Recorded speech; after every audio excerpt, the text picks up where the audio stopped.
Jackson surveyed the tide of wolfmen spilling from the tree line and surging across the scarred earth, taking care to keep his delight from showing. The defenders around him were tense and jittery, clearly rattled by the sheer scale and duration of the battle. Jackson, however, viewed the situation through a different lens entirely. To him, this wasn't a desperate siege. It was a convention. Thousands of prospective clients were practically begging for his expert analysis of their musculoskeletal systems.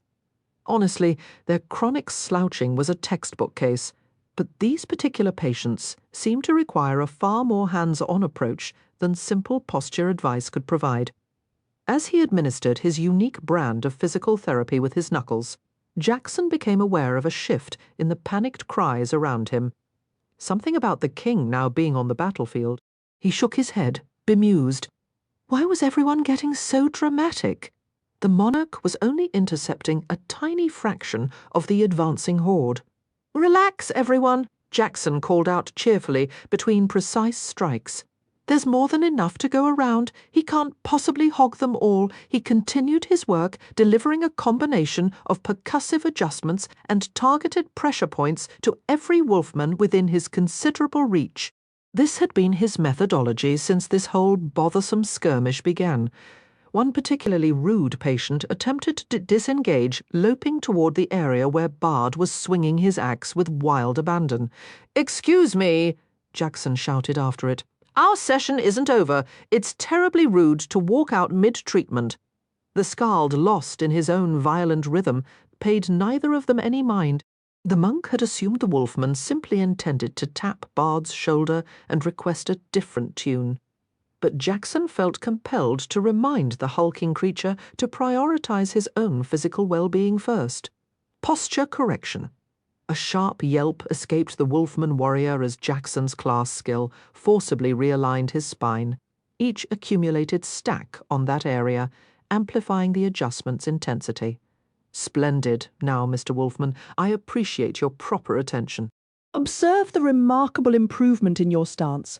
Your attack speed has increased noticeably. Impressive! The power behind your strikes has surged by nearly 30%. Regular sessions with me would be highly beneficial." In his gratitude, the wolfman attempted to deliver an enthusiastic high five, evidently forgetting he still clutched his sword. Jackson sidestepped the swing, keeping a friendly smile to ensure the beastman wouldn't be too anxious to book a future appointment. "Oh my—" "It appears someone has stabbed my newest client and tossed him over the wall. I haven't even printed business cards yet. I'm Jackson." Skill increased, Contortionist's Dodge, Student Zix. Skill increased, Wolfman Skeletal Structure, Apprentice 3. He wasn't certain he was heard over the battle's roar, but word-of-mouth promotion was all the rage nowadays. And new skills. Delightful. Jackson truly appreciated the game's feedback for improving his methods. It was consistently satisfying to have his proficiency in any field, even something as niche as skeletal knowledge, so neatly quantified. He made a mental note to review his skill descriptions later. It was always entertaining to see what the system recognized. Wait, something was different? What was that? A new notification abruptly obscured Jackson's view, announcing the Human King's victory over the Wolfman warlord. After a moment's struggle, the screen seemed oddly stuck. He finally waved it away. While it lingered, he had been shifting in a tight circle, anticipating the need to evade incoming attacks. Quite the informative alert. No time to read the full details now, but I caught the main point. Now, where did... "Hey, all my patients are running away. Not this again. Return, my furry friends. Our educational journey is just beginning." Ha ha. Bard's laughter boomed from deep within his chest. "That's telling 'em, Jax. You hear that, you big furballs? Come on back any time and we'll give you a proper schooling." Cheers erupted from the surrounding fighters at Bard's shout, broadening Jackson's smile. He was just realizing how wonderfully supportive the people around him were, offering to educate individuals who, until moments ago, were considered racial adversaries. Jackson believed deeply in people's capacity to move past hostility, and he supposed it wasn't unusual for young men to bond after a good scrap. "I've never felt more proud of humanity than at this very... what is that?" Jackson turned toward the battlefield just in time to witness a tidal wave of blinding white light and searing heat rushing toward him. "You have died, calculating. You lose 1,400 experience. You have lost a character level. Time remaining until respawn 18 in-game hours or 9 real-world hours. Time until respawn has been increased by 50% for being in an active war zone." Jackson blinked, finding himself in a sterile white room featuring a single beanbag chair in its center. "It seems I have died. How inconvenient." He was, however, mildly pleased that this demise was apparently painless. Most of his previous deaths in this game had been agonizingly vivid. He had once burned to death, surviving for a torturous 30 seconds as he scrambled toward the exit of a building he'd wrongly assumed was about to explode. He had hoped for a merciful end during that act of self-sacrifice, but no such luck. "All right, universe. Very funny." The cheerful, scholarly tone was gone, replaced by a dry, sarcastic internal monologue. "One moment, I'm a proud ambassador of interspecies physical therapy. The next, I'm a ghost in a waiting room with bad furniture. Just perfect. All right, quickly, quickly," he said aloud, shaking off the annoyance. "What's the plan now? I have several hours to utilize, and I'd hate to squander them. Which topic merits my study?" Jackson wasn't particularly invested in the game's political drama, and with his friends' camera feeds currently dark, he needed something else to occupy his mind. Reviewing his basic character stats felt pointless. He was bound to gain experience upon logging back in, making that sheet instantly outdated and potentially discouraging. Better to focus on his capabilities. What was the command again? Right. Show full skill sheet. A list materialized before him. Acupressure, expert 7. He'd achieved a refined understanding of applying pressure to the body using hands, blades, or needles to either mend or maim. Each skill level granted a 1% boost to healing or harming effects, and a 2% increase to critical damage when targeting pressure points. Adjust, class skill, expert IX. Some people's bones were just wrong. He could sense their poor posture, the subtle, self-inflicted damage. This skill let him correct or worsen these issues by striking joints. Each hit added a stack of adjust to a location.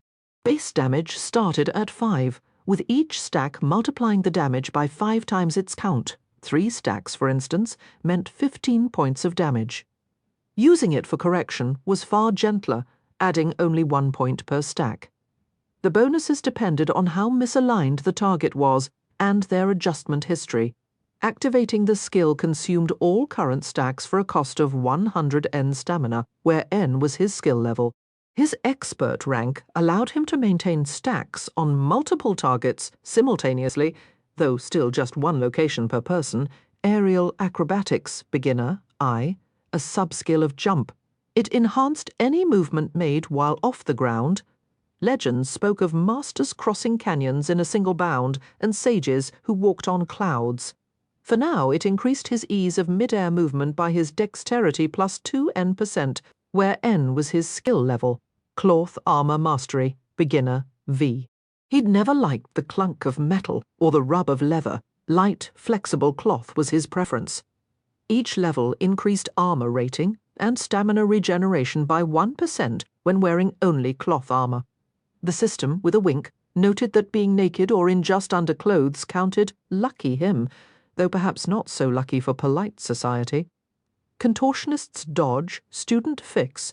His training was bending his body toward a more perfect, survivable form. The key to staying alive? Don't get hit. This skill minimized the chance of any body part taking a blow by letting him bend that specific portion out of the way, with bending efficiency increasing 1% per level. Human anatomy, expert 3. Rigorous study had given him deep knowledge of the human body, impacting all forms of damage and healing he dealt by 1% per level. Then there was intimidation, journeyman I.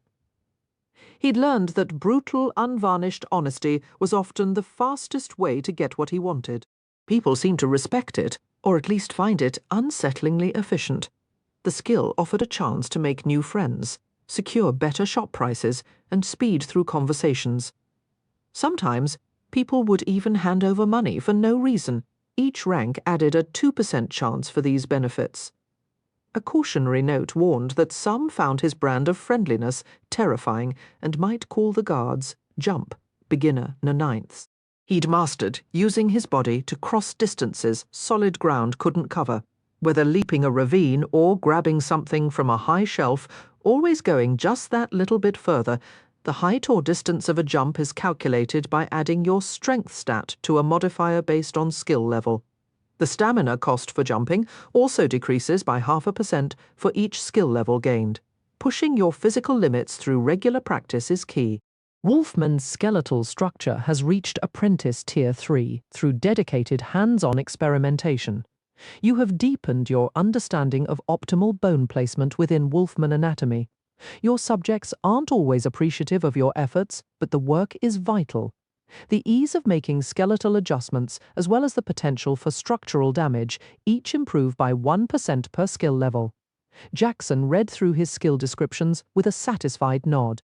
These abilities were core to his identity, and he wasn't one to casually collect new ones just for the sake of a long list. He knew other players boasted extensive skill inventories, but for Jackson, these 9 were the ones that truly shaped his actions and his path. Why would a dedicated monk clutter his mind with techniques he'd never use? He could theoretically pick up a hobby, but his passion was honing his existing craft to a razor's edge. Just imagine the possibilities as a future sage of anatomical adjustment or a master of pressure point therapy. With a single touch, he could mend injuries, incapacitate foes, or manipulate joints. The vision filled him with a renewed confidence in his chosen specialization. Feeling bolstered, Jackson decided to browse a specialized forum he'd typically avoided. He found their methods somewhat crude, but he couldn't deny the depth of their analysis. The video that loaded featured a presenter with a distinct Australian accent, meticulously dissecting a wolfman corpse and cataloguing every physiological weak point. At least the creature was already deceased this time, making the graphic tutorial slightly more palatable.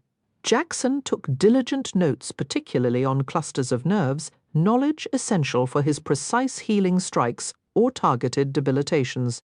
After the hour-long lecture concluded, Jackson dove back into broader research, scouring the net for new theories, experimental data, and any recent breakthroughs in chiropractic or acupuncture sciences. As expected, there were few genuine revelations. This ancient field had seen its most significant refinements over the past century, rather than radical changes. The intensive study session must have worn him out, because he was jolted awake by the distinctive hum of the portal to Eternia activating back in his room. He felt a pull to return immediately, but hesitated. His research had been productive, uncovering several intriguing concepts he couldn't explore without modern data access. He quickly typed a message to his team leader, Joe, stepping away from the game for a few days for some intensive study. Joe's reply was almost instant, thanks to Eternia's accelerated time flow. "No problem. I'm sidelined for a bit myself, learning how to regenerate lost limbs." "Now that's impressive," Jackson muttered, feeling a spark of competitive inspiration. He resolved to use this time to advance his own capabilities to a similarly spectacular level. He spent the next few cycles analyzing in-game commodity markets and player-driven economies, placing a substantial order for various supplies and enhancement materials to fuel his future growth. He pored over character build guides, skeptical analyses of popular min-maxing strategies, and common pitfalls reported by the player base, determined to avoid those mistakes through foreknowledge. After several more periods of rest and study, Jackson knew it was time to return. If he lingered any longer, he'd fall behind. A smile touched his lips as he stood and approached the shimmering rift in the air. Without a second thought, he leapt through. It was time to reconnect with his friends and see what adventures awaited. Chapter 2. A Curious Constant. Regardless of how Jackson entered the portal from his respawn room, this time attempting a rather ambitious half-twist barrel roll, he always emerged on the other side perfectly upright and already in stride. The transition itself was imperceptible, which had led him to test the system with increasingly elaborate acrobatic entries whenever he respawned. A private game within the game, it was a dark ambition, yet Jackson's aim was to one day witness the very instant life became death. He wasn't certain what purpose that knowledge would serve, but he felt certain it would prove valuable. His grim reflection was interrupted as a torrent of words flooded his vision, nearly staggering him. Quest completed. Shatter a people. The human nation has triumphed over the Wolfman tribes. Congratulations to all, with special recognition for the key participants. The top 3 contributors to this campaign's success will be granted noble titles and parcels of land. In order of merit, congratulations are due to Joe, Anti-Mage, Aiton, Commander, and Backattack, Beastbane. Jackson Legend, while not ranked among the top 10, you have earned the maximum possible reward for your level of involvement. Reward: 50,000 experience and 10,000 gold deposited to your personal account. Continue your journey and achieve greatness. A broad grin spread across Jackson's face as he absorbed the message. He adored these system notifications. They always treated him so kindly. Joe had grumbled more than once that his own alerts tended to be sarcastic or downright rude, but Jackson never faced that problem. Maybe he was just harder to offend? Oh, ah! A cry, or perhaps a groan of sheer delight, escaped him as a wave of intense euphoria crashed through his being. He was ascending, level after glorious level. A radiant golden light erupted from his form, lifting him briefly into the air. He caught a few disapproving glances from nearby players, but most just wore understanding smiles. This was probably a common sight at the moment, with so many having fallen just before the quest concluded. Reflecting on the incredible rush, Jackson shook his head with a wry smile. That sensation was undoubtedly addictive, and even fully aware of it, he was already plotting what he'd need to do to climb higher as his feet touched the ground again. The thrill of progression was simply too intoxicating to ignore. With his mind clearing, he focused on recalling his level-up benefits. He wanted to open his character sheet and savor the excitement, not waste time deciphering numbers. As a monk, Jackson earned 3 free attribute points every 3 levels, or, viewed another way, 1 point per level accessible at the 3rd tier. Additionally, every even level automatically boosted his dexterity, strength, and luck by 1 point each. A fairly standard setup, as far as he could tell. Oh, right, skill points. He'd almost forgotten to tally those. Jackson gained 2 skill points per level, double the usual amount. A fact he kept carefully to himself. He knew, for instance, that his friend Joe would covet such a bounty, and he had no desire to flaunt it. Having just jumped from level 6 to 11, and having already spent the points from level 7, he now had 3 attribute points to allocate and 8 skill points in reserve. Deciding to save the skill points for after he chose a specialization, Jackson dumped all 3 attribute points into dexterity and pulled up his character sheet. The sight was a thing of beauty. Name: Jackson Legend. Class: Monk. Profession: Chiropractor. Level 11. Experience: 76,988. Experience to next level 1,012. Hit points: 400. Mana: Locked. Stamina: 5353. Characteristic: Raw score modifier: Strength 71 2.21. Dexterity 94 2.44. Constitution 45 145. Intelligence 26 1.26. Wisdom 35 135. Charisma 404. Perception 21 1.21. Luck 42 142. Karmic luck 8. He had to admit poring over his stats was one of his favorite parts of this whole virtual life. Observing his newly augmented dexterity, Jackson flowed through a series of his standard stretching routines to test his body's enhanced limits. He wove his arms into intricate patterns, pivoted his torso at sharp angles, and attempted to bend backwards, aiming to tuck his head between his knees. The fluidity of his movements now felt almost supernatural, a silent testament to his growing power. He was inching closer to mastering the move. Jackson felt certain that once he hit 100 points, he'd be able to twist his body with enough force to slip right through his own legs. This dedicated practice was how he'd unlocked the contortionist's dodge skill, and now, having reached level 11, the monk started to wonder if he could actually take on contortionist as a subclass. How strange, though. The encouraging smiles people had been giving him during his stretches seemed to have soured a bit. Wait, no, what was he thinking? They were clearly delighted, cheering him on. Thank you, everyone. I'm committed to helping others achieve this level of flexibility, and I offer multi-day buffs for a very fair price. Somehow, without quite knowing why, the monk had gained a bit of a local reputation. Folks were even dashing off to spread the word that he was offering enhancements. How thoughtful of them! A handful kept glancing back at his location as they hurried away to gather more people. No rush. I'll be right here. Everyone can come by and exchange some coin for these beneficial adjustments. Skill increase, intimidation. Journeyman 2.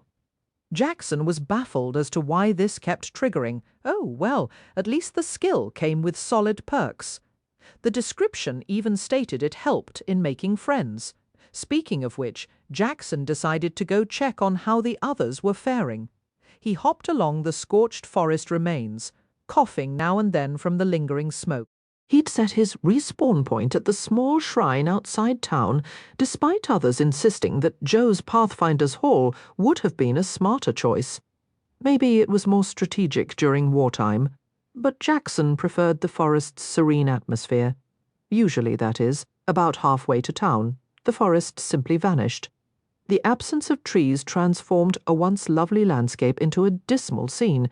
A few stumps still smouldered into the earth, but mostly the area was just charred debris and burnt soil. A real shame it would be ages before anything grew here again. Jackson considered the seeds he'd collected in the instant dungeon, but decided against planting them in this wasteland. They had peculiar properties he was eager to test under better conditions. A welcome sight appeared on the horizon. The town looked intact. The wall stood firm, and the Pathfinder's Hall still towered over everything. Thank goodness. After a few more minutes of travel, Jackson reached the gate and waited for the guard's inspection. As they stood there staring at each other, a sudden, frustrating realization hit him, and he let out an exasperated scream at the sky. Why on earth hadn't he just used the shrine's teleport function to pop straight into town? That would have saved him a good 15 minutes. His outburst, or maybe the sheer frustration on his face, made the guard go pale and start talking rapidly. If there was one thing Jackson disliked about this game, it was the occasional mismatch between people's lip movements and their words. It was a jarring reminder that this was all artificial, a weird flaw in a world that felt so real everywhere else. Hey, Jackson, good to see you back. You're looking incredibly fit and flexible today. Why don't you just head on in? There's no real need for me to guard this gate so strictly, so I won't bother with any questions. The guard's comment pleased him. It was nice that someone noticed his improved physique. The monk hadn't expected dexterity to affect his outward appearance, but apparently it did. He offered the guard a polished professional smile, feeling a twinge of guilt for not knowing his name. Great to see you too. I'm sorry, but what's your name? I'm Jay, just pulling gate duty. Jackson, I've got this awful backache from standing here for over an hour.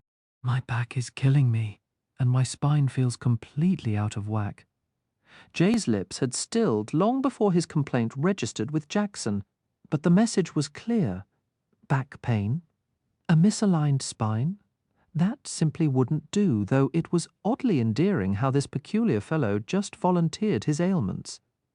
Maybe that explained the strange lip movements. Jay, my friend?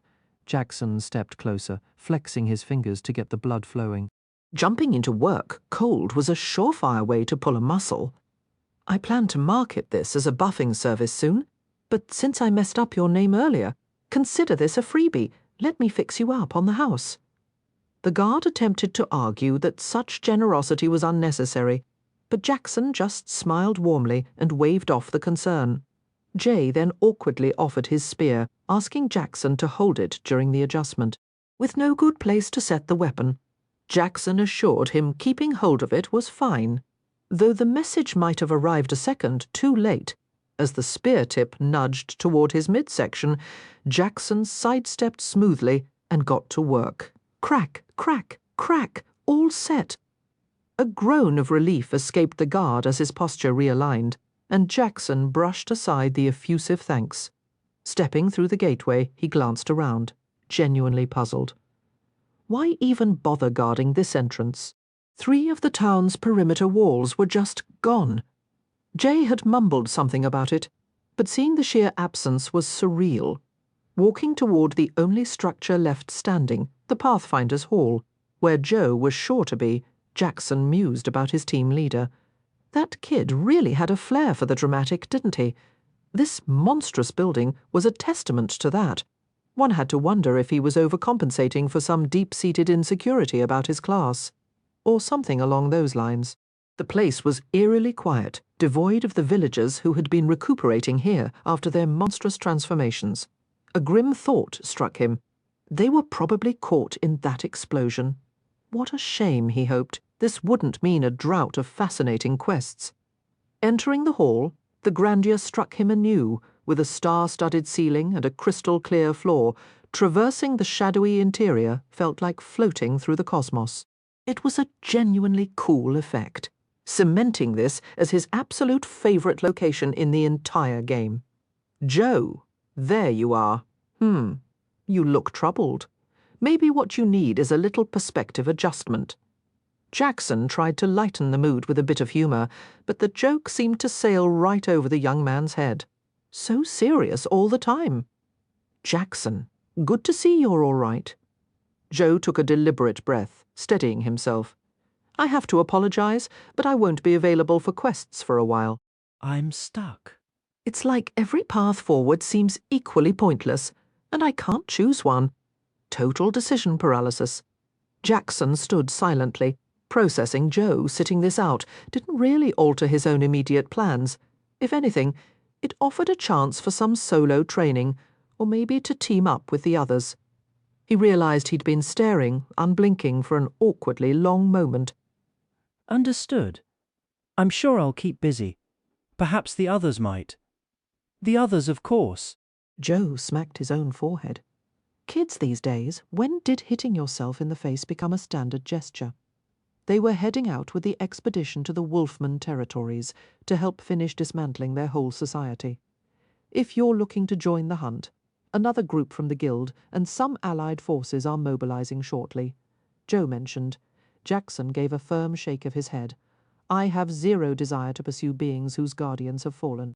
Their community is already finished. I checked the quest reward. It feels morally questionable for the game to incentivize targeting non-combatants. A frown settled on Joe's face as he nodded in reluctant agreement.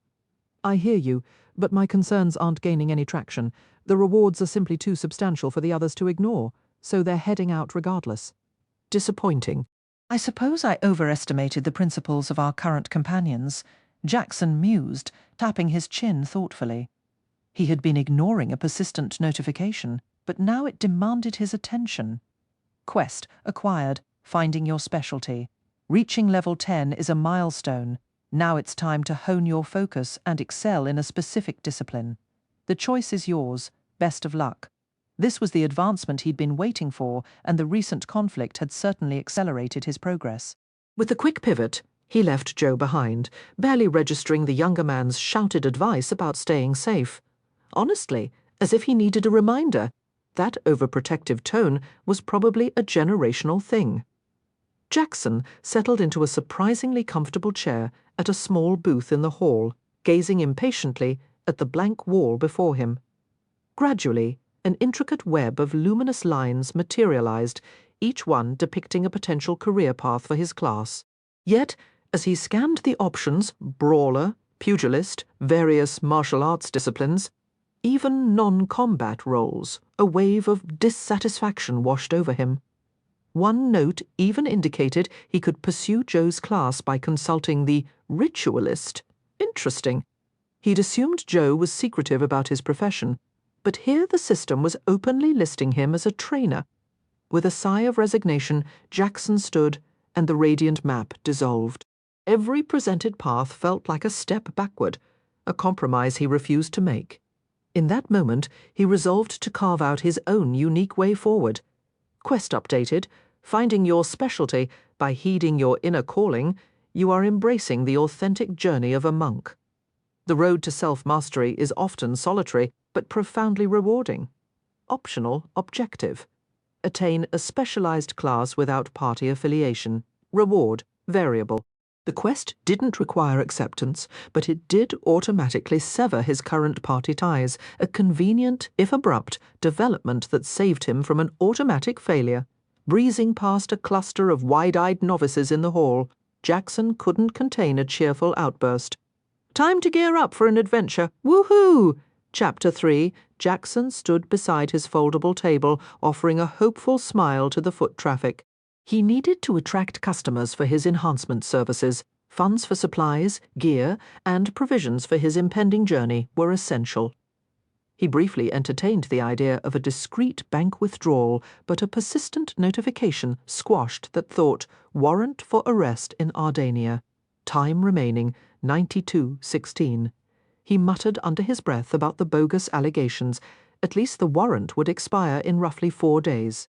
If those townsfolk hadn't wanted his assistance, why solicit it in the first place? And then to summon the city guard, when he merely requested his agreed-upon fee outrageous? Hey, you selling buffs? A hulking warrior, arms crossed and sporting a severe mohawk, cast a shadow over Jackson's table, his expression menacing. I want one at a reduced rate. Intimidation. Attempt failed. Your skill level surpasses the challengers by a full rank. Well, it seemed Mr. Mohawk here was attempting a rather aggressive form of networking. Jackson found the gesture rather endearing, though he couldn't help but think the man was overcomplicating things. A simple request would have sufficed. With a cheerful grin, Jackson stretched his fingers, going through his usual warm-up routine. I'm afraid discounts aren't an option. The rates are set by the National Health Authority. Giving you one would legally obligate me to offer the same to everyone. While Jackson was fully aware the real-world laws of his country probably didn't apply here, this random brawler didn't need to know that. Let's get that armor off and hop up on the table. The warrior fixed him with a long, scrutinizing stare, triggering a few more intimidation, failed alerts in Jackson's vision. Eventually, the man let out a resigned sigh, removed his heavy plating, and settled face down on the table. You're tougher than you look. First time my skill has ever bounced right off someone. No hard feelings, pal. I've got a healthy respect for how handy a good intimidation tactic can be. Oh, brilliant. By naming the skill out loud, Jackson had accidentally activated it. Now the poor warrior was rigid as a plank. To make up for the blunder, Jackson decided to throw in some complimentary acupuncture. I can fix this. Just stay still while I insert the needles. Whoops, there it goes again. I swear, this thing just fires off on its own sometimes. The warrior tensed, ready to bolt from the table. But Jackson's needles found their marks in his neck and back with practiced ease, melting the tension from his muscles. Perfect. Now, the real work could begin. The man was mumbling something into the table's surface, but his position made the words impossible to decipher. Jackson went to work, manipulating the warrior's arms, applying pressure along his spine, gently rotating his head, and finishing with a series of adjustments to his legs. That should cover the standard enhancement package. After removing the needles, Jackson handed him a cup of water as he sat up. Clients were always thirsty after a proper session. Hey. The warrior took a wild swing at him. Jackson leaped back, hands coming up in a defensive stance. What's the problem? Not satisfied with the buff you just got? You little. The man's angry words died in his throat as his eyes went distant, clearly checking his status screen. What in the world? That's a 10% boost to strength and dexterity. Naturally, your joints were practically welded shut. I'm not surprised the results were significant, but I'll be needing an apology and extra compensation for that unprovoked attack. Jackson was baffled by his client's sudden mood swings. The warrior scratched the back of his neck, his face flushing with embarrassment, then handed over the requested payment, plus a sizable tip. Pleasure doing business. Feel free to come back any time. You know what? The warrior grumbled as he strapped his armor back on. I think I actually might. Following that chaotic first encounter, a steady trickle of patrons visited Jackson's table. Most of them grumbled and tossed out a few creative insults, but they all paid up and muttered about returning. What a strangely ungrateful bunch. As the afternoon faded into evening, Jackson decided to pack it in. He'd hopefully earned enough for his supplies. With a few efficient folds, he collapsed the table down small enough to stash in his bag. Sometimes it was nice to have a reminder that this was, in fact, a game world. No skill increases popped up from the day's work, but that was to be expected. He wasn't breaking new ground, so why would the system reward him? Opting for an early night, he headed to his guild's makeshift campsite, rented a bedroll, and slept deeply until morning. Jackson woke to a clamour of activity. The assembled guilds and the army had lined up and were now marching toward the Wolfman territories. Well, great there went most of his potential customer base, who was left for him to help. After a quick breakfast, he meandered over to the Pathfinder's Hall. Scanning the room, his eyes landed on his next opportunity. Look, right over there. Damaged goods. Jackson sprinted toward a cluster of bedraggled individuals who had managed to get themselves injured sometime between the recent conflict and this morning. He focused on a man moaning softly, his limbs bent at unnatural angles. Well, hello there. Looks like you've had a rough day. Care for a professional adjustment? Are you a real doctor? The man's voice was tight with pain, and the line to see even a field medic was notoriously long. You know, I am indeed a doctor. Jackson never lied about his credentials. He could always dig up his chiropractic degree if verification was needed. The monk was confident he could get it documented in the system. This service does come with a fee, however. Shall we begin? Yes, please. The injured man gasped, his eagerness to bypass the weight causing him to jerk an arm involuntarily. His legs were in even worse shape had he tumbled down a ravine or taken a beating from some creature. All finished, Jackson declared a short while later, tuning out the howls of agony echoing around them. Was it his fault painkillers were in such short supply? Those should mend correctly. If you possess a healing potion, I'd advise taking it. That ought to get you back on your feet. If not, I happen to have an extra I can part with for a modest markup. I'll need to replace my stock, so the premium is perfectly reasonable. It appeared the man had no potion of his own, and no bystanders were volunteering one, so Jackson produced his and had him drink it. After a 10-second count for the magic to work, Jackson gestured for the man to test his limbs. Feeling restored, splendid. Now the total charge comes to, you have got to be joking. That was pure torture. Why would I pay you for that agony? The man finished his sentence with a shout, though Jackson wasn't sure how he had the voice for it. Given the strain he'd put on his vocal cords during the bone setting, he really should have been hoarse by now. Oh, right, the healing potion. You agreed to the terms. The work is done. You are healed. If you refuse payment now, I will have to reverse the procedure, including an additional charge for the potion, naturally. Jackson was fed up with this ingratitude. Why shouldn't he be compensated? This man would have suffered here for hours without his intervention. Fine. The man flung a handful of coins at Jackson with all his might. Fortunately, his arms were still tender, or the hurled metal might have actually injured the monk. This aggression was completely unjustified, and Jackson responded with a low, warning growl. Skill increase, intimidation, Journeyman 3. Honestly, this skill was absurd. It leveled up for the most trivial reasons. Jackson offered a curt thanks for the business and moved along the line. Oddly, the others seemed determined to wait for the official healers. Were their rates really that much cheaper? You there. A gravelly voice called out. Jackson turned to see a guild officer glaring at him, flanked by several warriors. Oh, officers are still on site? I thought the guild was fully deployed. Are you here for some spinal care? I could arrange a group discount. That would be simple enough to justify if questioned.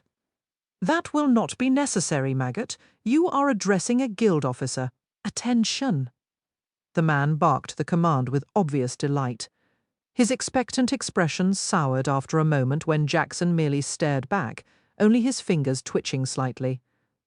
"Ah, aren't you a member of the Wanderers Guild? This simplifies matters. Seize him." "I'm with the Guild. Why do you ask?" Were they here to award him a medal? They struck him as the type who placed great value on shiny bits of metal. Then why are you not following protocol? The man's brow furrowed in irritation. What squad are you assigned to? Squad name now? Oh boy, that's a tricky one. The name, I believe we're called the Special Forces, or something along those lines. I heard Atten refer to us as the Hail Mary Squad. The look the officer gave him was profoundly unamused, to say the least. Does that clear things up for you? The guard's lips moved in that odd, unsynchronized way. We're taking you into the woods to be dealt with. If you show your face around here before the main guild force returns, we'll repeat the process. You are to leave this territory until Aten returns to manage you. Now, that was some intense aggression. Jackson focused on the concept of intimidate and triggered his ability, choosing to turn this man's own threats back on him. You have the nerve to menace me in public. Just what do you imagine you are, you worm? Blades and an assortment of arms materialized in the grips of the whole squad, and Jackson understood they were done with warnings. They were visibly pale and trembling, yet to their credit, every weapon was aimed steadily at him. You need to leave now. My schedule is my own." "I'll depart once I've concluded some business with a trader and acquired proper supplies for." "The traders have all left." The leader's voice broke into a squeak. Jackson struggled not to chuckle at what was clearly a teenager pretending to be a man of authority. Well, what happened to all that fiery contempt from a moment ago, kid?" Jackson's grin widened, revealing teeth, as the youth scrambled for a retort. "Get out, or we'll— Enough. You won't lay a finger on me." I could stroll right through your little group without breaking a sweat. How old are you? 12. You're shaking like leaves facing one man, yet you stood against Wolfman just days ago. Jackson sought to meet the gaze of each person confronting him. What you lack is fortitude, and I'm providing a free lesson right here. Rise above your fear, find your strength, and strive to bring honor to your guild and to yourselves. The reply to his speech was not words, but hardened expressions, white-knuckled grips on weapons, and a collective step forward, ready to strike. Good. They could find resolve under pressure, even though Jackson privately believed these individuals probably still asked for a hall pass in their daily lives. At least in this moment they were behaving like grown-ups. Splendid response. It seems my attitude adjustment was effective. I'll be on my way then. "I expect I'll see you all in about a week. You expect us to simply trust you'll go." The leader scoffed with clear disdain. Your lack of faith is truly disappointing, Jackson countered, his voice dropping to a low theatrical rumble. Squad form ranks. We will escort this butcher beyond our borders. The unit stepped forward as one, their reply a sharp, unified shout. "Sir." Chapter 4. Whilst I appreciate the enthusiastic send-off, I sincerely hope none of you are planning anything unwise today. Jackson scanned the stern faces of his fellow guild members, observing they didn't seem open to discussion. He braced himself not merely to fight them, but to dismantle them utterly. Men, withdraw. The group backed away from Jackson, their spear tips still directed at his chest. Once they had put a good 30 feet between them, they turned and marched off in formation. One shouted over his shoulder, You better not come back. Not come back? Is there something out here they're afraid of? Some lurking beast, perhaps? Jackson surveyed the surrounding woods with newfound curiosity. If there was a monster nearby, it might possess fascinating skeletal adaptations. Maybe a brief detour for some field research was in order before he embarked on his vaguely defined mission. Jackson turned a full circle, trying to choose a path. Every direction looked equally uninviting, so he left it to chance. He spun around, arm outstretched, and pointed when he stumbled to a halt. That way it is. Jackson began to skip into the forest, putting extra force into each hop to gain as much air as possible. It cost him 3 stamina points per skip, but launched him nearly 5 feet forward with each bound. He'd love to claim it was more efficient than walking, but honestly, it wasn't. Walking didn't drain his stamina at all. Then again, it did absolutely nothing for his jump skill progression either. The absurdity of the situation, being theatrically chased out of town only to go skipping into the wilderness, struck him as darkly hilarious, a perfect punctuation to the morning's drama. For Jackson, honing his abilities took clear priority over conserving stamina. With a stamina pool exceeding 500 points and a solid regeneration rate to match, he could maintain this brisk pace for hours without issue.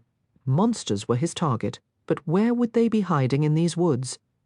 In a real-world scenario, the massive explosion from the town a few days prior would have either driven creatures away or drawn them in to investigate the commotion. Jackson and his team had scouted this region thoroughly, encountering little resistance, until they neared Wolfman territory.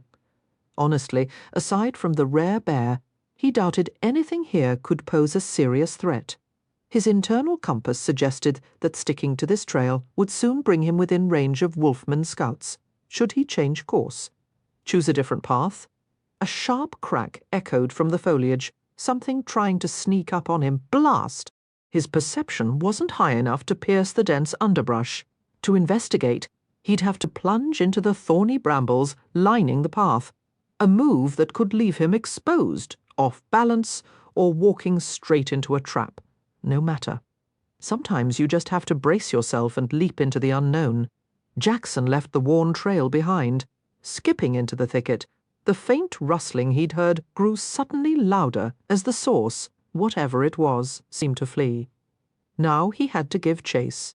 He followed the disturbance for several minutes, the sounds ahead growing more frantic and clumsy. It was odd. Any forest dweller should have better stealth. He remained cautious, but was still caught off guard when he burst through the final wall of brush into a small clearing at full speed. Skidding to a stop, he spotted a furry ball darting toward a cluster of figures. Wolfmen? Well, this is awkward, stumbled into the wrong neighborhood. Jackson muttered under his breath. He tensed, ready to spin and sprint for backup, especially as dozens of claws and a few crude weapons were pointed his way. Harsh, guttural snarls were exchanged between their leader and "puppies," Jackson exclaimed with delight, pivoting to charge the group instead, his hand outstretched to pet the adorable ball of fluff. He yanked his fingers back just as a massive paw swiped through the air where his hand had been. On second thought, puppies? That's not really a thing here, is it? A slow, dawning realization washed over him as he scanned the varied forms before him, understanding now why he'd so easily dodged the defending Wolfman's strike. His expression sobered as he took in their pitiful state. These weren't warriors. They were refugees, fleeing the armies, trampling their homeland. The group consisted entirely of females and young, or whatever the equivalent terms were for their species. Fear and tension were etched on every face. They were braced for an attack. How profoundly sad! Jackson slowly raised his hands, palms open and empty. They only stiffened further. Right? Maybe they thought he was a mage, preparing a spell. How do canines show peaceful intent without appearing submissive? Ah, of course. Jackson lowered his hands and tilted his head back, exposing his throat. The group before him relaxed, bit by bit. A notification shimmered in his vision. Skill gained. Wolfman language, spoken body, 1/10. You have grasped the foundational basics of the Wolfman language. As a basic racial language skill, it caps at 10 levels and cannot be advanced with skill points only through study and practice. Title gained, Linguist. By intuitively deciphering Wolfman body language during a chance encounter, you have unlocked the ability to ascertain speech patterns and non-verbal cues. A 20% boost to learning any spoken or body language was a fantastic little perk. It would be a huge help in his work, letting Jackson spot which Wolfmen were showing signs of exhaustion or back pain. Of course, it would be even simpler if they could just tell him. He noticed the Wolfmen were now cautiously backing away, right? He'd been standing there grinning and staring at a group of non-combatants for nearly a full minute, completely absorbed in reviewing his notifications and pondering their potential. Speaking clearly and loudly, Jackson took a step back. "I'm Jackson!" "I apologize for startling you. Jackson is leaving now. You stay safe. Raise many wonderful pups. Farewell." There was some low snarling and vaguely threatening gestures, but no one pursued him as he retreated. He guessed the wolfmen were debating whether to chase him, possibly worried he was just running to fetch backup. Still, they let him go. Jackson soon resumed his hurried pace, pushing through the underbrush in a desperate attempt to find the main trail again. He was utterly lost, however, and stopped to try and get his bearings. As he paused, an arrow thudded into a tree he would have just passed, spraying bark and wood splinters from the point of impact. Luck +1. Well, that was a silver lining. 7 more of those, and he'd be twice as lucky as the average person. What actually troubled him wasn't that the arrow hit where he should have been. It was that it hadn't come from the direction of the wolfman, but from deeper within the woods. An archer materialized about 10 feet ahead, hands raised. "Whoa, my bad. All I saw was a brown blur bouncing through the trees. Swear? I thought you were a deer, man." Jackson glanced down at his brown robe. The explanation was plausible, so he offered a smile. The archer immediately took a step back upon seeing that radiant crescent. "No harm done. My bow-wielding acquaintance just out hunting?" "Whoa, that's quite a smile you've got there, friend. Actually, I'm searching for my party. We split off from the main armies after spotting some wolfman tracks. I told them it was a bad idea, but now we're scattered and lost in these woods. They're dead set on collecting that bounty for hunting beastmen." The archer offered a genuine smile now, but Jackson felt his own expression falter. "The puppies? I don't suppose you'd consider turning around and leaving if I asked nicely." Jackson's voice came out far harsher than he intended. The monk was almost certain some intimidation had seeped through, because the man frowned and simply vanished. "Blast my low perception! He could be right in front of me, and I'd never know. No. This is terrible, the pups." Jackson anxiously tugged at his hair. There was no other choice.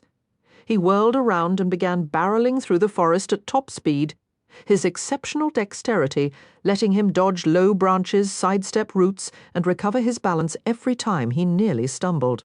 He made it back to the wolfmen in record time, arriving just as the first blow was struck by a group of human adventurers. Chapter 5. Halt. Jackson roared, putting every ounce of force he could muster into the command, channeling so much intimidation into his voice that it burned through 50 points of stamina. He hadn't even known he could amplify intimidation like that. Something to experiment with later? His voice seemed to vibrate the very air, and everyone in the vicinity froze. For a moment, the armored man standing over a cowering wolfwoman shot Jackson a look of pure irritation. "This is our bounty, weirdo! Get lost before we send you back to respawn." Jackson was stunned. "Have you lost your minds? Just look around you. These are innocent people, women and children. How can you possibly justify attacking them?" "Simple. You just aim a little lower and don't swing as hard. Saves your energy for the real fighters." A man, spinning knives, stepped forward with a laugh, lifting his blade. Jackson lunged as the dagger plunged toward a puppy, striking the attacker's elbow 3 times in rapid succession. On the third hit, a slender needle shot from Jackson's glove and retracted just as fast. It should have hit right in the tendon and that sensitive spot near the elbow, but judging by the howl that followed, Jackson doubted it felt anything close to funny. The armored fighter charged with a roar, joined by 2 others from the group. Mr. Rogue, still gripping his arm, seemed to decide rage was the best medicine and fumbled for a throwing dagger. Jackson triggered a just before sidestepping an incoming sword swing.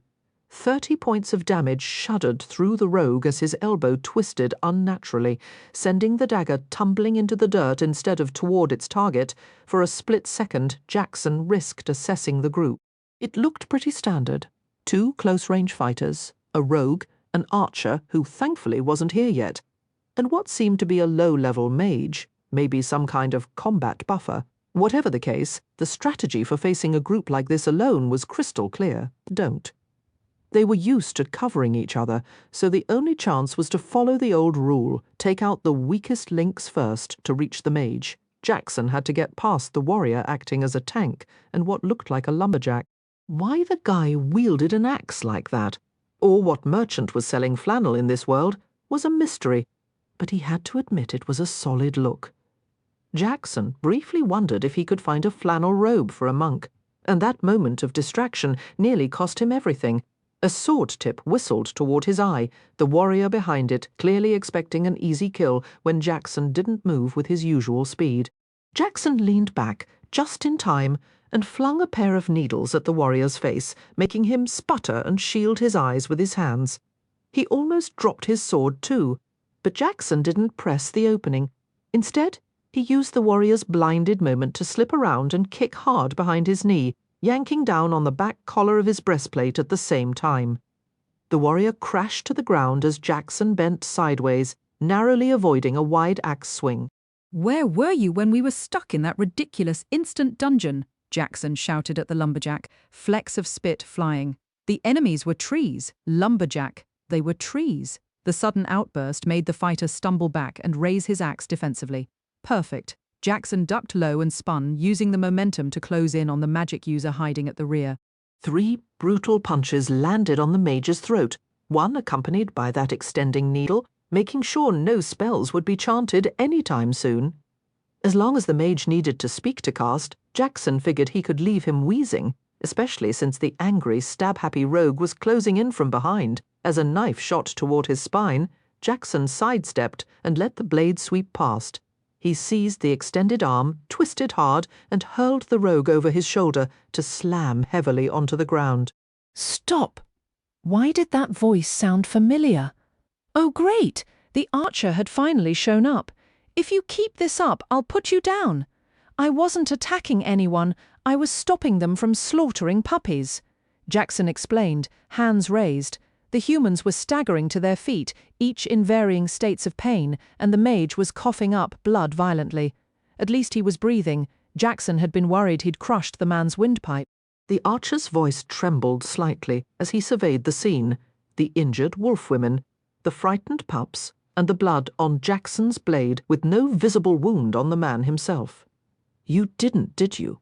Relax, they're just code. Programs, not real. The warrior shot back, his tone dismissive. What's real is the bounty on their heads. Jackson's expression remained serious, even as the rogue tried and failed to edge behind him. How much are we talking? What? Not the brightest warrior, are you? Jackson muttered, then caught himself. He'd spoken that thought aloud. Clearing his throat, he tried again. The bounty. What's the payout? The group took a moment to tally the wolfmen. 1/2 a silver each, at least, the warrior announced. That's 40 silver, easy. Doesn't matter that most are small. Some have metal earrings, so they're worth extra. Here's my offer. Jackson pulled a single gold coin from his pouch. It was lucky, in a way, that he hadn't made it to the bank earlier. Take this and leave them be. The party eyed the coin with a mix of greed and hesitation. Time to sweeten the deal, or rather spell out the alternative.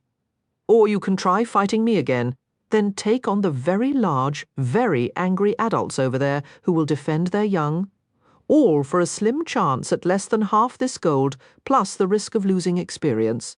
Jackson gave the coin a little flourish, half hoping some hypnotic skill might activate. None did. Finally, the archer spoke up. We'll take it.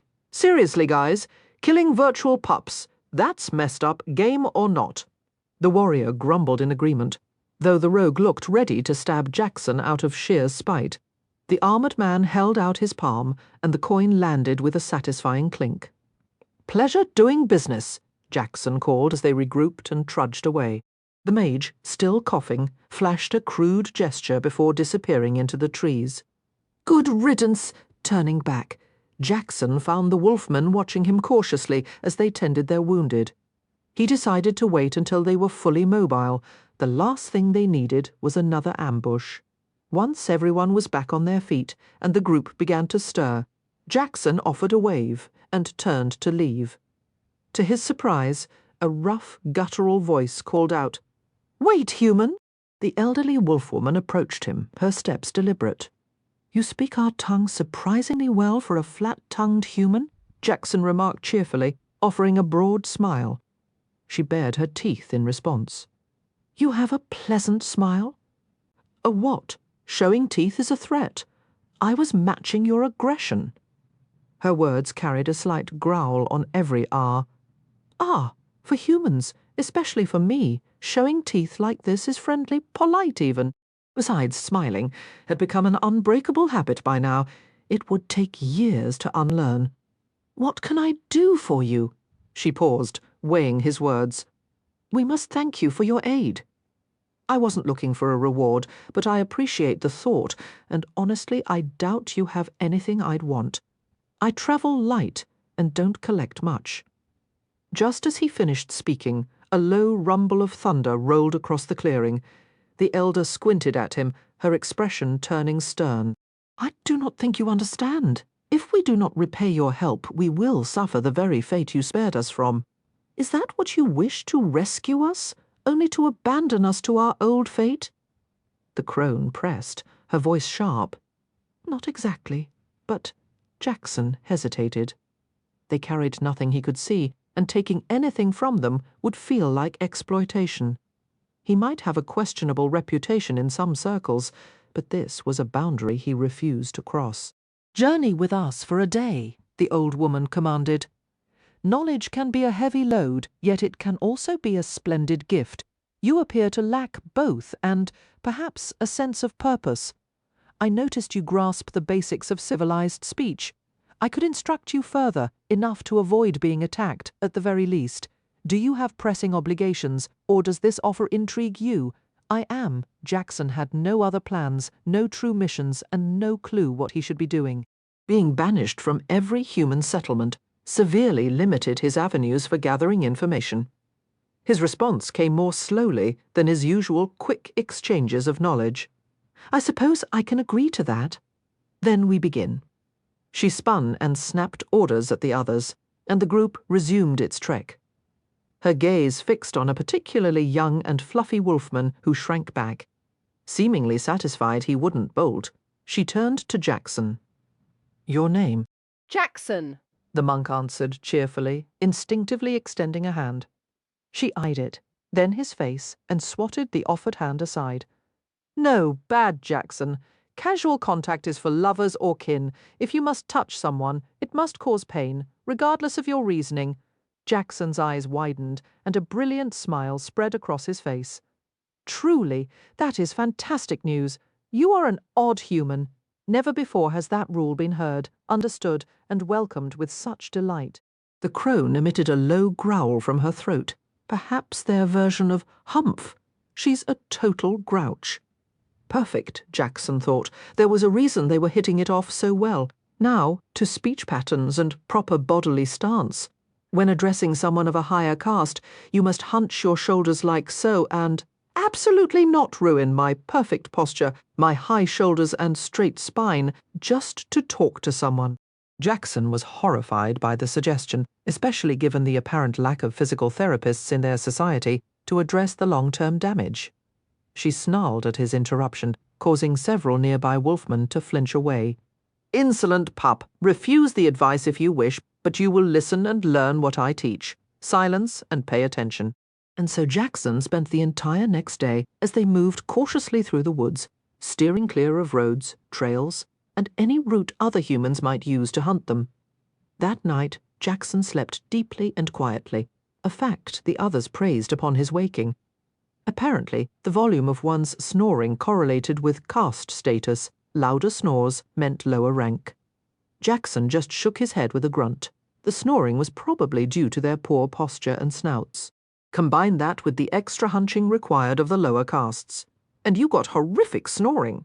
At least, that was his theory. As their time together drew to a close that afternoon, Jackson reflected on the gains from traveling with these unexpectedly agreeable companions. His skill in wolfman language, spoken body, had increased to 3 out of 10. He'd learned the fundamentals and could now use enough common phrases to make his intentions clear.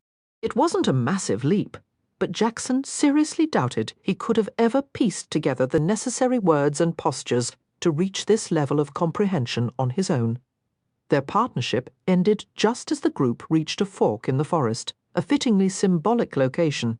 The crone approached as Jackson was carefully speaking to the wolfman pups, resisting the powerful urge to pet their fluffy heads.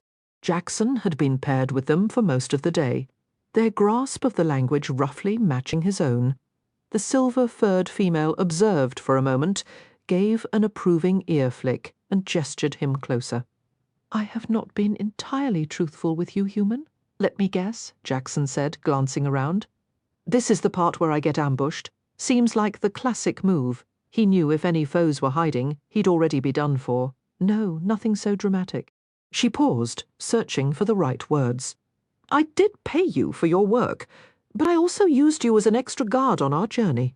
I knew you would protect the young ones regardless of your personal feelings, and I took advantage of that. My debt to you has grown, not shrunk.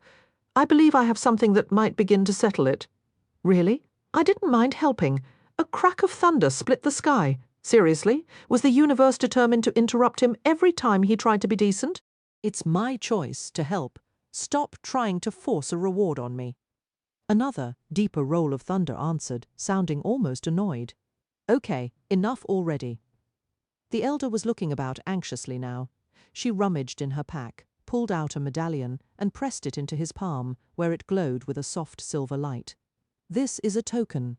It will grant you safe passage through our territories, but this is not the true reward. As I said, knowledge is often far more valuable."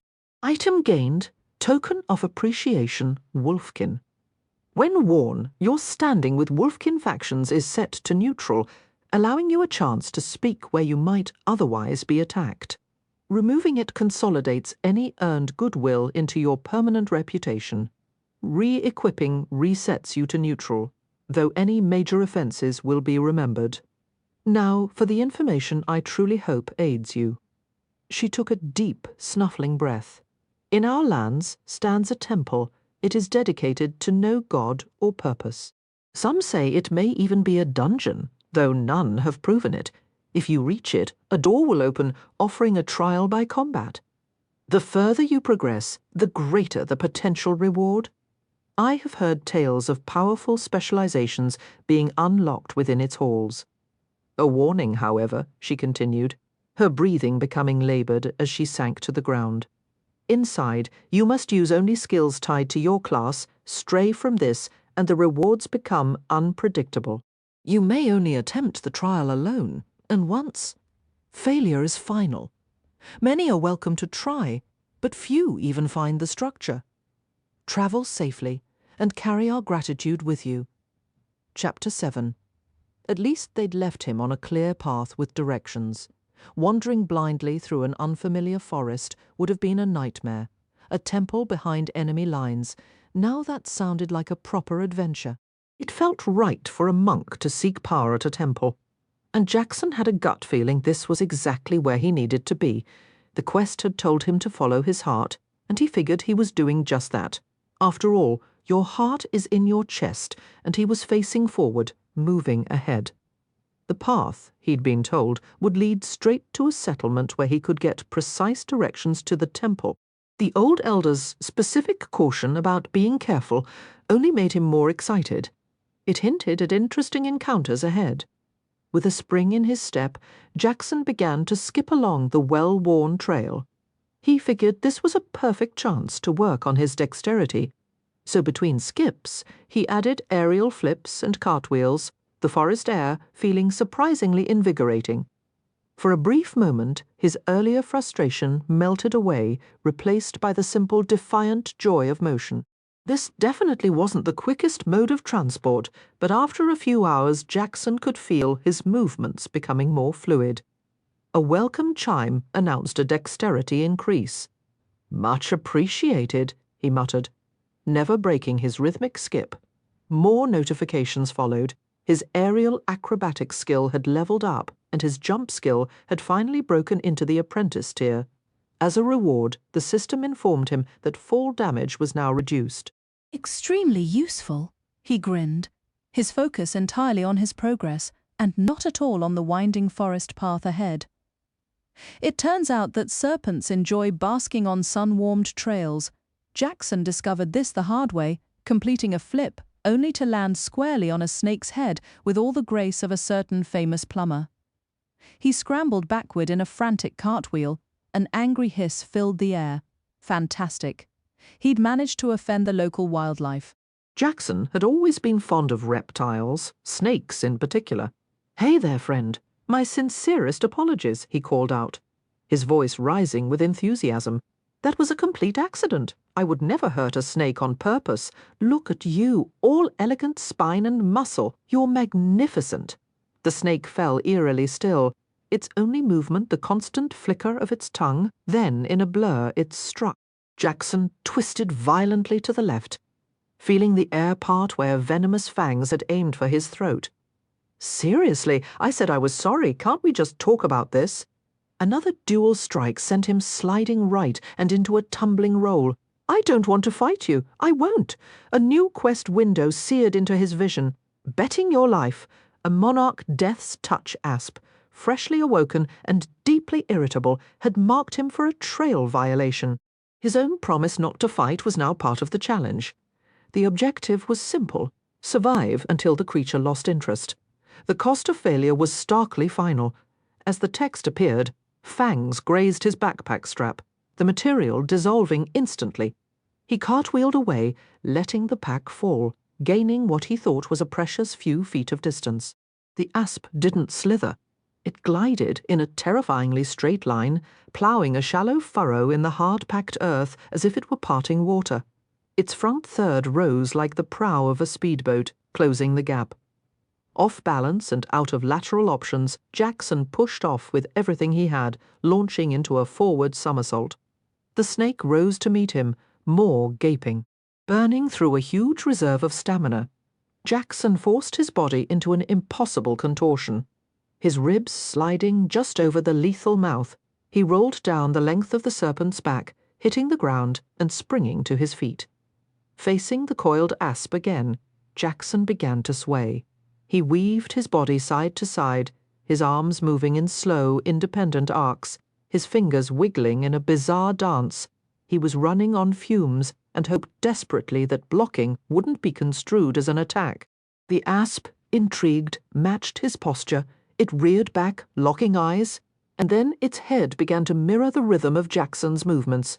Sensing a shift, Jackson leaned into the strange silent dialogue, his patterns becoming a deliberate, slow-motion performance under the dappled forest light. Jackson gradually reduced his pace, but the serpent ceased tracking him long before he needed to come to a full stop. With a disgruntled hiss, the monarch Death's Touch asp retreated into the thick foliage. Jackson drew a steadying breath, only to cry out as a surge of agony and system notifications overwhelmed him. Quest accomplished. A life on the line. You persuaded a lethal asp to depart without conflict. While true domestication remains a myth, your peculiar motions resonated with its primitive instincts. Maybe it mistook you for a bizarre cousin. Reward +5 dexterity. Title, Snake Charmer. Snake Charmer. Your genuine appreciation for serpents, choosing flight over fight even at death's door, is noted. Future reptile taming attempts are 20% more effective. Snakes will generally regard you as a low-priority target. You have achieved 100 dexterity. Neurological and muscular enhancements are underway. Please assume a reclined position to prevent injury, commencing in 2-1. The torment surpassed even the memory of his 30-second death by fire.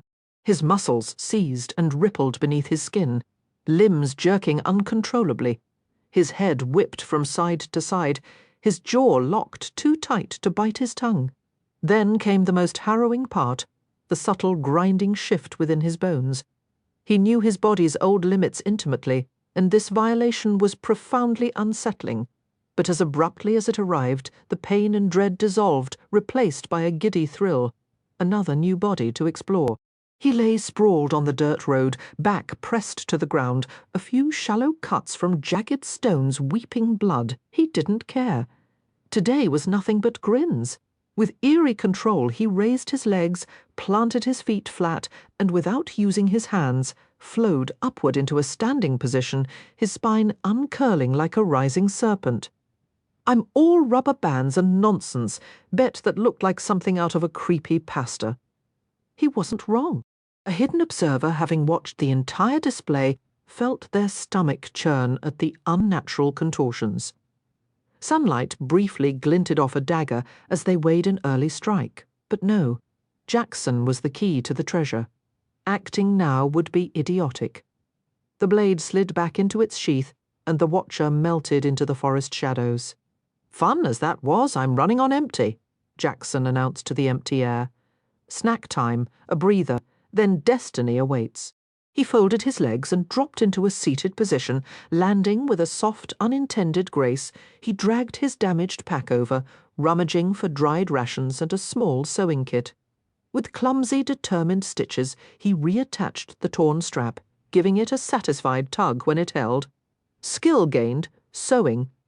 "I don't want it," Jackson declared aloud, cutting off the incoming system message. He waited, buzzing with anticipation. This was his ace in the hole, the clandestine trick behind his rapid progress and his one unsharable secret. A prompt materialized in his vision. "Are you certain you wish to decline this skill? Refusal will require an investment of 5 skill points to learn it later. Yes, no, yes. Refuse skill." Jackson mentally confirmed, wary of eavesdroppers. Skill refused. 5 free skill points have been allocated. Perfect. That brought his total to 13. Surveying his skill list, the temptation finally broke him.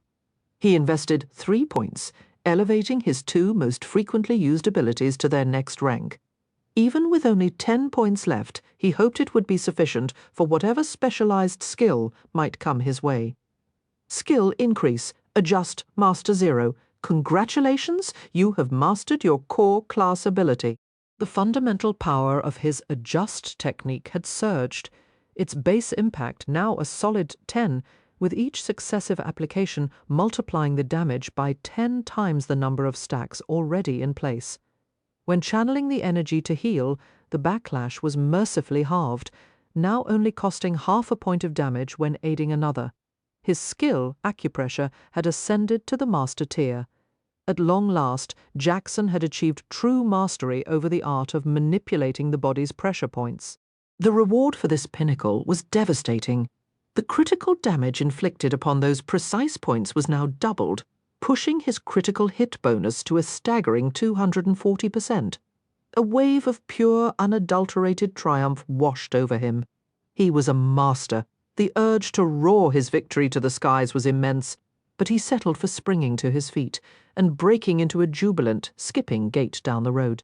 His movements were a symphony of perfect coordination, his torso fluid and his head unnervingly steady. A sudden sharp twinge in his side brought him up short. Apparently, his physical endurance still had its limits, and pushing his new capabilities too far came with a price. The sensation only fueled a reckless curiosity. He practically itched to find some poor soul or creature to test the terrifying new thresholds of his power against. Yet the landscape was eerily vacant. Every local wolfman warrior seemed to have been conscripted, leaving the territory silent. From his left, a distant bugle call pierced the air, followed by the unmistakable thump of explosions. He had finally neared the warfront. Jackson hesitated for only a moment before shaking his head and quickening his pace. Leaving his chosen path now might mean losing it forever. His personal specialization had to come first. Frankly, what did that war even matter to him anymore? His quest here was finished. From what he could gather, it had devolved from a battle into a grim, one-sided extermination, and he wanted no part in that. Grinning, he decided to celebrate with a series of aerial flips instead, utterly captivated by the new, seamless control he had over his own form. How compact could he make himself in mid-air? He was so engrossed in this self-absorbed gymnastics display that he completely missed the disturbed earth and latent magical currents seeping from the ground beneath his feet. A notification chimed luck +1. "You're telling me, Game?" Jackson laughed aloud. "Pulling off these kinds of moves at my age is pretty lucky." And so he continued, a one-man parade of skips, twirls, and pirouettes, somehow, through sheer oblivious fortune, managing to avoid every concealed pit, every triggered explosive trap, and every patrol from both armies. The signs of their presence were obvious to a trained eye, but Jackson's eyes were only looking for the next landmark on his mental map. Hours bled by, with no encounters, no monsters, not even a hint of other life. Boredom set in. "Jolene, Jolene, Jolene, Jolie," he began to sing, his voice echoing in the quiet. "I'm begging of you, please don't take my life. All you bring is endless pain and strife. Your smile is sharp, it cuts like a knife. Your gaze seals fate. There's no escape from the creeping shadow of the nameless one, Jolene." A sudden, intrusive prompt flashed in his vision. "Would you like to change your class to Dark Bard? Skills include summoning magics, debuffs for friends and allies, and artistic self-sabotage. Yes, no." "No thank you, Game," Jackson muttered, his brow furrowing. Note to self, maybe be more mindful of the lyrics. As the afternoon heat began to soften into evening's chill, his eyes caught sight of his destination. Ahead, a formidable tribal palisade rose against the darkening sky, and hulking silhouettes of sentries watched his approach. A chorus of snarls and warning barks erupted, signalling the arrival of an outsider. Clipping his token of appreciation prominently to his tunic, Jackson offered a cheerful wave. Switching to their guttural language, he saw the nearest guard wince at his brutal accent. "Greetings, fellow practitioners of percussive therapy," he announced. "I come seeking the Temple of Rewarding Trials. May I pass? Are any of you in need of spinal alignment services?" The final offer slipped into English as the Wolfman tongue lacked the vocabulary. "I offer favorable exchange." "You gain strength, I gain currency, democracy and peanuts." The sentry looked profoundly confused by several of the words, but his eyes locked onto the official token. With a grunt of acknowledgement, he gave a nod and lowered a thick, knotted rope over the wall. The town didn't bother with gates. Only the very young might need a rope to scale its perimeter, a fact Jackson missed entirely as he hauled himself over the wall. "Ah, my sincere gratitude." "Might I close my eyes and find peaceful rest here?" He beamed at the circle of wolfmen now enclosing him. What a surprisingly warm reception. They were all smiling. A sudden, uneasy thought struck him. Wait, didn't smiling signify something entirely different for their kind? That man is completely unhinged. Jessamine knelt, meticulously disabling another roadside trap. This one, a vicious device designed to fracture armor before detonating. Her pursuit had slowed to a crawl the moment she found the first one. She lacked Jackson's reckless ability to simply vault over danger. Each potential hazard required painstaking detection and neutralization. She'd been tracking him since his chaotic, screaming arrival outside that shrine. His equipment was top tier, and the terrified reactions he provoked spoke of considerable influence or wealth. Why else would people scatter like that? He'd committed the cardinal sin of traveling solo, a mistake that should have been fatal already. Yet he kept making the most baffling decisions. Rather than fighting the wolfmen, he'd spent a full day journeying alongside them. She'd waited, hoping for the telltale red glow of a racial traitor to justify robbing and killing him without guild penalty. But it never appeared. All her meticulously prepared ambushes along the routes back to his starting point. Wasted effort. And then there was the venomous asp she'd spent hours luring to the area with carefully placed prey and a sun-warmed stretch of road for its digestion. The creature had just slithered off, apparently irritated into leaving by the man's mere presence. That particular failure was giving her a genuine migraine. Now, on this notoriously lethal stretch of road, layered with traps from both human and wolfman factions, Jackson had inexplicably picked up his pace. Jess had no clue about his destination, but it surely held unimaginable riches. She had to locate him. If her team caught up and found her empty-handed, they'd kick her from the party without a second thought. A cold shiver ran down her spine at the idea. She was on the final trial for a coveted spot in an elite guild focused on player versus player combat, and she was failing spectacularly.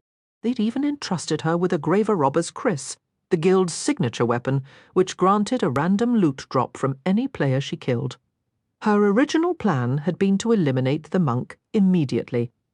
Why had she hesitated? Right, the siren call of real treasure.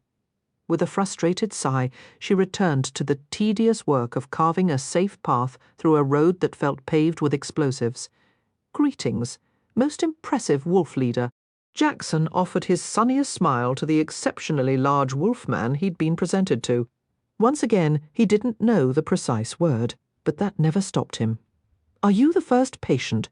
"I am not a leader," the wolfman responded in heavily accented but understandable English. "State your purpose. Why should we not slaughter you and give our young a taste of human flesh?" Jackson nodded along amiably. "Understood. Completely understood. You have hungry mouths to feed and are seeking a bulk rate. I don't believe the medical board has specific rules on discounts for non-human sapients, so my lips are sealed. As for my purpose, a distinguished wolfwoman pointed me in this direction. She indicated you could provide directions to a certain temple that might assist in my professional specialization. And if I called you a liar, the wolfman's ear gave a lazy, dismissive twitch. What if I accused you of killing one of ours and stealing that token from a corpse? Oh, that's right. Jackson snapped his fingers loudly, a sound that prompted several weapons to whisper from their sheaths around the room. I was given a passphrase for this exact scenario. Let me recall. Ah, there it is. Allow me to attempt the proper wolf tongue pronunciation. You will leave this one be, or I will shake you like a disobedient poodle. A profound, ringing silence swallowed the chamber. Even Jackson, with his monumental lack of social awareness, felt the sudden heavy weight of it. Ahem? That's right, though she never explained its meaning, only insisted I committed to memory flawlessly. A peculiar chuffing noise escaped the wolfman, and Jackson could have sworn he glimpsed a tail give a couple of wags. Was the creature actually laughing? "You encountered Obaba. My kin Obaba survives." A hush fell, followed by a murmur of what passed for whispering among their kind. "You bring us glad tidings? Yet tell me, Fistpuncher, why would Obaba extend her favor to you?" "Hold on, I'm not entirely sure that was her name," Jackson clarified, raising a gloved hand for emphasis. "I received this token after aiding a group of wolf ladies and their young pups, I suppose. I'm not sure of your term. Afterwards, the elder wolf lady insisted I travel with them for a day to learn a bit of your rather strenuous guttural language." For some reason, his explanation provoked another round of amused chuffing throughout the clearing. You saved Obaba. Was the human king or queen assaulting her? From what peril did you rescue our people's most powerful shaman?" "She was being harassed by a band of humans with bounties on their heads," Jackson replied, which sparked further chuffing, even granting her reported power since she was shielding others. "I believe the true reason for this token is that nobody ended up dead." The laughter ceased abruptly. The wolfman shifted uneasily, distinctly uncomfortable as this human's words forced upon them the grim possibility that without his intervention, several pups might have been lost. Not the chief snorted through his muzzle and spread his arms wide in a gesture of concession. "If Obaba bestowed her personal token upon you, who am I to deny you now? You mentioned trade?" What do you propose to offer? "Offer?" Jackson's eyes sparkled, and he hastily wiped a bit of drool from his chin. He felt an unexpected, almost giddy excitement at the prospect of helping an entire race physically improve. "Absolutely. I can perform adjustments to your bodies, correcting your posture and unlocking greater strength. While the effects aren't permanent at first, over several sessions your physique will become remarkably more powerful. I can demonstrate on myself."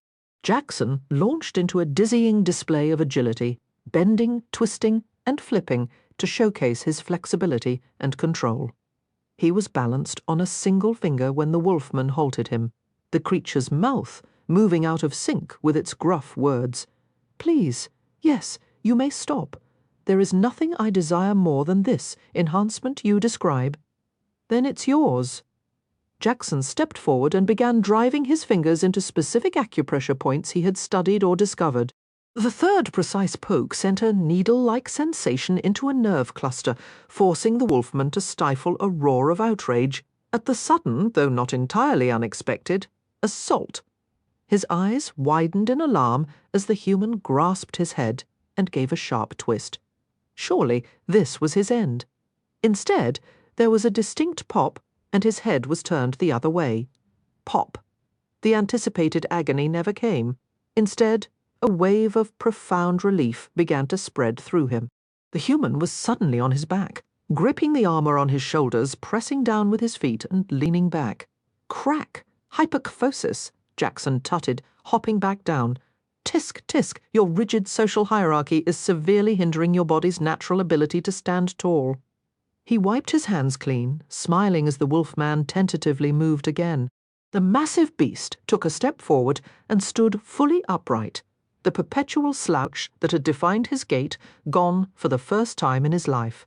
He now stood over a foot taller, and his newfound presence washed over the others like a physical force. They averted their gazes and hunched lower. Their leader had, unmistakably, just transformed into a true chief. I feel incredible. You could have ended me, yet you refrained. The wolfman emitted a deep, thoughtful growl, moving with a fluid agility he'd never before possessed. You also honored our customs, ensuring each touch carried a sting so my constitution could gradually strengthen. This is a gift, not a trick. This effect. Wait, it lasts for how long? A deed of honor has been completed? Your standing with the wolfman has risen by 800? Current displayed standing is 0? Enforced neutral? Your true standing remains at minus 2,200, despised. Roughly 3 days, though repeated applications can extend the duration, Jackson replied with a cheerful grin. The surrounding wolfmen, who had been poised to strike, now murmured among themselves and jostled for a better position at their new chieftain's command. His following question didn't even give them a moment's hesitation. So, Mr. Wolf, what would you consider a fair exchange for this service? Chapter 9. That teleporting lunatic disappearing down a path I can barely navigate without setting off a dozen traps. Jess was a mess, caked in mud and blood, her armor singed and blackened from her failed attempts to bypass explosive runes. To top it all off, a cold rain had just begun to fall. This was decidedly not her version of a good time. When I finally catch him, guild politics be damned, it's stabbing time. I'll get my official membership, the respect I've earned, and enough gold to fill a vault, then arg. Jess jerked to a halt as a blade sliced through the air where her neck had been a second before. She'd forgotten to activate her stealth and now found herself encircled by a patrol of wolfmen. She let out a furious yell, dodging another sweeping attack. Just fantastic! You're all the worst. Darkness swallowed her vision as a club connected with the back of her skull. She awoke in her respawn chamber, staring at a glowing notification. After reading it, she screamed in sheer aggravation. You have been rendered unconscious, warning. You are now a prisoner of war. Back in Eternia, a wolfman had slung her limp body over his shoulder with little ceremony. The patrol moved toward town in high spirits. A captive meant possibilities. Her fate could go one of 3 ways. She'd be slaughtered upon waking for crafting materials and sustenance, handed over to a shaman for rituals, or perhaps that odd human would trade some of his potent agony buffs for her life. At their steady, loping pace, the group soon reached the settlement and brought their prisoner to the small trading area the human had established. He was surrounded by smoked meats, tanned hides, and various sundries the wolves considered low value or expendable. Step right up, my furry friends, Jackson called out in a painfully mangled attempt at their language. Strong making pain power, small price, big reward. You require significant practice with our speech. The lead warrior sneered at Jackson. The man merely stared back with a vacant plastered-on smile that made their fur bristle. Thank for interest, but words too fast. You wish to trade. Jackson spoke slowly, his butchering of their tongue spectacular. I have woman. The Wolfman warrior announced in equally fractured English. I give her. Whole pack gets pain power. Pain power. That's an amusing term for advanced chiropractic care. Jackson chuckled, oblivious that his own phrasing wasn't much better. He studied the unconscious woman, a nagging sense of familiarity tugging at him. Attempting to haggle and failing miserably in their language, he responded, "Phew, smelly. She worth whole group getting pain power. Your choice." The Wolfman flicked his ears in a shrug. "We eat her and pay another way if you prefer." Jackson wavered, his gaze shifting between the pile of gathered goods and the captive. He let out a resigned sigh. "I guess so. Please form a line and lie on the table. I can accomplish far more for your musculoskeletal systems on a proper surface."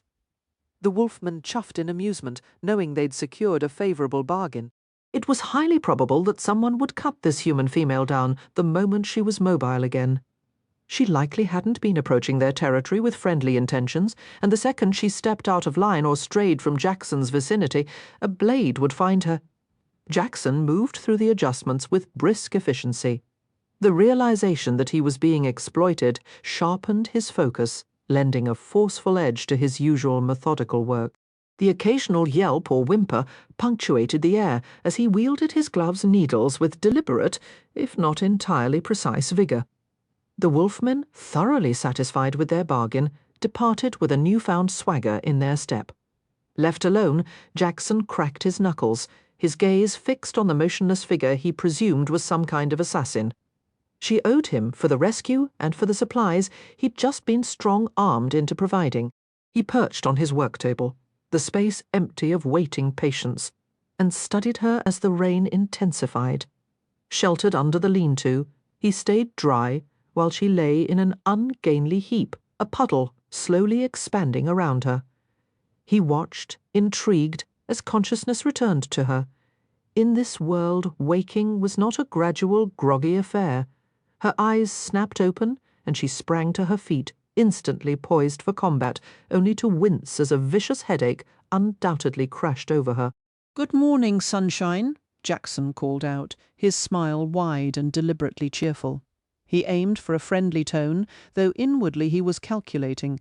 The rumours he'd heard about the journey ahead made extra caution essential, and his stockpile was looking thin thanks to these unexpected charitable acts.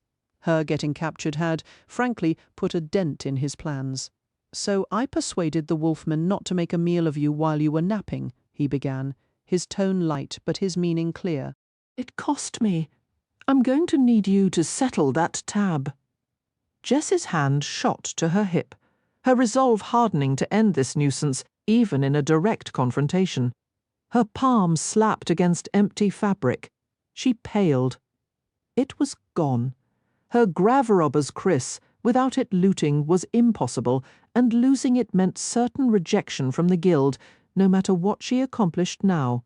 A curse died on her lips. "Hey! Indoor voice, please. You really don't want to, actually. This ought to be good." Jackson shifted on his seat as the woman whirled and bolted. She made it all of 8 feet before a hulking warrior materialized from the curtain of rain with a snarl. It struck her full in the chest, sending her tumbling back to nearly where she started, now gasping and bleeding. "I may have neglected to mention we're in a Wolfman stronghold," Jackson said, almost conversationally. "You're breathing because I traded for it. Now, judging by your health bar, you can try that again and take a fast trip back to your spawn point. Or you can leave with me and figure out how to get back to human lands." "Leave with you?" A spark of hope ignited in Jess's eyes. If she could convince him to take her along willingly, perhaps she could still salvage this. Securing a real treasure might just appease the guild about the lost dagger. After all, it was stolen by a wolfman, not a rival. "Sorry I ran," she said, forcing calm into her voice. "I panicked. I'm Jess. Thank you for saving me. Well, proper manners." Jackson gave a light, mocking clap, his eyes gleaming. Wonderful. I'd begun to think words like please and thank you had gone extinct. So many people treat this all as a game and become inexplicably rude, as if none of it matters. "You are very welcome. And perhaps I was a bit hasty about the payment. Charging someone not to be eaten probably isn't standard practice. That should just be basic decency, right? Right. Internally, Jess was re-evaluating everything. Her team had pursued this man believing he possessed wealth and influence, but up close, the truth was obvious. His gear was worn, his demeanor was just plain odd, and his intimidation seemed less about power and more about people simply choosing to avoid him. She buried her face in her hands for a moment, a wave of frustration washing over her. "It seems my options are somewhat limited," she said, her voice muffled before she looked up. "So, I'll wait? But if it's not too forward, where are you headed?" She braced for disappointment, so his reply sparked a sudden giddy hope. "Where? Oh, I'm traveling to a temple that offers incredible rewards for completing trials. It could be unique artifacts, special abilities, rare professions, or even a mountain of gold.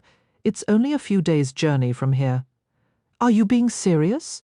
She studied his face, finding only genuine confusion mixed with that unsettling, permanent smile. It was unnerving, like grinning at a skull. Why would I joke about that? Jess's expression brightened into a dazzling smile. "Is there any chance I could earn my way out of this debt? Maybe you need someone to share the road to help keep watch during the night." "I'm really not interested in that sort of arrangement. Thank you. I prefer more traditional dating. Paying for companionship or working it off just isn't." Jackson offered an apologetic smile, but as her cheeks flushed, his grin vanished, replaced by startled realization. "Oh, I'm sorry. You meant traveling together as a group. I can't do that, I'm afraid. I'm on a personal, solitary mission. If I add anyone to my party, I'll fail it immediately." Jess cleared her throat, trying a different angle. She desperately needed him to let her come along. What if we just happen to be going the same way, without formally joining a party? Would that be acceptable? "No," Jackson snapped, his eyes flashing with sudden anger. She flinched backward, and he coughed into his hand, his demeanor shifting again. "No, I don't see why that wouldn't work. Sure, we can be travel companions. Oh, okay then." Jess was utterly bewildered. What would trigger this strange man, and what was safe? She had to be cautious.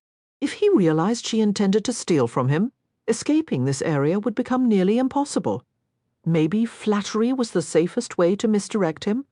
What brought you here anyway? How did you get the wolfmen to show you such respect that they don't attack on sight? Jackson's smile took on a suggestive tilt, and he gestured to the collapsible cot he was seated on. Or was it some kind of padded table? "Why don't you lie down, and I'll demonstrate precisely what I can do for you."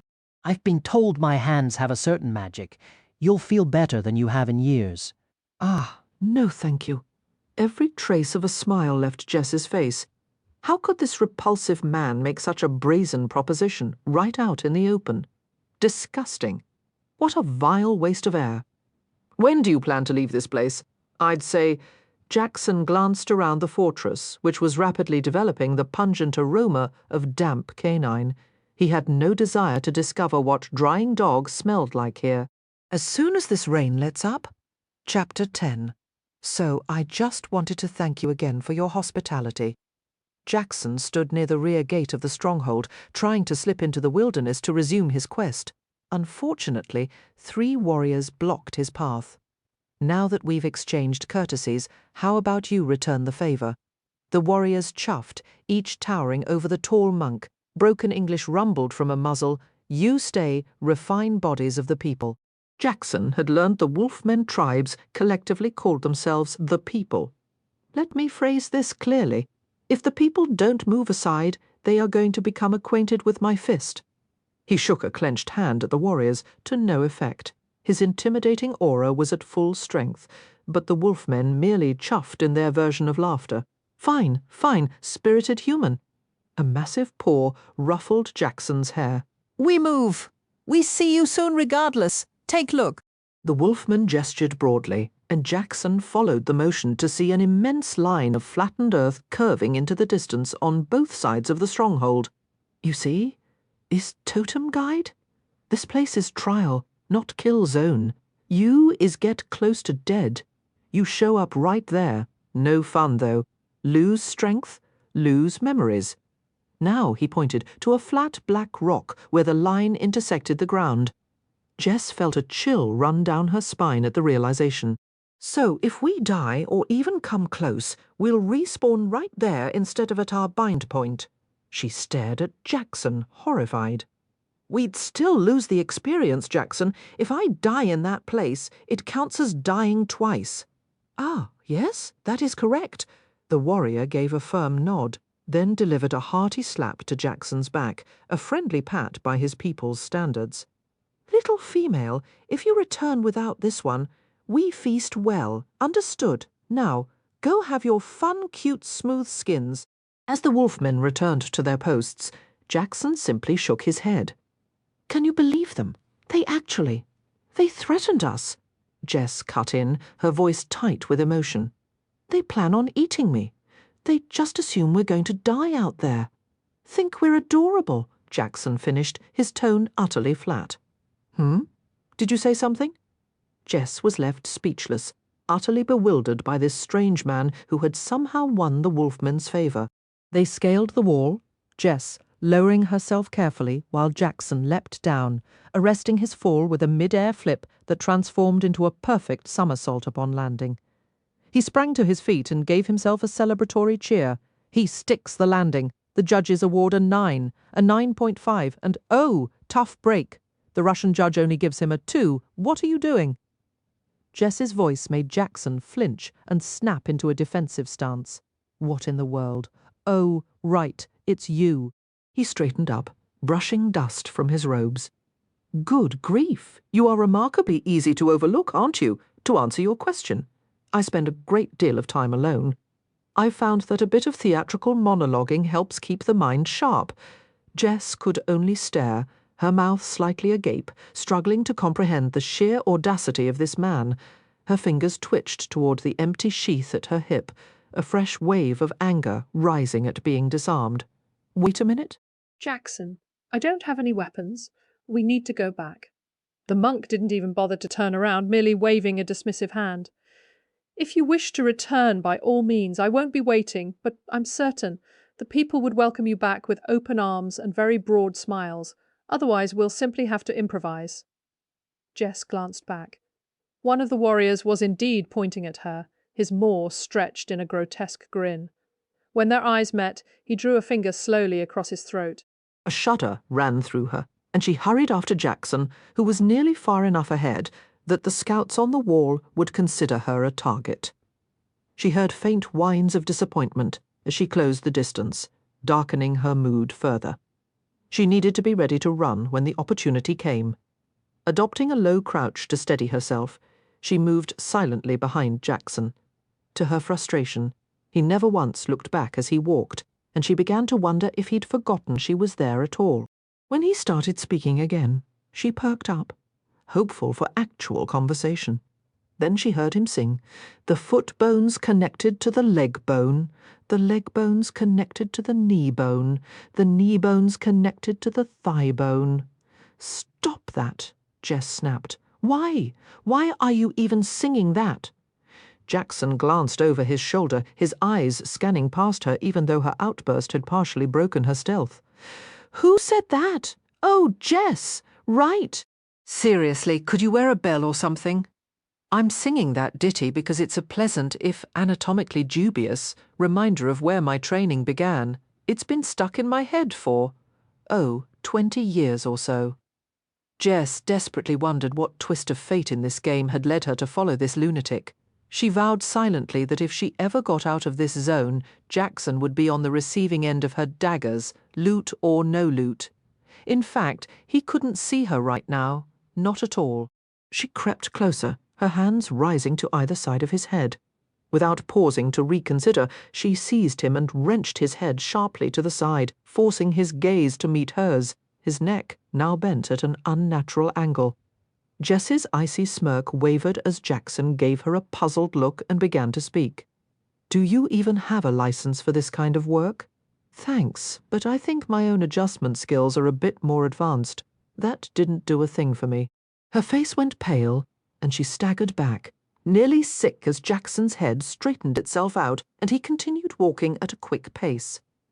He didn't even register that as an attack. What sort of creature had she teamed up with? She tried to ask him something, but her luck ran out. Jackson's dreadful charisma took over, and no matter her actual words, this is what reached his ears. "Jackson, I spend all day crouched in stealth, and I'm pretty sure it's ruining my posture. Can you fix it?" Jackson spun around, his face lit up with excitement, fingers wiggling eagerly. "I would absolutely love to work on you. Let me show you just how incredible I can make you feel." Jess flushed bright red and dodged his reaching hands. Certain something either disgusting or hazardous was about to happen. Jackson's breathing was uneven, and all she could think was that he was suddenly seeking payback for her attempt to snap his neck. "I'm really sorry, Jackson." "It won't happen again, I swear. I'll be a good partner on this trip." "What? What are you talking about?" Jackson's fingers gradually stilled, as if sensing they wouldn't be needed right now. "Jess, I'm only trying to help you feel better. Isn't that what you asked for? Not right now, not with you, and definitely not out here." Jess was blushing furiously. Why did every man she encountered become so instantly infatuated? Jackson glanced around at the untamed wilderness they were crossing. There were no trails, the underbrush reached their knees, and an ambush could come at any second. "I get it. Forgive my poor timing. I didn't mean to ruin the moment by suggesting it here. Maybe later, if we can locate a nice, open spot." Somehow, Jess found herself blushing even more. She'd never had someone be so earnest, so focused in pursuing her so abruptly. The passion and intensity in Jackson's voice were unmistakable. He genuinely wanted her. She could feel it, maybe. Perhaps he was just awful at casual conversation. Her thoughts were plain on her face, but luckily for her, Jackson was already trudging toward his destination again. He was muttering, and she assumed he was regretful for being so forward. Unfortunately for Jess, she was just too far back to hear him grumbling about needing to find proper lumbar support for a makeshift bed tonight. "Jasmine, how's your night vision? The sun's starting to set, and I think we should locate a resting spot before it's an emergency." Jackson never halted his steady forward march, resigned to a slower pace so his new companion could keep up. "My night vision is fine, but did you seriously just get my name wrong?" Jessamine stared at the back of Jackson's head, silently demanding he turn and face her renewed anger. The monk didn't reply, simply nodding along to whatever he heard her say. I see. It must have been awful for you, being alone in these woods for so long. Hey, I'm telling you I'm perfectly fine to travel after dark." Jess tried to grab his attention by raising her voice. "Oh, thanks for pointing that out." Jackson looked back at her. "I wouldn't have even noticed that clearing. Good spot. You frustrate me with your nonsense." Jess resigned herself to one-sided discussions for the foreseeable future. Jackson walked into the clearing, brushing against a tree, and was suddenly grabbed by Jess and yanked backward as a huge branch crashed down exactly where he had been about to step. He regained his balance effortlessly. Having a raw dexterity score of 100 wasn't just for display. Jackson watched as the branch lifted back up, disappearing into the canopy above. "Did you happen to see which tree that came from? I was a bit too distracted to notice. I have a worrying idea." Jess bent down grimly, picked up a rock, and hurled it at a tree a little farther away. The pebbles struck the bark, and instantly a heavy branch slammed down where it had landed. "Seems the trees themselves are off limits for shelter," Jackson observed, his voice low. "We're being herded to the forest floor, forced to confront whatever lives here." A moment later, a sparrow landed on a low limb, only to be violently swatted by a whipping vine. A cloud of drifting feathers was all that remained. Jackson gave a grim nod. "That explains the silence. I haven't heard a single bird call for over an hour. With dusk deepening, Jess and Jackson pressed on, searching for a spot easier to defend than the exposed clearing. Their steps grew slower as the light failed. Jess stretched, her back emitting a series of audible pops. Jackson watched, a familiar, almost involuntary hunger flickering in his eyes. Noticing his intense stare and flushed cheeks, Jess misinterpreted his focus entirely. Her own face warmed. "You really can't concentrate unless we take care of this, can you?" I genuinely don't think I can," Jackson confessed, his gaze analytical as he swallowed hard. She looked down, mumbling, "You're not bad to look at, I guess. And this is just a game, right?" When she glanced up, her expression was unexpectedly heated. "Fine, let's do it. You need to clear your head, and honestly, it's been a while for me too. Here, in the middle of the woods?"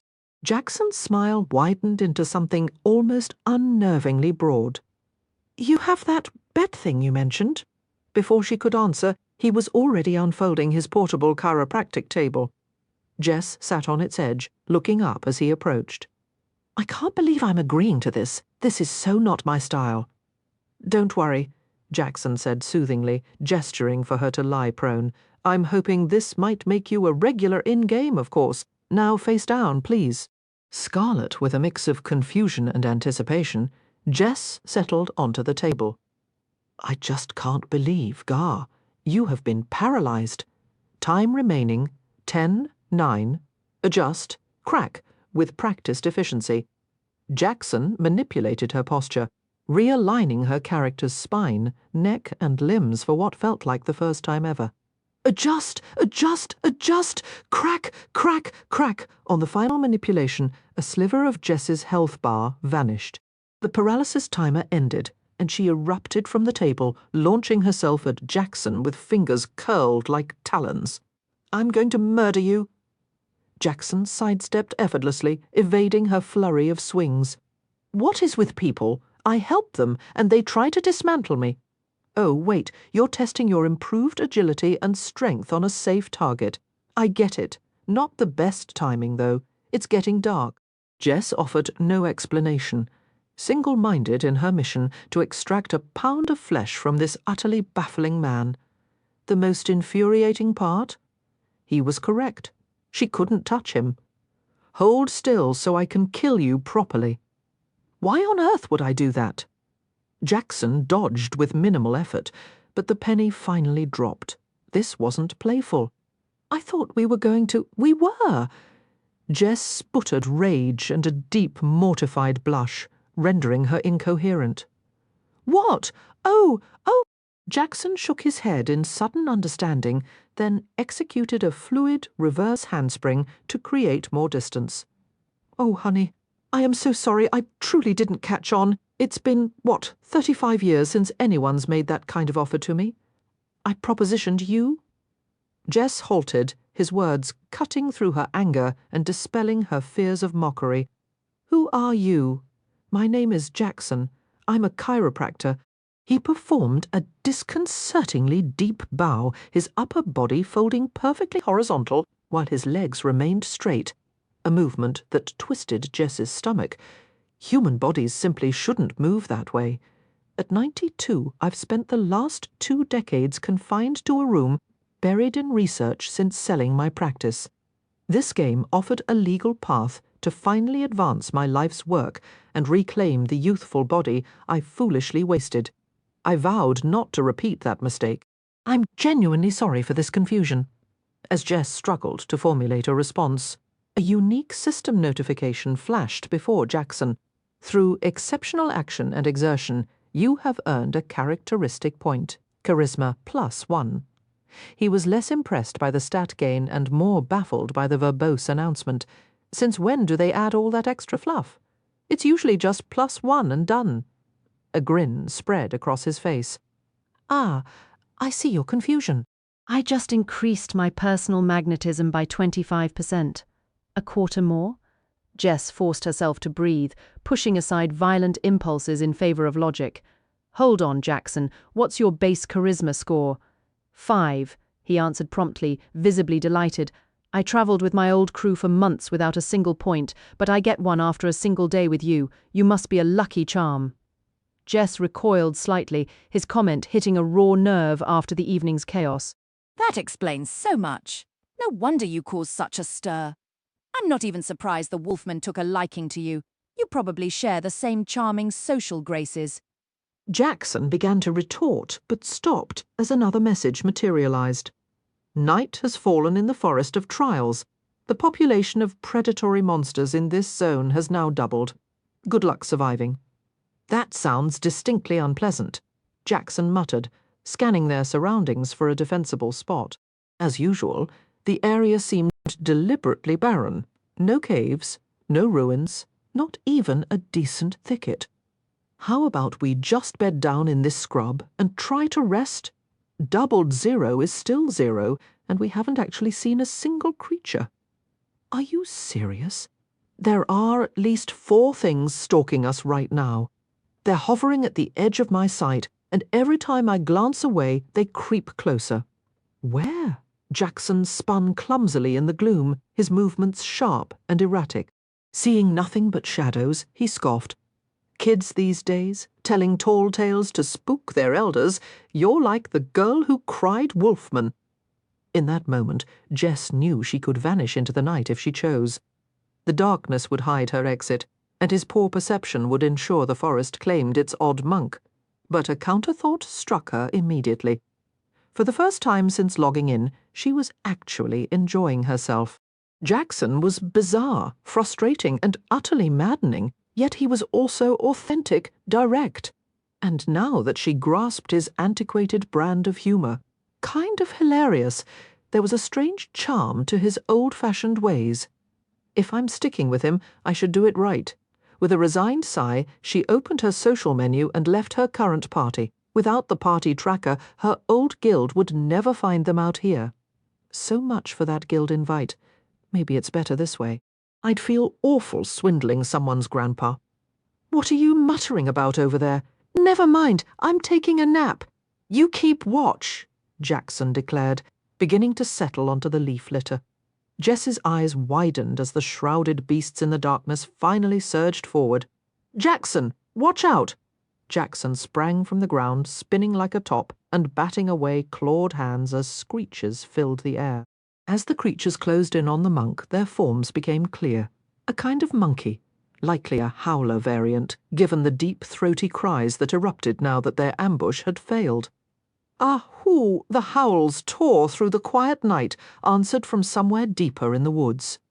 The calls were thick with fury and anticipation, a signal to the troop. A challenger was here, and it was mealtime.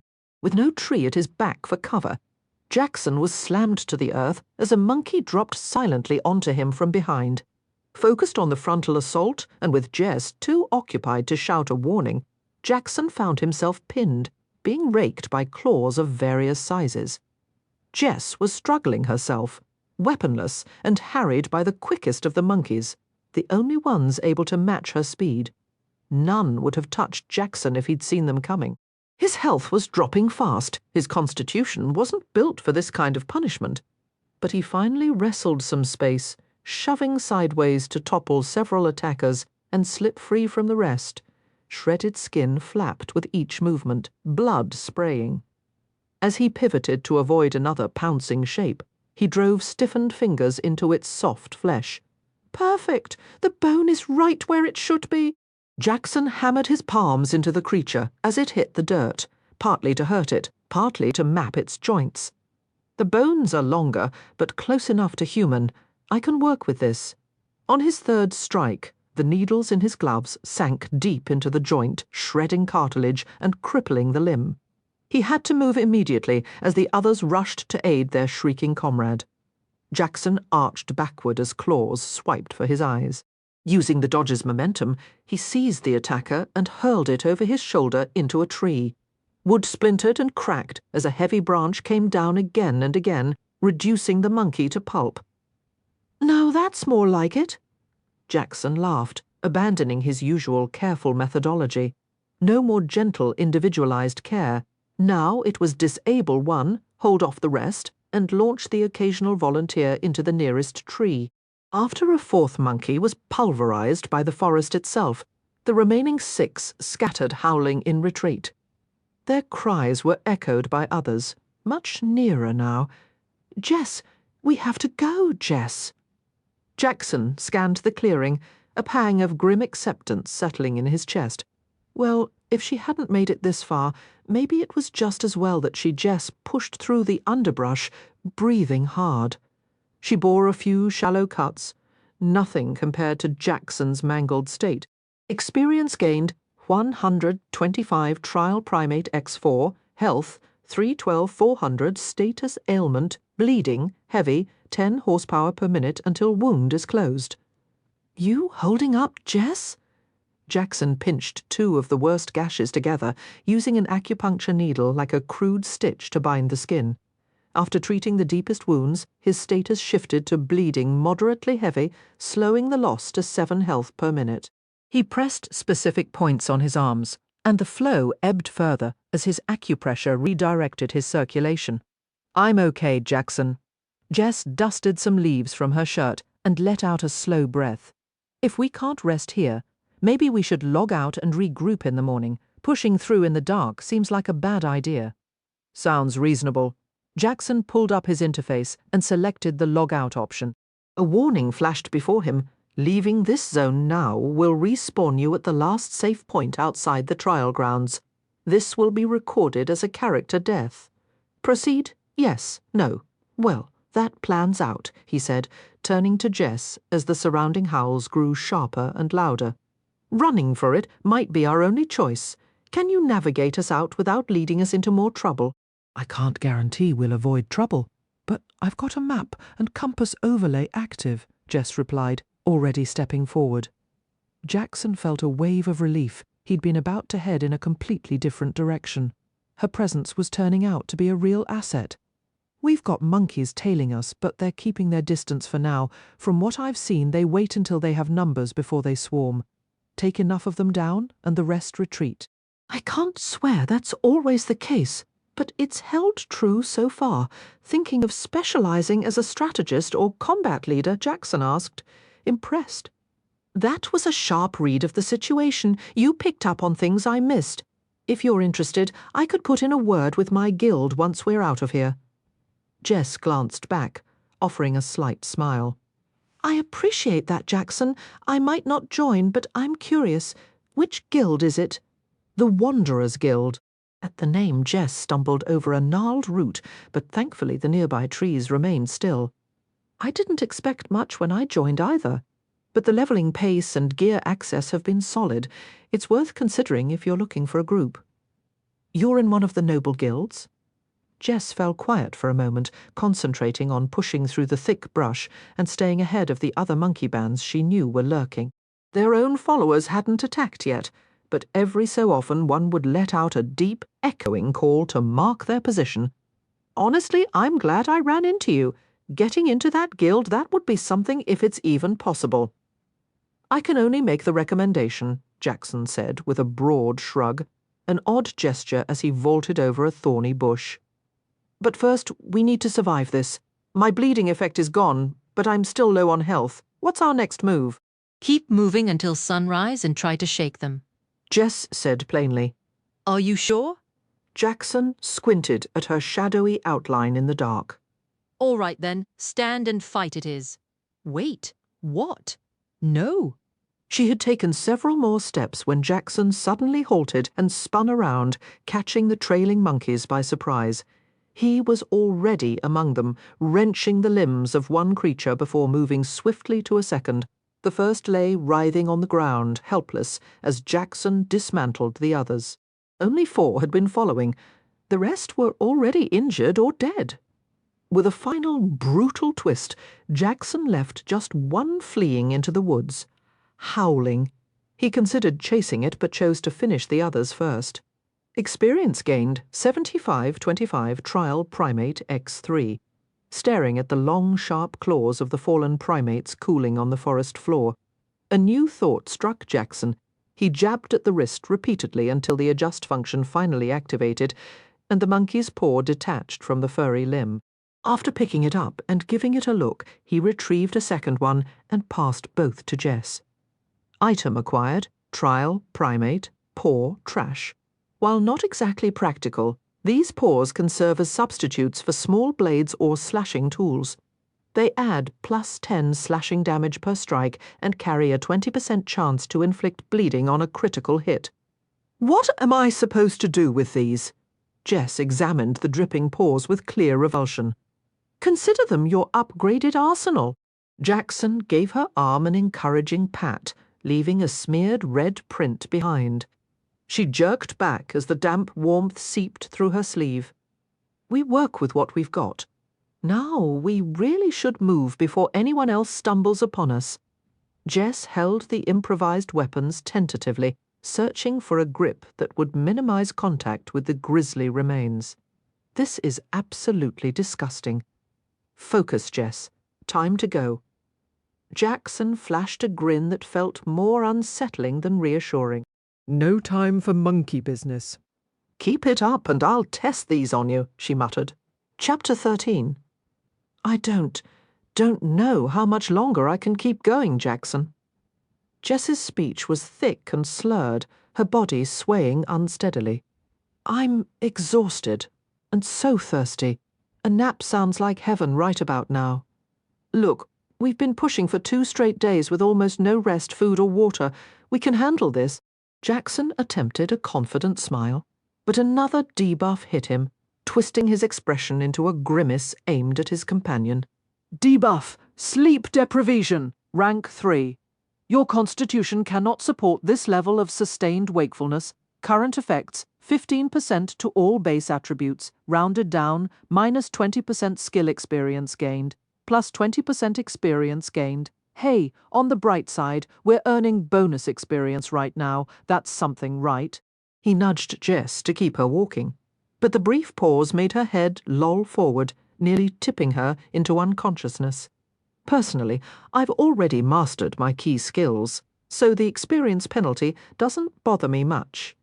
The stat drop is a real pain, though.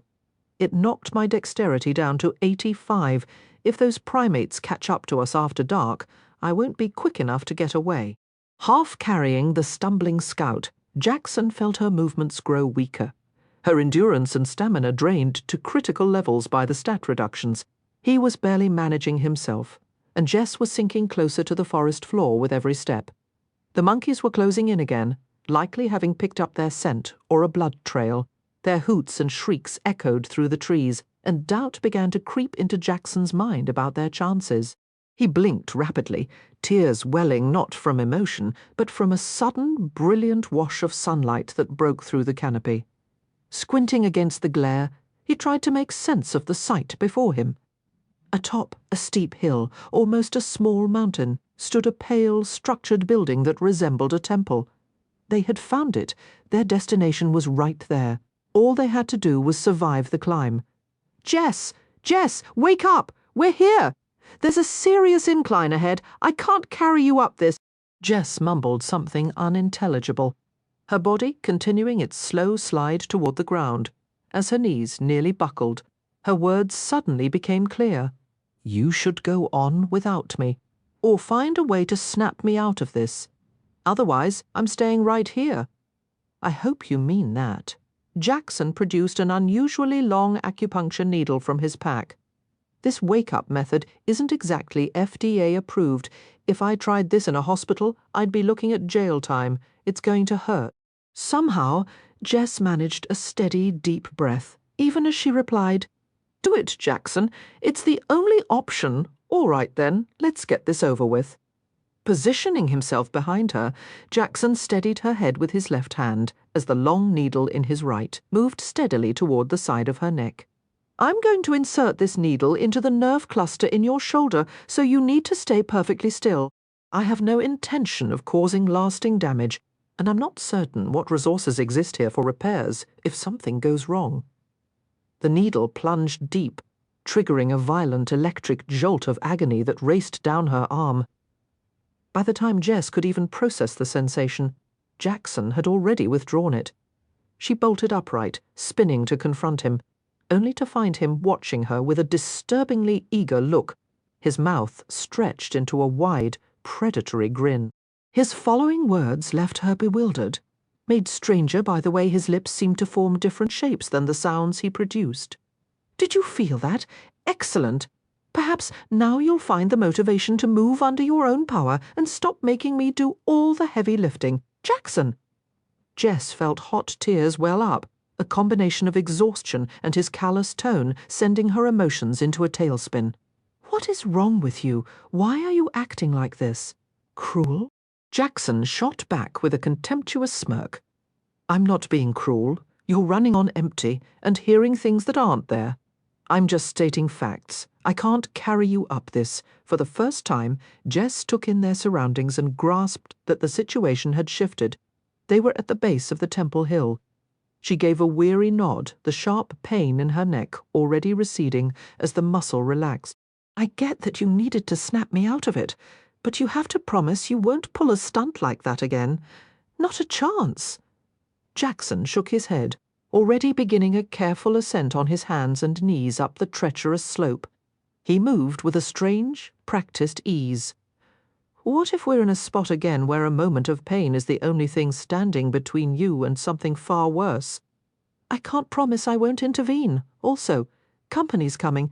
You might want to get a move on." The howls were undeniably closer now. From his higher position, Jackson could see glimpses of tawny fur moving between the trees. Thank goodness it was still daylight. Jess attempted to climb upright, but quickly found maintaining her balance was a futile struggle despite her agility.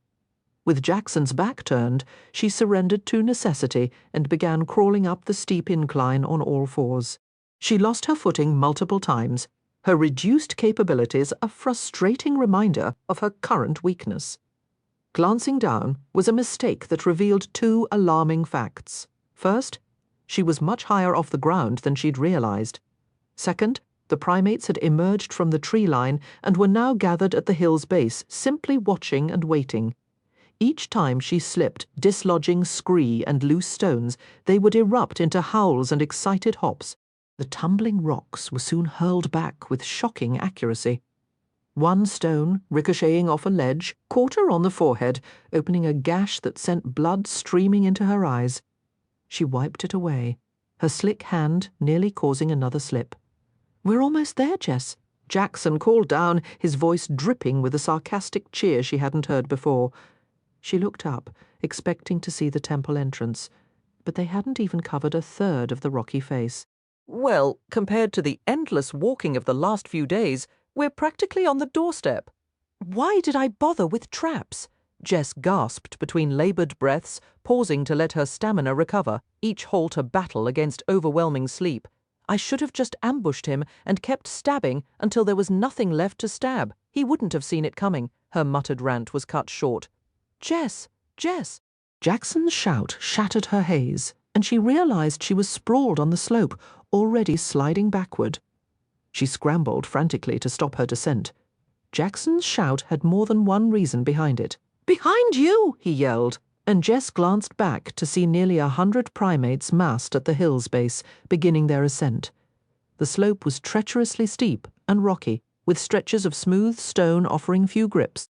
While the creatures were quicker than her, the difference wasn't dramatic. If she pushed herself, she could stay ahead. Jess started moving again, looking up to find Jackson already more than halfway to the summit. "How are you so far ahead already?" she called out, frustration edging her voice. His reply drifted down, making her jaw tighten, steady pace. Drawing on a slight return of stamina, Jess resumed her climb. Jackson watched her for a moment and gave a satisfied nod. Focus had replaced her earlier haze. Even without the sharp sting of pain to drive her, raw will and the instinct to survive were merging to keep her in motion. He tilted his head back, not toward the temple ruins above, but to gauge the sun's position.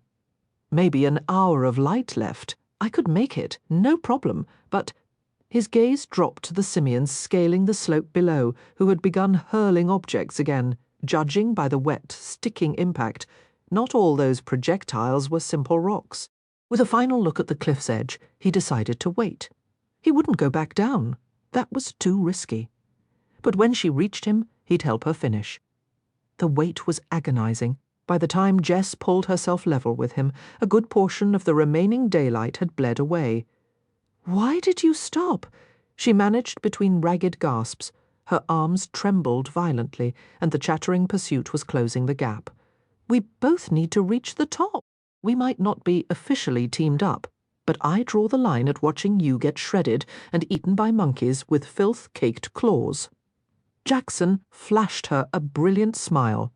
In response, Jess let her head drop forward until her forehead lightly tapped the cool stone. "Sometimes, Jackson, I truly don't understand you," she whispered, a profound weariness in her tone. He reached toward her. For a fleeting second, she anticipated a comforting touch, but his hand simply snatched a rock from the air meant for her skull. Disgusting things. Jackson then slid down several feet, catching the lead beasts off guard with two sharp, solid kicks. They lost their footing, tumbling down the incline and sweeping a few others along in their chaotic descent. "Don't slip, and don't let them get a grip on you. I have zero interest in trying this climb a second time." Recognizing the peril of a fall, the monkeys began to fan out, trying to flank and get above the humans. Jackson and Jess scrambled upward, their sole goals to stay ahead and stay alive. Twice, a primate managed to get above them, but by coordinating their efforts, the pair fought off the assaults and kept their precarious hold. Sunset faded into full darkness, draping the climb in a veil that made every handhold a gamble. They were agonizingly close to the top, but the final stretch was nearly vertical. Needing a brief respite before the last push, they spent several minutes dislodging monkeys, sending them screeching down the mountainside. Once they had carved out about 5 feet of clear space, they began the final scale. Jackson was convinced a fall was imminent until his palm slapped down onto flat, level stone. He hauled himself over the ledge, sucking in a deep, grateful breath of cool air before immediately twisting to grab Jess's outstretched hand. With a shared groan of effort, he pulled her up to relative safety. "We made it." Jess collapsed onto her back the moment she was over the edge. Every muscle screamed in protest, leaving her utterly spent. "What about the monkeys?" Jackson crawled to the ledge and peered over. "Still there. They look pretty bummed out. They're not coming any closer, but they've all huddled together on the slope just staring up at us. I'm a bit shocked they couldn't catch us on that slope. Maybe those lengthy claws aren't great for scrambling up rock." He stopped, then yelled down over the ledge. "My apologies for your empty stomachs down there." Jess gazed at the night sky and sighed. "Do you ever consider your words before they leave your mouth? If they weren't starving, we'd be their dinner. More importantly, are we actually secure here? Did they give up because we're nearing something worse? Or can I finally get some rest? Right on the edge, like this?" Jackson shook his head. "Two problems. You could roll right off this ledge, or something could decide we look like a midnight snack. We should probably, and you're already asleep." "Fantastic. Well, let's just hope for the best, I suppose." Jackson dropped down beside Jess and shut his eyes, his exhausted status guaranteeing he was out in seconds. The hard stone was a terrible mattress, but neither was in any state to complain. The creatures below seemed to realize their prey was sleeping and started shrieking in anger. The noise didn't disturb the unconscious pair, but both stirred fitfully as a strange, powerful presence seemed to glance over their sleeping forms. Time blurred for Jackson. Hours felt like moments. His fingers started to twitch, the typical first clue the monk was waking up. Soon after, his eyes snapped open and he sat bolt upright, since he didn't use his hands, just tensing his core and springing to his feet. Jess yelped and scrambled back. "Jackson, that was straight out of a creepy film." Jackson looked at her, blinked slowly like an owl, and scanned the flat summit they were on. Broad daylight, dehydration is hitting hard. Sleeping in the midday sun absolutely didn't help. "The hunger is getting intense. I wouldn't be shocked if my stats begin to drop from this. The sleep deprivation is gone, but no rested bonus. Nothing attacked us while we slept, so this must be a safe area or the local hunter was away. Suddenly, he started twisting his body, joints popping and posture shifting. A moment later, Jackson looked at Jess again with a cheerful grin. "Top of the morning, Jess. I was just doing a quick self-check and assessing our status. Didn't mean to overlook you. By any chance, did you notice we're right beside the temple?" Yeah, kind of hard to miss," Jess said, pointing at the vast expanse of pale stone they'd slept against. "Got any brilliant ideas for what we do now?" Jackson stared up at the smooth white wall, rubbed his chin, and let his head tilt side to side. "I guess we search for a way in. Would you prefer to stick together while we look, or split up to cover more ground? Would you even spot a door if I left you to search by yourself?" "I'm confident I'd manage," Jackson stated seriously. "I do have a base perception score of 21. My only real weakness is with things that are deliberately concealed. Something as plain as a door or a small gate isn't exactly invisible to me." "Whatever," Jess muttered, trudging grumpily along the temple's exterior with Jackson bouncing along behind her. They had circled about a quarter of the moderately sized structure when they spotted a variation in the flawless white stone. "Is that a seam?" "I believe it is." Jackson moved closer to the wall. "If my past gaming knowledge holds true, that usually means we need to break the wall right here. Hold on, don't." Jess shouted, but it was too late. Jackson threw a punch at the stone. Right before his fist connected, the wall slid open, revealing a corridor. "Oh, would you look at that? I found the entrance." Jackson stepped into the temple, and the wall sealed shut behind him. Jess let out a choked scream and sprinted forward. In an instant, she reached the wall, and it opened to let her pass. Predictably, Jackson was already gone. Jess took a deep, resigned breath and walked through the opening. Jess decided this was the perfect chance to test her own limits. As she stepped forward, the wall sealed shut behind her. Meanwhile, Jackson had just finished tumbling down a steep ramp that appeared the moment he entered the temple. The ramp smoothed into a slick slide near the bottom, sending him skidding halfway across the room before he finally came to a stop. He sprang to his feet, dusted himself off, and took in his surroundings. His eyes locked onto the only light source, a single gleaming golden eye. After a tense moment of mutual staring, the eye vanished, and the room gradually brightened to a soft, pre-dawn glow. A screen materialized before Jackson's face, stubbornly lingering until he read every word. "Welcome, Challenger. You have entered the Temple of Tempering. By reaching this hall, you have passed the initial trial. From this moment, your survival determines your reward. Should you fall, you will be returned to the temple's entrance and barred from the solo chambers. This is your only opportunity. Make it count. The countdown to your demise begins now." The screen disappeared, leaving Jackson blinking in the dim light. His night vision was compromised, but his spirits soared. He was encircled by animated skeletons, and he couldn't have been more thrilled. Bones, actual human bones. Look at that articulation, moving as if guided by muscle, yet every motion is visible. Sharp bone fingers reached for his face, but he batted them away with a forceful swipe. So many theories to verify. First, I must confirm they react like living beings, and I can't let myself get overwhelmed. My apologies to those affected, but I need to eliminate at least half of you. Rest assured, your sacrifice will serve a greater purpose. The skeletons offered no reply, though they hesitated briefly at his speech. Their fixed grins were the first Jackson had seen that mirrored his own fervent curiosity, and he wasn't about to waste this chance to hone his skills. They were already upon him, so he began working his fingers into bone sockets, using his knuckles to apply sudden pressure and twist joints apart. With each strike, Jackson studied their reactions. In return, they began to exact a price in flesh and blood. They weren't exceptionally strong, but the magic animating them made them surprisingly resilient. If they had possessed real force behind their attacks, the countless cuts and gashes he was accumulating would have reduced him to pulp. "This isn't working," Jackson muttered. He activated Adjust one final time, and the targeted skeleton's head spun on its spine before settling back into place. Then it tried to punch him with spiked knuckles. Jackson dodged easily, even as a dozen other feeble fists pummeled his body. Dismantling it is, then off with its head. A swift uppercut sent the skull sailing through the air.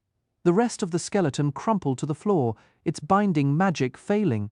Crushing or removing the skull proved the only reliable way to stop them, and Jackson preferred removal just in case he could reanimate a complete specimen for later study. With his strategy set, he pushed back and rolled over the clustered undead. Now, with most opponents before him, the monk began efficiently separating heads from bodies. A pile of intact skulls grew at the edge of the fray, while the collapsing forms made the footing precarious. Jackson weaved, punched, and dodged, soon clearing half the room.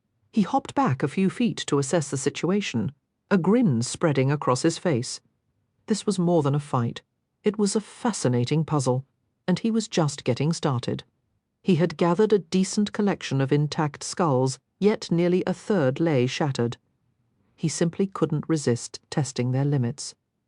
As he hesitated, his notifications flashed into view.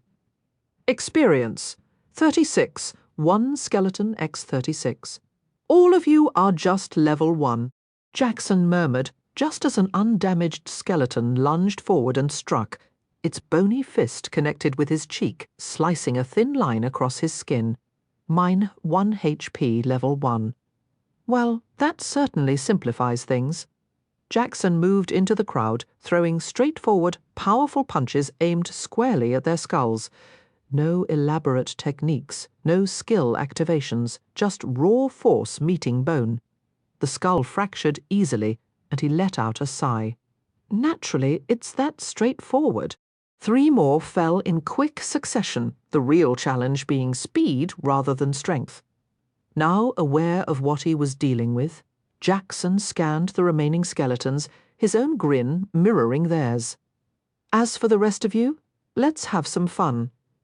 Kneeling amid the scattered remains of countless defeated skeletons, Jackson sorted bones, trying to assemble complete forms.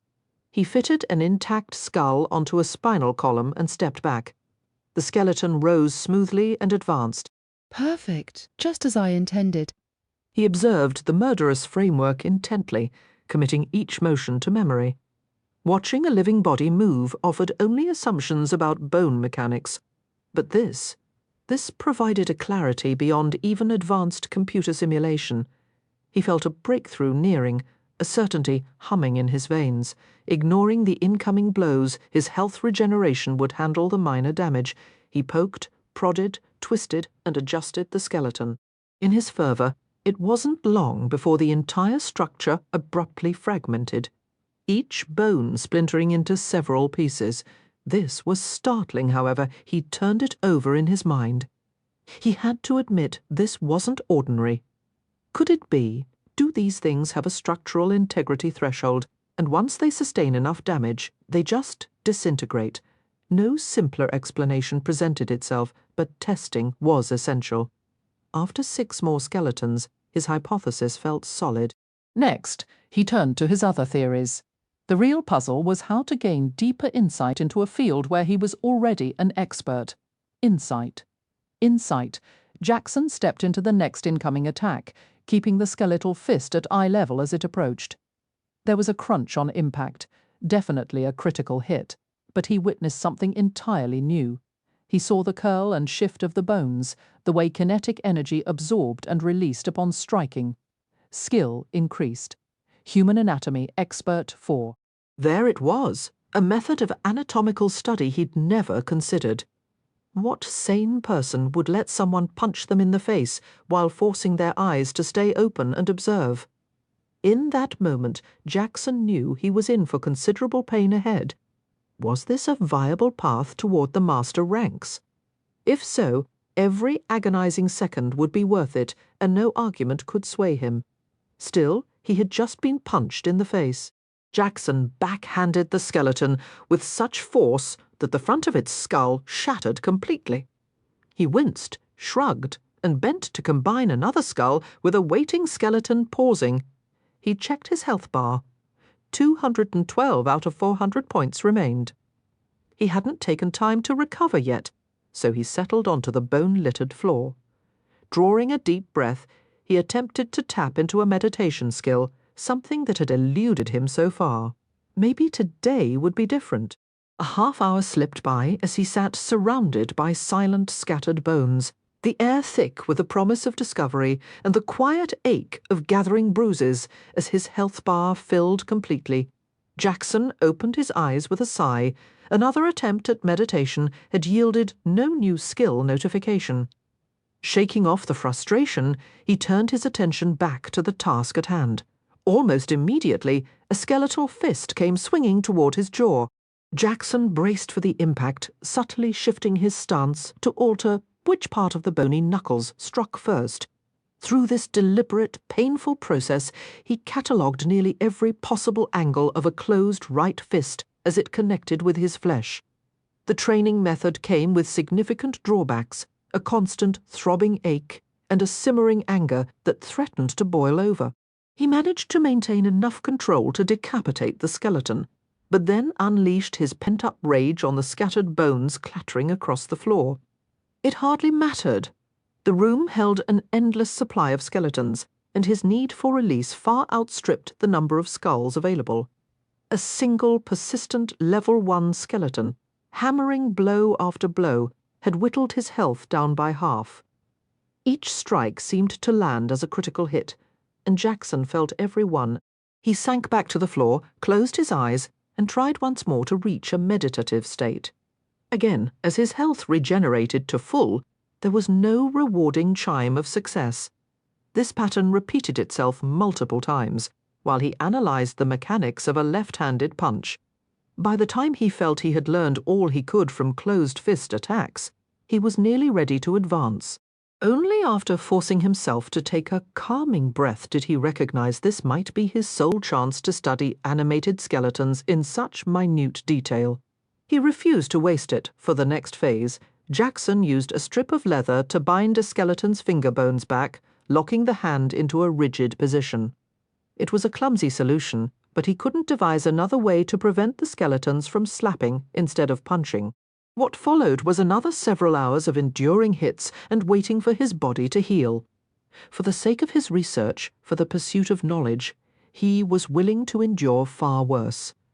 Once he felt he had a firm understanding of potential finger movements, he removed the hands from the next skeleton before animating it. He then subjected himself to a barrage of elbows, forearms, and shoulder strikes. He must have spent over a full day just letting himself be attacked. Twice, the room's flaming eye manifestation appeared, hovering silently to observe him for minutes before disappearing. Even a random magical construct was passing judgment on his methods. He could feel it. By the time he had thoroughly studied kicks, knees, tackles, shoves, and headbutts, he was genuinely convinced he had extracted all possible knowledge from this brutal form of study. A check of his skill screen brought a spark of satisfaction. Skill increased. Human anatomy. Expert 7. The progress felt slower than he'd hoped, but it made sense. Human anatomy encompassed far more than just bones. In many ways, it was a vastly more complex field. Jackson reasoned that reaching the master ranks through natural study would require him to examine everything from nerves and tendons to muscles and organs. That wasn't even considering deeper systems like how digestion influences metabolism and other bodily processes. Unless he wanted to dedicate years to memorizing every possible fact, he'd likely need to use skill points to max out this skill eventually. He wasn't ready to invest that into a secondary focus now, but depending on his future specialization, it might become a valuable move. With a final decisive motion, Jackson stood and crushed every remaining skull in the pile. Only then did experience notifications finally flood his vision. Tallying the skeletons he'd defeated in this session and earlier, the total came to 100 points, a full century of enemies. Would the next chamber also hold 100? Would they be level 2? If so, even if he could clear that room, serious trouble likely lay ahead shortly after. As he moved toward the door, a transparent screen materialized before him. Congratulations, Challenger. You have set the record for the slowest ever recorded traversal of the first solo survival room. There was no advantage to be gained here. The message was simply a courtesy, a warning. Before passing through this doorway, ensure you are well rested and mentally braced for what awaits. Completing the chamber would boost the rarity of the ultimate prize by 1%. All right, then. What exactly is waiting? Jackson was certain he'd spoken aloud, but no reply came. He felt the weariness in his bones and was grateful for the prompt, deciding to catch a brief nap before proceeding. Once his stamina was fully restored, and any lingering fatigue cleared, he moved forward and turned the handle. What met his eyes made him shriek in utter horror. "I despise insects," he yelled, even as he forced himself to advance. Scarab beetles were streaming from crevices all around the chamber, advancing in such a synchronized, undulating tide that the very floor seemed to roll like a nauseating ocean. Perfect, revolting, dirty bugs served with a side of vertigo. I was beginning to question the famed difficulty of these trials. Now it all makes perfect sense. His entirely reasonable tirade finished, Jackson plunged into the room and began crushing beetles underfoot. For the first time, he felt profound gratitude for his entomologist title and the extra damage it granted against creepy crawlies.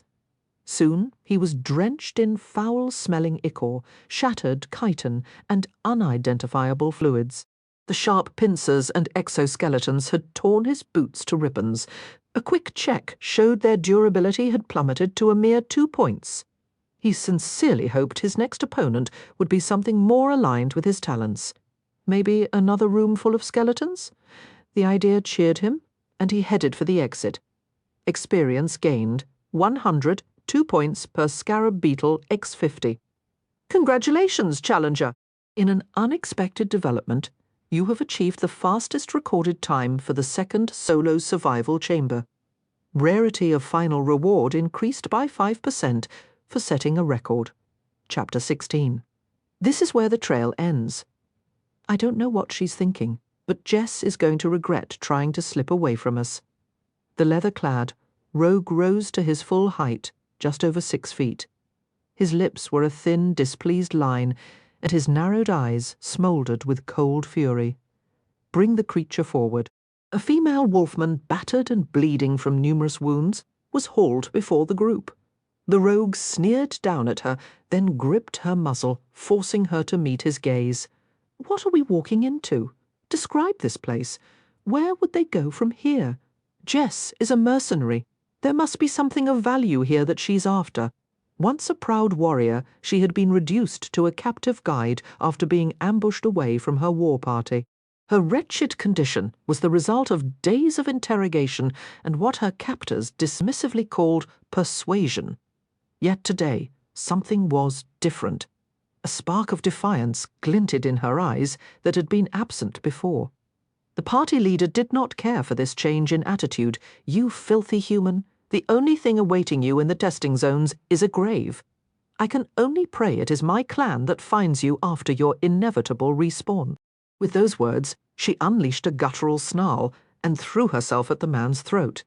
It was a futile gesture. The rogue's dagger flashed, piercing her heart 3 times before she could close the distance. The most unsettling part was the triumphant, almost gleeful look on her face as she collapsed. Disgusted, the man spat on the furry corpse and gave it a solid kick. A complete waste, well, team. It seems we'll be finding our little runaway the hard way. Stay sharp for anything. Jackson. The third chamber was structurally identical to the others, differing only in its inhabitants. This time, it was 25 shrieking, duck-sized horses stampeding toward him with high-pitched whinnies. Jackson paused, struck by a fleeting ethical quandary. Did he feel any guilt about punching miniature ponies? The thought was absurd, but it hovered for a second before the practical need for self-preservation washed it away. As the first tiny horse reared up and struck out with a sharp metal hoof, Jackson found his hesitation melting away. These were, admittedly, adorable opponents, but the immediate threat overrode any cuteness. A fleeting, absurd worry crossed his mind. What if the temple later presented a horse-sized duck? He filed that concern away for future Jackson to handle. In truth, given his enhanced strength and agility, they weren't a significant challenge. A part of him even fantasized about hitching them all to a cart, creating the most charming transport imaginable, but the game offered no such whimsical option. With a resigned focus, he set to work. He dispatched most with quick, merciful neck snaps, though a few required a heavy boot, mindful of his footwear's dwindling durability. His glove's extendable needle proved brutally efficient on others, its length more than sufficient to reach vital points. Beyond the initial surprise strike, the creatures couldn't touch him. They lacked the necessary weapons, size, or speed to pose a real threat. This felt less like a physical trial and more like a psychological nudge, a test of a challenger's resolve. Exiting the room, he didn't anticipate a record, merely hoping he wasn't the absolute slowest. A notification flashed, X.100 4 Tiny Horse X25. Congratulations, challenger. You have set a new record for the most brutal massacre in the 3rd solo survival chamber. Others have cleared it faster, but very few have utilized one tiny horse to bludgeon another to death. Final reward rarity increased by 5% for achieving a room record. He was starting to discern a pattern in enemy numbers and experience yields. As he moved to leave, his legs buckled and he collapsed. What the maximum hunger and thirst debuff? His throat was parched, a stark, gritty dryness. His gaze fell on the tiny horse corpses nearby. His stamina bar had stopped refilling entirely. With grim practicality, he dragged one closer, used his needle to puncture a small opening, and forced himself to take a bite. He chewed mechanically, narrating the act to himself. It's just sushi. Very fresh, very moist sushi. The moisture helps with the thirst, too. He consumed a significant portion of 2 of the creatures before his stamina began its slow return to normal. Normally, he'd worry about food poisoning, but survival now trumped future gastrointestinal distress. Entering the 4th chamber immediately revealed a shift in complexity. 10 figures stood huddled together, clearly non-player characters, peasants, or perhaps a makeshift militia.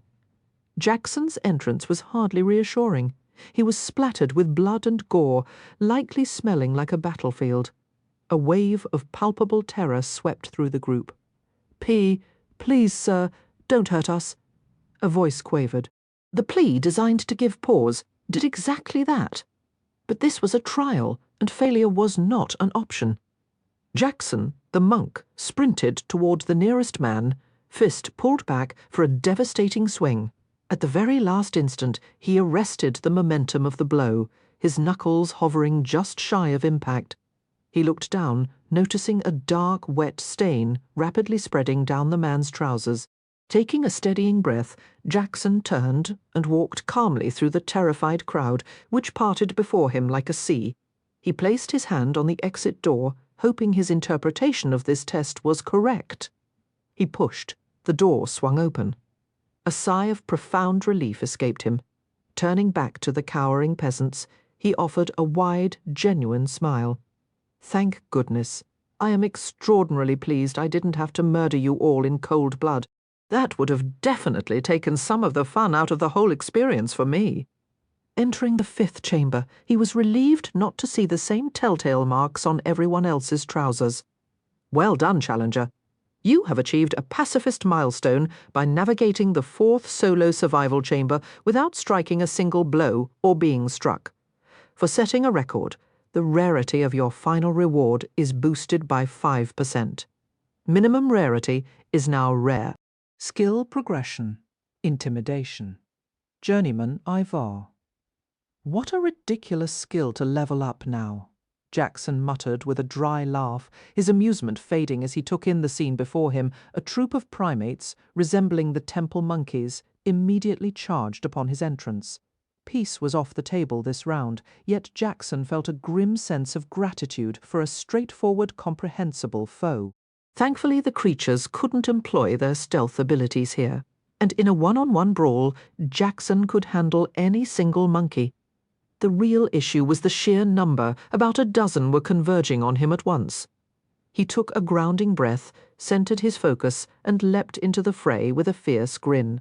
Monkeys of this build are usually far stronger and quicker than a person, but Jackson's enhanced attributes allowed him to parry the initial assaults and strategically put his back against a wall. Securing his rear, he could now pour all his attention into the onslaught ahead. He dropped into a crouch as 4 sets of claws screeched against the stone, carving parallel gashes where his head had been. Seizing the opening as the limb swept past, Jackson drove a rigid hand strike deep into the beast's armpit. The arm went limp, hanging uselessly. Grabbing the incapacitated limb, he used the creature's own momentum to hurl it into a leaping companion, sending both crashing to the floor in a heap. As a third primate tripped over the tangle, Jackson seized the chance to deliver a precise, crushing blow to its neck muscles. A pinched nerve sent it collapsing in writhing pain. 3, temporarily out. "How to press the advantage," he whispered, as the remaining enraged pack closed in. With no better alternative, he plunged into the chaotic melee, dealing targeted, debilitating damage. Ironically, being surrounded made it harder for the monkeys to attack effectively. Their wild, sweeping strikes often injured their own allies as much as their target. Through rapid, calculated movements, Jackson steadily reduced their numbers. When only 4 were left standing, he treated it as a live training session, expertly applying joint locks, spinal adjustments, and pressure point strikes. He was, admittedly, starting to enjoy himself a little too much. As the final primate fell, Jackson assessed his own condition. He was down to about a quarter of his health. He snagged one of the fallen beasts and, in a moment of dark practicality, used its coarse fur like a mop to clear a patch of floor from any dubious puddles. He settled in the cleared space, and after a brief internal debate, decided against using a still warm body as a cushion. He hadn't run into lice or fleas in this world yet. But that was no guarantee they weren't lurking somewhere. Congratulations, Challenger! You have cleared the 5th solo survival chamber. Rarity of final reward increased by 1% for standard completion. Jackson's sight snapped back into focus. As he awoke, his gaze immediately locking onto the flaming eyeball hovering in the air above him. It vanished with a soft pop the instant it registered his attention. The monk rose and stretched his stiff limbs, musing on the recurring theme of sleeping on unforgiving stone. It was far from ideal for his well-being, but under the circumstances he had little choice. As ready as he was going to be, Jackson pushed open the door to the 6th room and stepped through. Only 10 adversaries awaited him here, but the sight of them was utterly perplexing. The creatures were chained together at the ankle, a grim procession of cat-like demi-humans, in a world where wolfmen were humanity's primary foe. Other beast-folk were viewed with deep suspicion and seldom seen in the open. Their claws slid from their paws with a metallic whisper, and they advanced as one, a coordinated wall of fur and fury designed to box Jackson in and cut off his retreat. For all their training, however, their linked state made them clumsy, each step a tangled negotiation with the others. They had fanned out strategically, making it impossible for him to simply ignore them and bolt for the door. This was a deliberate ambush. Jackson spent a critical second assessing their build, noting the familiar humanoid frame that meant his combat skills would translate. Just as he braced to move, one of the catmen spat words at him, its voice a triumphant hiss. "Our freedom for the price of 1 human life. A bargain." The declaration was a lightning bolt of understanding. These weren't mindless temple constructs or some ethical puzzle. They were prisoners, fighting for a chance at liberty. Sympathy, however, wouldn't stop their claws. Jackson twisted aside, feeling the wind of a strike that would have peeled the skin from his chest. He raised his hands to block, but when another set of claws shredded the stone doorframe behind him, he knew defense was futile. The only option was to not get hit. This new resolve led him to slam his back against the wall, but he used the impact to spring forward, driving his fist hard into the speaker's diaphragm. "I'll savor carving you apart," the creature wheezed, struggling for air. In that single impact, Jackson felt the peculiar give of its ribs, brittle yet strangely pliant. He ducked and weaved, his arms snapping back as the others unleashed a whirlwind of slashes around him. To test a theory, he channeled all his strength into a single gauntleted backhand. The chatty catman's skull crumpled like parchment, and then with a shuddering pop, the body vanished into nothingness. The sudden absence nearly made Jackson stumble, but he converted his surprise into a forward roll, narrowly avoiding claws aimed at his eyes. As he regained his footing, he was forced into a frantic dance of evasion. The loss of their comrade changed the dynamic. Freed from one more tether in their clumsy chain, or perhaps empowered by some unseen magic, the remaining catmen became a blur. Their speed, accuracy, and agility surged dramatically. Jackson landed another crushing blow, and another foe disappeared. When he tried a third time, his swing met only air. Ooh-ooh. The creature seized the opening, lunging in to sink its claws deep into Jackson's forearm, anchoring him with a vicious grip. Now grappled, Jackson's mobility was crippled, but his attacker had made its own mistake. It was now within his reach. Using his free left hand was awkward, but after 3 precise, brutal strikes to the beast's neck, a thin needle found its mark, piercing the jugular. The creature began to hemorrhage violently before it too vanished with that now familiar pop. Each disappearance made the survivors faster, more lethal. Jackson coughed, a spray of blood and phlegm hitting the floor. Only 3 opponents remained, but they moved with such terrifying speed that merely dodging their onslaught consumed all his focus. Launching an attack of his own felt like an impossible dream. Honestly, he was on edge, worried that taking out any more of these foes would leave the rest free to rip him apart without breaking a sweat.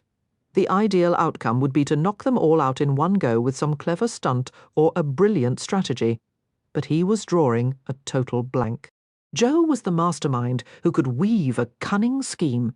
Jackson was more the type to just pound his enemies until they quit. Hold on, make them quit, moving summoning every ounce of his will. Jackson triggered his intimidation ability. Freeze right there, you filthy lawbreakers. He picked that line deliberately. It brought back memories of an old video game where shouting it always sparked a wave of fear and a collective groan from players.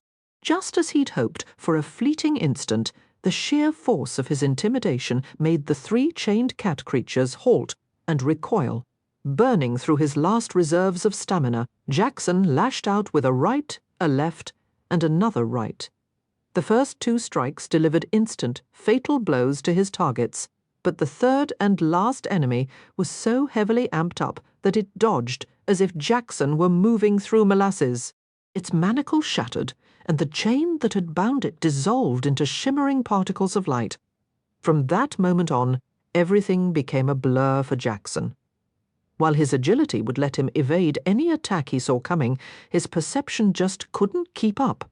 The beastman slashed open Jackson's left thigh, then bounded off the wall to rebound to his other side. Razor-sharp claws sank into Jackson's right ribcage, stopped only by bone from piercing his lung. Jackson was down to 46 health now, harboring no delusions about winning this brawl, much less whatever came next. So why wasn't he dead already? His oxygen-deprived brain wrestled with that simple question. Sensing its answer was crucial. He recalled watching house cats toy with their prey in the past, and realized that's precisely what was happening here. The only path to victory, or at least to beating this opponent, was to suck all the fun out of the fight. Jackson went limp, collapsing to the floor in a convincing imitation of a corpse. The catman paused and let out an almost theatrical sigh, as if compelled by its very DNA, then strolled over to finish the job. It reached down, gripped Jackson by the throat, and hauled him upright, starting to squeeze.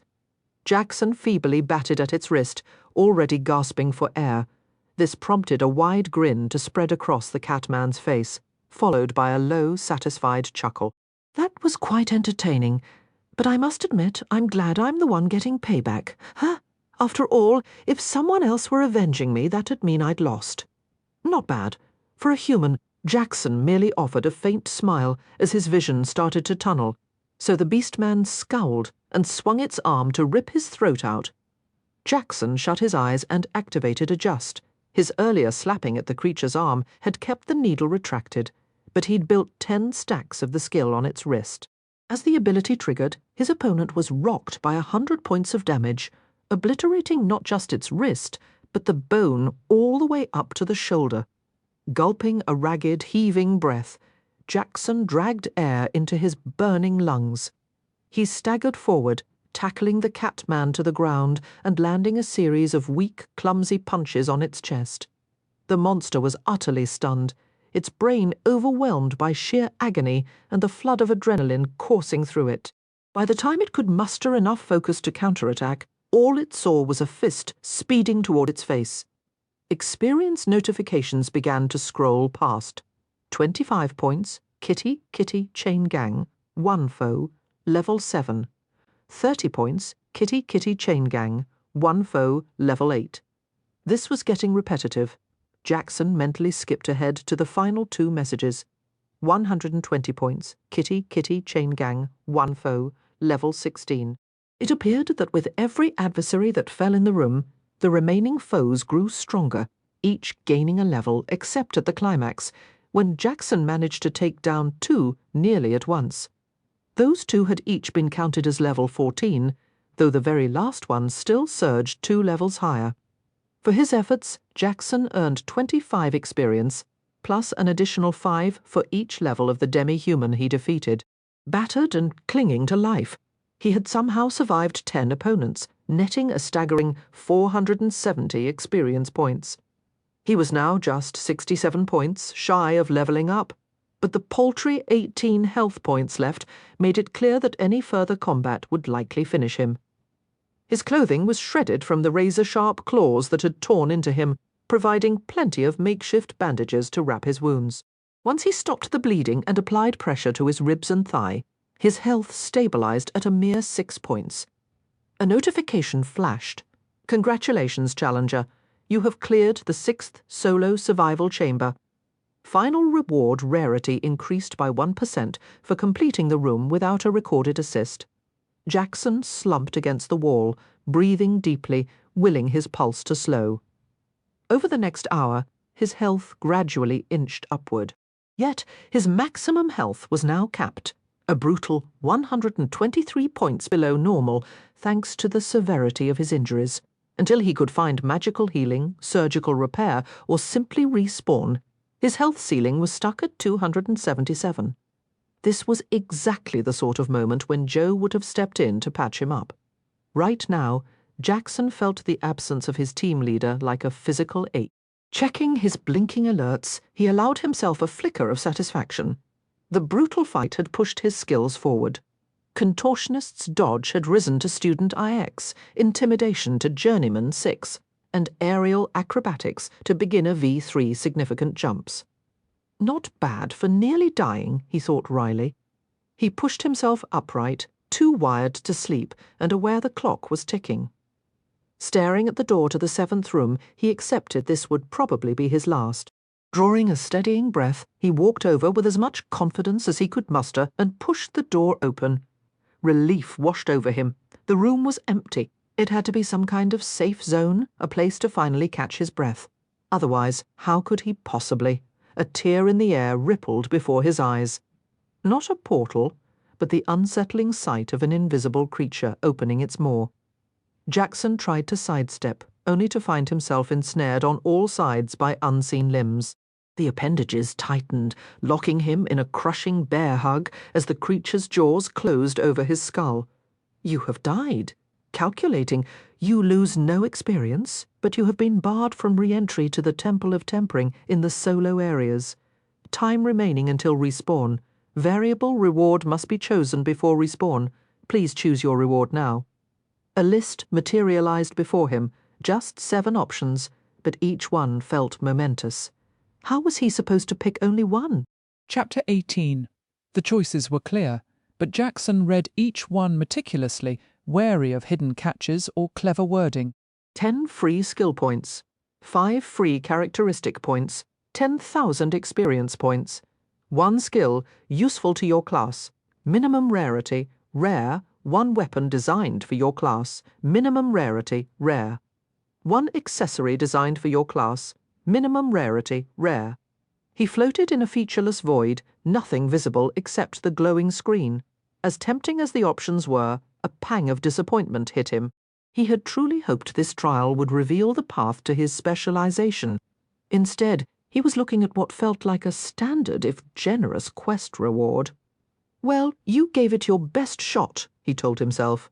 With a resigned sigh, Jackson reached out and selected the skill option. Are you certain you wish to select a skill as your reward? This choice is final. Yes, no, yes, I'm certain. Thanks for the heads up, though, I appreciate it. Jackson grinned as the interface dissolved before him. A burst of colour pierced the distant darkness, impossible to miss. He didn't strain his eyes, he simply waited, knowing whatever it was would arrive in its own time. In seconds, an immense wheel, fractured into countless segments, materialized before him, stretching to fill his entire field of vision in every direction. The deep resonance of a gong echoed, and a single segment sheared away. It contracted, transforming from a sliver into its own complete smaller wheel that sped toward him. The only marking he could make out was the word monk. This new wheel began to whirl, accelerating until the air crackled with static. With a thunderous clap, it halted and a notification appeared. Skill gained. Body compression. Novice in 9th. Your physical form remains flesh and bone, but now it fortifies itself through conflict. Survive 500 points of damage to gain 1 health point, not retroactive. Inflict 1,000 points of physical damage to gain 1 point of constitution, not retroactive. These benefits may improve as this skill ranks up the void and the spectral wheel faded, replaced by the familiar white temple walls and the muted earth tones of the surrounding plateau. A thrill ran through him. He couldn't wait to find Jess and share the news. He was also deeply curious about what reward she had earned, confident she'd have seen and handled the creature that defeated him. Jess, you out here yet? A noise from behind the temple corner caught his attention. He bounded over, eager to greet her, but skidded to an abrupt stop, his hands clenched into fists, ready to fight. A small cluster of strangers stood over Jess, one holding a blade to the nape of her neck. Well, look who finally showed up. You must be the legendary Jackson, a man clad in rogue leathers said, stepping away from the group and approaching with cautious steps. Name's Chris. I lead this little outfit. Not sure what tales Jess has spun, but she made off with some rather important guild property. We're just here to collect. Stay out of our business and we'll get to you shortly. He's going to murder you, you idiot. Jess shouted from the ground, her voice strained. Get out of here. The farm boy heard me just fine, Chris said, turning to deliver a sharp kick to the side of her face. He's clearly smarter than you were about running. Jess spat out a tooth, aiming blood and spit at his boot. Subtlety was never Jackson's strong suit. Fine, we'll handle him first. Chris sighed, turning his appraising gaze back to Jackson. You seem a bit slow on the uptake, and even your friend here doubts you'll get it. So let me be crystal clear. Hand over all your money and every item you're carrying. Do that, and you can walk away. Not a chance. Jackson took a single aggressive step forward. He froze as the knife at Jess's throat pressed down, drawing a thin line of red. Let's not be hasty, Chris chided, a sneer twisting his features as he ran his tongue over dry lips. You can hand it over nicely, or we'll loot it from your corpse. Make one more move I don't explicitly tell you to make, and she gets a one-way ticket to respawn before you do. Play along, both of you, and I might just leave you here breathing. The spot wasn't exactly welcoming, but from her description, if she were to reappear there before you, let's just say the wolfman wouldn't be offering tea and cookies. Jackson came to a complete stop, a genuine pang of sympathy hitting him for the first time since he'd logged in.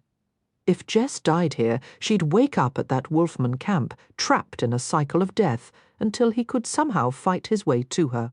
Jumping off the cliff himself was an option, but a deliberate death would likely lock him into a respawn timer twice or 3 times as long. "What's your price?" he asked, his voice flat. "I believe I was clear." Chris grinned, making a sweeping gesture toward Jackson. "Everything of value. You can keep the rags you're wearing, but the gloves come off. I know a brawler when I see one. Don't waste your time trying to stash anything. We have a full inventory scan." With a resigned sigh, Jackson accessed his inventory. He produced a meagre handful of coins, mostly silver, a couple of gold, and a single lonely copper. He tossed them onto the rocky ground. Next came a few packets of seeds, a strange image of a skeleton obscured by a viscous red haze, several empty glass vials, and a dented empty canteen. Finally, he peeled off his worn fighting gloves and added them to the pathetic pile, lifting his gaze to meet the thieves. "Satisfied?" "Seems that way." Chris stepped forward, collecting the coins, the canteen, and the gloves. After a cursory glance at the remaining junk, he turned to his companions with a scoff. "This guy's hauling more garbage than treasure. He's got more seeds than money. What's the plan, Jackson? Retire and start a farm?" His crew chuckled as they finally stepped away from Jess. She pushed herself up slowly, looking utterly drained by the confrontation. Chris sauntered over, gripped her chin roughly and forced her to look at him. "You find that dagger and bring it back? You even think about running, and we'll hunt you down until you're grinding level 1 rats again? Understood?" When Jess tried to look away, he slapped her sharply across the face. "I asked if you understood." "I get it, Chris. Seriously." Jess spat, a trickle of blood from her split lips staining the ground. "Well, would you listen to that? She can follow directions." Chris strutted back to his team and began descending the plateau path without a backward glance. "Let's move. Looks like we're back to recruiting. You two have fun with the wildlife once they were alone." Jackson let out a long, slow breath. "Charming associates. Really makes me appreciate taking that skill reward now." "You had a skill reward option?" Jess looked up, her curiosity momentarily overpowering her shame. "How far did you make it in the temple? Only to the 7th chamber. Something I couldn't even see decided to use my head as a chew toy." Jackson grimaced at the memory, but there was no changing it now. "You, room 3?" she mumbled, her voice barely audible. "It's nearly impossible without a proper weapon. Jackson, I'm so sorry. I'll pay you back, I swear." "Hey, don't sweat it. Some folks are just rotten apples for no reason. We didn't lose anything irreplaceable. Let's just focus on what comes next, okay?" Jackson offered his hand and helped pull her to her feet. As he did, a previously seamless section of the cliff face shimmered and transformed into an ornate stone door swinging inward silently. "What in the world?" He released her hand, and the doorway vanished without a trace. Taking her hand again, the entrance reappeared. "You know, I do recall this place mentioning I was only blocked from going in alone. Feel like giving it a shot as a team." Jess stared at the revealed temple entrance, her eyes blazing with a fierce, determined light. "Oh, you bet we are, Chapter 19. Hold on a second before we charge in there." Jackson let go of Jess's hand and sat on a nearby rock. "We need a quick huddle. Should I be worried about your former fan club coming back? And how do we actually work together in there? They got their loot, and they're about as motivated as they are kind." Jess spat on the ground, disgusted with them and her own poor judgment. "They won't be back. They're probably halfway to the next town by now, spending your coins." She wiped her mouth with the back of her hand, her expression shifting from defeated to fiercely focused. "As for teamwork, you're the brawler. I'm quick, and I notice things. You draw attention. I'll look for weak points and solutions. Just try not to get your head bitten off this time. As for my role here, without a proper blade, my main value will be in planning and scouting. That seems to be your blind spot, so I can at least cover that weakness. I understand. That would be a welcome change. My contribution will be more direct, pummeling our foes into submission." Jackson's smile was radiant. "Without a weapon to grip, I'll just have to use my own fists. Maybe I can fashion some crude hand wraps from the bandages I used earlier. You're genuinely bizarre, Jackson. Jess sighed, shaking her head. I don't get where this mindset comes from. It's completely out of left field. Jess, I was serious before I'm 94 in the real world. I dedicated my entire life to mastering chiropractic science and built an entire wellness empire from the ground up. My focus was so intense it took over 5 years for me to even realize my own board had voted me out of the company I founded. They handed me a pension and a hollow thank you. After that, with no family or friends left, I just dove deeper into perfecting my craft. If it caused you that much pain, why are you still chasing it here? Jess asked bluntly. What do you mean? Jackson tilted his head, genuinely puzzled. You're still completely consumed by it. If it ended so badly, why not walk away? Jess's voice faded as she saw him shaking his head. You've got it all wrong. Jackson spread his arms wide, gazing up in awe. This game is my second chance. Here I can prove beyond any doubt that I can master every facet of healing. I have the vigor of my youth and a physicality I'd only dreamed of. All of it, every past failure has led me right here, to this moment. My goal isn't to mourn the past, it's to become the undisputed sage of chiropractic arts.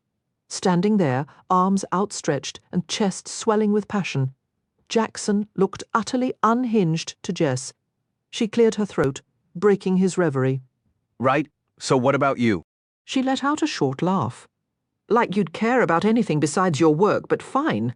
I'm 30, between jobs and sinking in debt, which is why I'm trying to make a living in this game.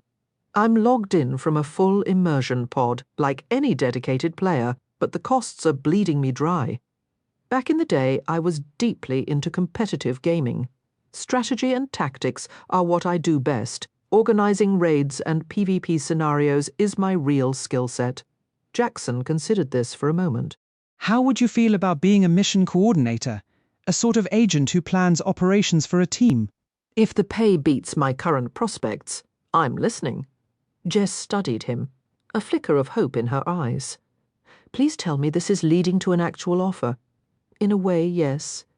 Jackson nodded and rose to his feet. My team is the Guild's problem-solving unit. We get called in when conventional methods fail. We're excellent at adapting on the fly, but we lack direction. Just reacting isn't a long-term strategy. If you're willing, I'm confident I could bring you on as our operations director. You'd schedule our missions, prep our gear, and map out strategies for known territories. What's the salary? Don't misunderstand. I'm intrigued, but I have real bills to pay, Jess said cautiously. I'm sure we can arrange something suitable. Jackson offered her a hand up. She took it, and as they both stood, the heavy temple doors groaned open once more. This next part will be tougher, especially since you're unarmed, but let's head in and claim our prize. Together they crossed the threshold, and the floor instantly vanished beneath their feet. Jess let out a startled shriek, but Jackson just grinned, relishing the sudden drop. Only when they skidded to a stop on the floor did it dawn on him. She had walked in here normally before. Was he somehow triggering these traps? He sprang up, eyes scanning the chamber, half hoping for another playful swarm of skeletons. Instead, a fiery eyeball materialized, followed by a screen flooding his vision. Welcome, challengers! You have entered the Temple of Tempering. Surviving this first test grants you passage. From here, endurance dictates your prize. Should both of you fall, you will be expelled from the duo halls forever. If one survives the other's demise and clears the area, that survivor will be returned with health halved. This is your only chance. The countdown begins now. No skeletons charged, no humanoid foes lurked. The room was just ferns. A verdant, suspiciously peaceful path led to an exit. You think monsters are hiding in these bushes? Jess whispered. Only one way to know. Jackson moved forward, pushing through the foliage with a confident stride. Jess stayed on his heels, and they reached the door, utterly unmolested. We just leave. We deserve a pacifist medal or something. A what? Jackson pushed the door open, then frowned at the new message. Congratulations, challenger. Rarity of final reward increased by 1% for completing the first duo survival room without a record. Why? No award for taking 0 damage, he muttered, pulling up his combat log. His eyes widened. Entry after entry scrolled by Awakened Shrub attacks with special ability terrain damage, HP 0 hundreds of them. He looked back at the innocent-looking ferns with sudden dread.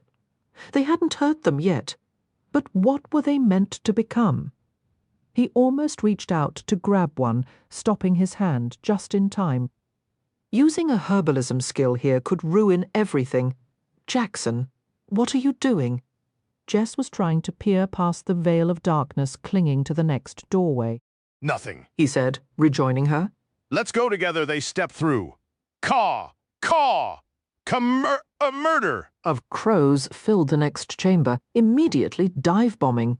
The first one lunged for Jackson, meeting his fist instead. It burst in a wet spray of blood, leaving not even a feather behind. A cold dread settled in Jackson's gut. Get behind me, you fragile little person, he barked. Well, that wasn't quite right, but it would have to do. He started punching crows out of the air. A status alert flashed. Status, change, toxic, blood. Your blood is rotting. 2% maximum health per 10 seconds. Die with this ailment and your corpse spawns blood-borne crows. Time remaining 12 OL 11:59. Okay, 12 minutes was bad, but thank goodness it wasn't 12 hours. The crows were now fixated on Jess, swarming to either infect her or make her touch their tainted bodies. Jackson lunged, intercepting a beak aimed at her back. He snatched the crow and crushed it against the wall, where its blood oozed downward. He was already turning, but he felt the sickening weight of another stack settling in. Status change, toxic blood. The infection was building. Your blood is turning toxic within you. -6% maximum health every 10 seconds. Should you fall while afflicted, your body will spawn blood-borne crows. Time left, 1200, 11:59. Of course it reset the countdown. This was going to finish him. He had to clear the rest before he dropped, or Jess would be lost too. As the crows dove, he stopped dodging, accepting every strike and answering each with a single, brutal punch. The last one burst into a red haze, and Jackson glanced at his health ticking away, 28% per second. Sorry, Jess. I'll see you soon. XP 68, 4 Bloodborne Crow X17. Well done, Challenger. You've achieved the record for most simultaneous status impairments in Duo Survival Room 2. Final reward rarity boosted by 5%. Level up. You are now character level 12. 3 free characteristic points and 12 skill points are available. A golden light erupted from Jackson, lifting him from the floor, purging the room and cleansing his ailment. He sank back down, sitting heavily. That was cutting it way too fine. Without delay, he pulled up his status and allocated his new points. All 3 went straight into Constitution. He'd been absorbing too many hits lately, and the strain of his intense movements had started to ache in his joints. Maybe boosting his endurance would ease that. Name, Jackson, Legend, Class, Monk Profession, Chiropractor Level, 12 XP, 78,001 XP to next level, 12,999 hit points, 126.43, base 50 plus 10 per Constitution point above 10, mana, locked mana region, locked stamina, 200 swell 555, base 50 plus 5 per point in strength and Constitution above 10. Characteristic, raw score, modifier, strength, 73, 2.21, dexterity, 100, 3.0, Constitution, 48, 1.48, intelligence, 26, 1.26, wisdom, 35, 135, charisma, 50.05, perception, 21, 1.21, luck, 44, 1.44 karmic luck, 0, worn out and barely clinging to consciousness. Jackson lay on the cool floor, talking with Jess while his health slowly refilled. With no actual wounds, it eventually restored to full. He pushed himself up. gave a determined nod, and they moved into the third room. Chapter 20. The moment Jackson crossed the threshold and saw what awaited, he immediately tried to turn back. No luck. A dark shimmer sealed the exit. Jess came through behind him and grimaced at the opponents, nodding in agreement with his instinct. Ugh. Yeah, solid instinct. Let's avoid letting them make contact if we can. Jackson stared at her, then back at the fluffy kittens, creeping cautiously toward them. I don't get your reaction. Look, I'm not thrilled about touching them either, but honestly, I could probably handle most of these solo, so with both of us, this should be a breeze. Jess, I can't hurt them. I'd never live with myself. They're just too adorable.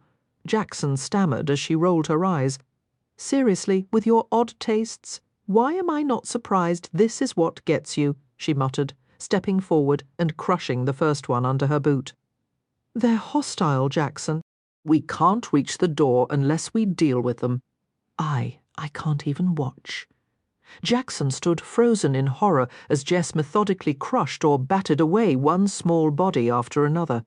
He didn't lift a hand to help, just watched, mouth agape, until it was over. Jackson! What is your problem? Jess snapped, storming over to him.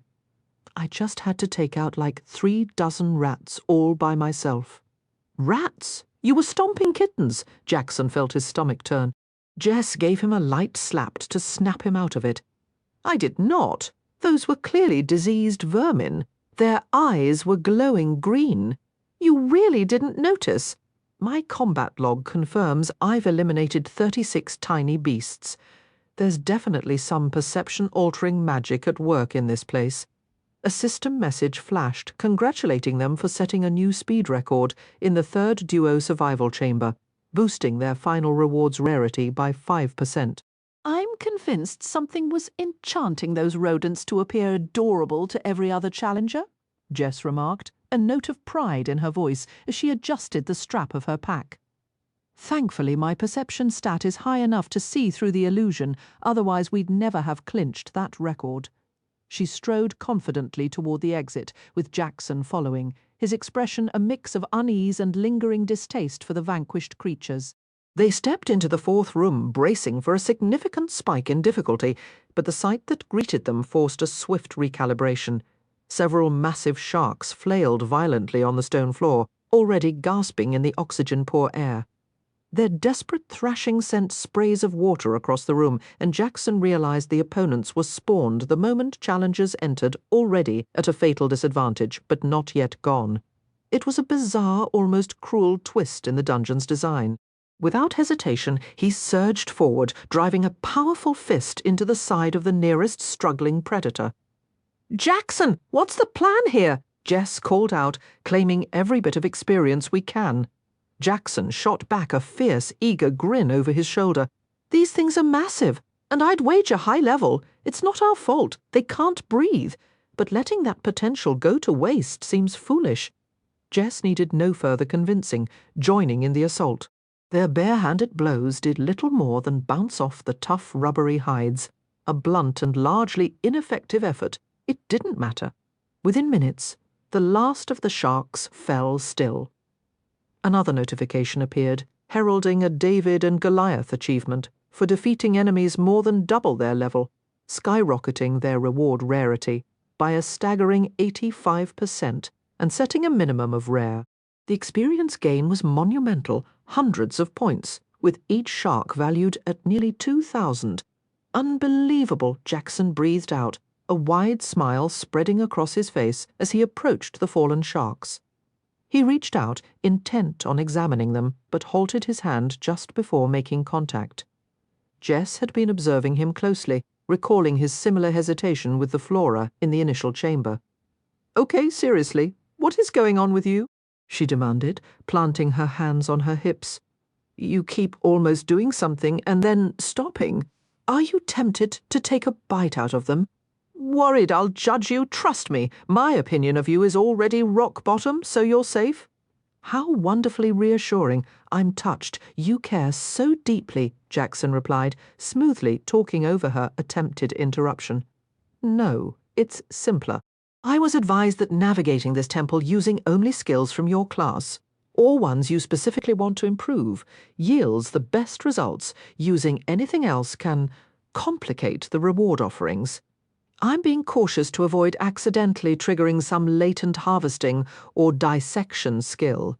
Jess's annoyed expression softened into one of thoughtful realization. She gave a slow, understanding nod.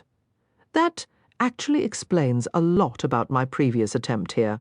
One of my reward choices was a complete occupation shift. All right, point taken. Let's just power through the rest of this temple as quickly as we can, as they moved toward the next doorway. Jackson blinked, puzzled. What's the sudden hurry? I didn't see any timer on this challenge. Exactly, Jess countered, turning to face him. Which makes me wonder, why did it take you so long to finish your first solo run? I was cooling my heels outside for a solid 2 hours waiting for you. A look of pure exasperation crossed Jackson's face. I took naps between most of the battles. I was trying to rest and meditate, hoping to unlock some kind of recovery or focus skill. He threw his hands up in mock surrender. It seemed like a good idea for long-term stamina at the time.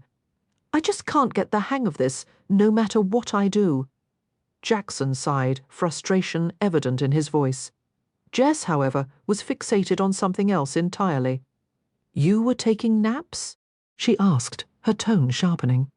Jackson sensed an argument brewing, a tension that was abruptly cut off as they stepped into the adjoining chamber.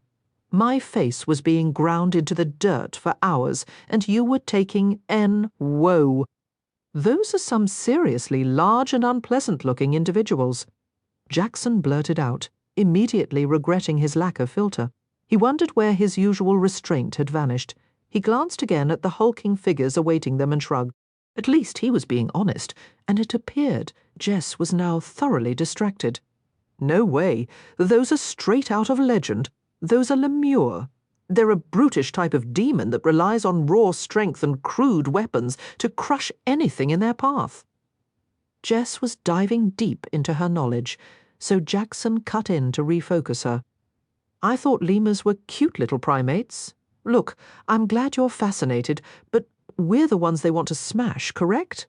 Any useful weaknesses come to mind? His question popped her bubble of excitement. She visibly sagged, scrambling to recall anything helpful. Not really. Unless you've got some holy magic tucked away, our options are beating them to a pulp or getting out of here as fast as possible. Her preference for the latter was crystal clear. A chance to debate the choice vanished as the demonic creatures charged with malicious intent. Jackson lunged forward to intercept their rush, weaving around their massive forms with precise dodges. The solid stone floor fractured with every swing of their weapons, even the lightest blows sending cracks spider-webbing outward. He knew with absolute certainty that a single glancing hit would be catastrophic. If the first blow didn't kill him, the next one surely would, while he lay broken and gasping wham. He avoided the direct strike, but the shattered ground hurled stone shards into his face, forcing him to recoil. He attempted a backflip to create distance, but a club caught him mid-air, sending him flying like a baseball. The wall rushed toward him, then everything faded to black. Only for a moment. You have died. Calculating. You lose no experience. Time remaining until respawn. Variable. Your partner has completed the survival room. You will appear with your maximum health reduced by 50%. Arriving in 3, 2, 1. Jackson returned to life with a shout. Ow! That was intensely painful. And how exactly did you manage to win? I'm not questioning your skill. Just the astronomical odds. You're welcome, Jess said flatly. I didn't fight them. I sprinted for the exit while you kept them occupied. Sorry, you had to die for it. But if it helps, we got an extra 5% on our reward rarity for setting a speed record. You know, that actually does take the sting out a little. Thanks. Jackson scanned their new surroundings, assessing the potential danger. Do we have invisible enemies this time? No, just very small ones. Jess pointed at the floor. Jackson leaned down for a closer look. Snakes. I'm assuming they're venomous, given how few and tiny they are. How many total? 9. At least that I can spot. So watch your step, Jess instructed firmly. Jess, be real. I only saw this one because you literally pointed at it. Jackson straightened up, rolling his shoulders. Just tell me where to walk. I'll handle the snakes. I absolutely adore snakes, believe it or not. He took a step toward the indicated serpent, moving his arms in a smooth, wave-like motion. The tiny snake coiled tightly, tongue flickering uncertainly. Suddenly, Jess shoved Jackson forward, and a nearly transparent snake shot through the air where he had just stood. The snake Jackson had been charming interpreted the shove as an attack and used its coiled spring to launch straight for the man's face. Jackson carefully caught the small reptile, then sent it skittering across the floor with a light flick of his fingers to avoid its bite. We should move quickly. I'd hate for these wonderfully healthy little creatures to get injured by accident. He shifted to the left just as another snake whipped past his neck. A bit of luck on his side. What if I want to hurt them? Jess grumbled, frustration clear in her voice. I swear this place is ridiculous. It throws enemies at us that we either can't fight, shouldn't fight, or can obliterate without trying. Why can't we just get a straight-up, honest brawl for once? Hey! Ow! Jackson spun around to see a small snake coiled tightly around Jess's throat. Flecks of foam dotted her lips as she forced out her final strained words before her knees buckled. Jackson, get out of here! Her body convulsed once more before she crumpled to the floor.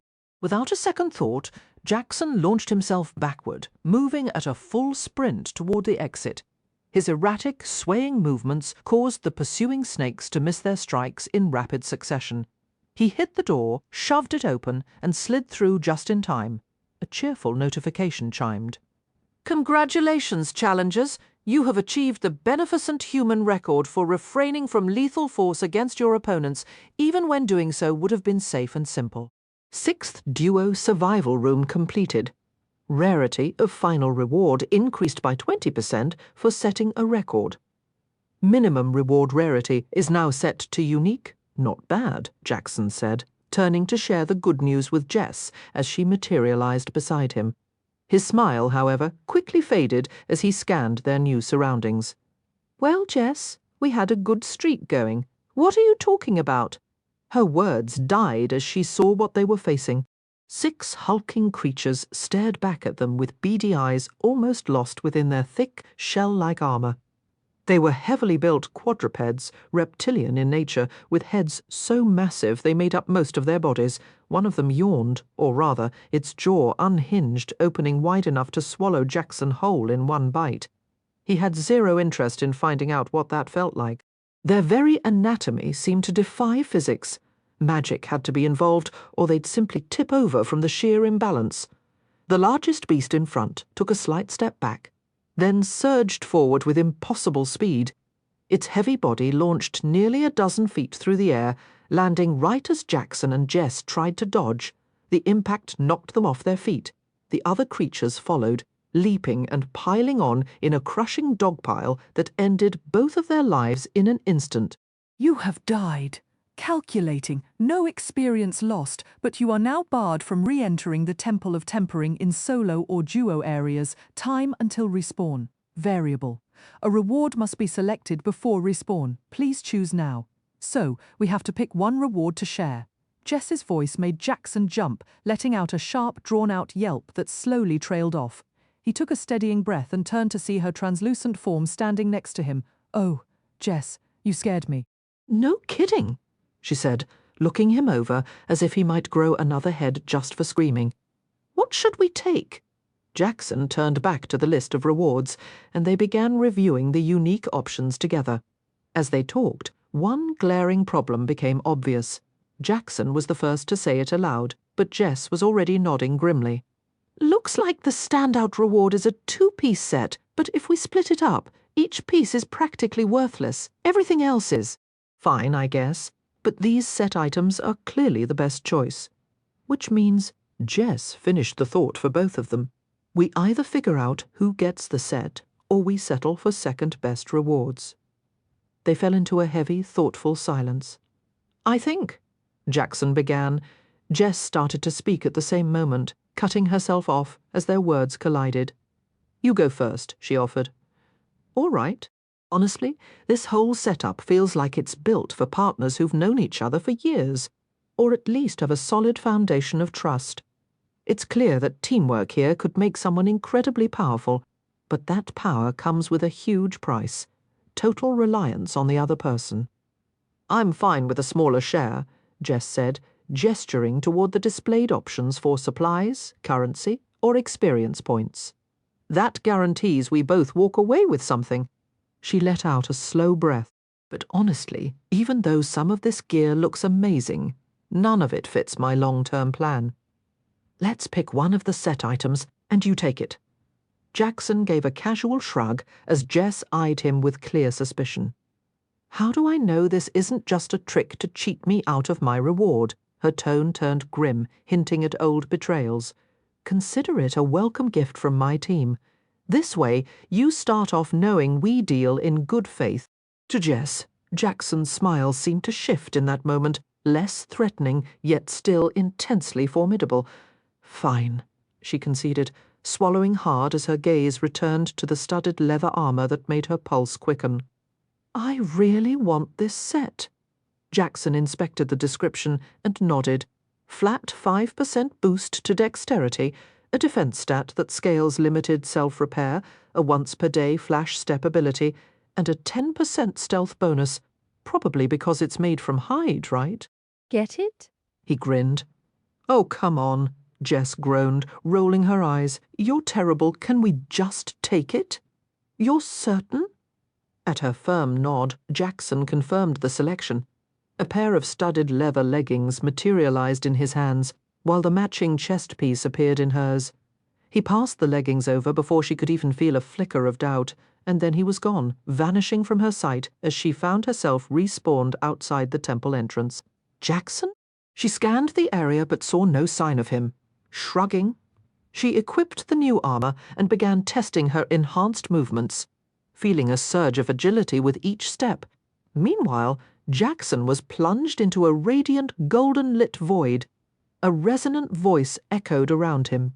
"Congratulations, Jackson! You have passed the duo trial by relinquishing the reward entirely to your companion without expectation of personal gain.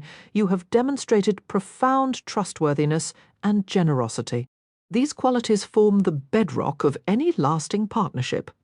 While this self-knowledge is a reward in itself, the trial mandates a tangible prize: scanning, accessing skills, accessing desires, accessing quests, accessing titles, possible reward determined, unique specialization, requirements, monk class, a title permitting interaction with specific creatures, title, snake charmer selected, title, entomologist available as alternate.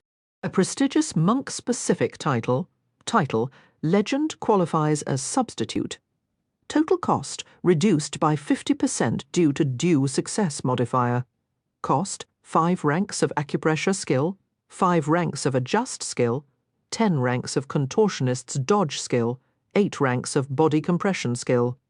No current trainers exist for this specialization, and no further details will be provided without acceptance.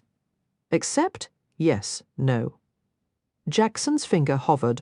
Losing 2 master-level skills was a staggering blow, and his dodge skill did more than evade attacks.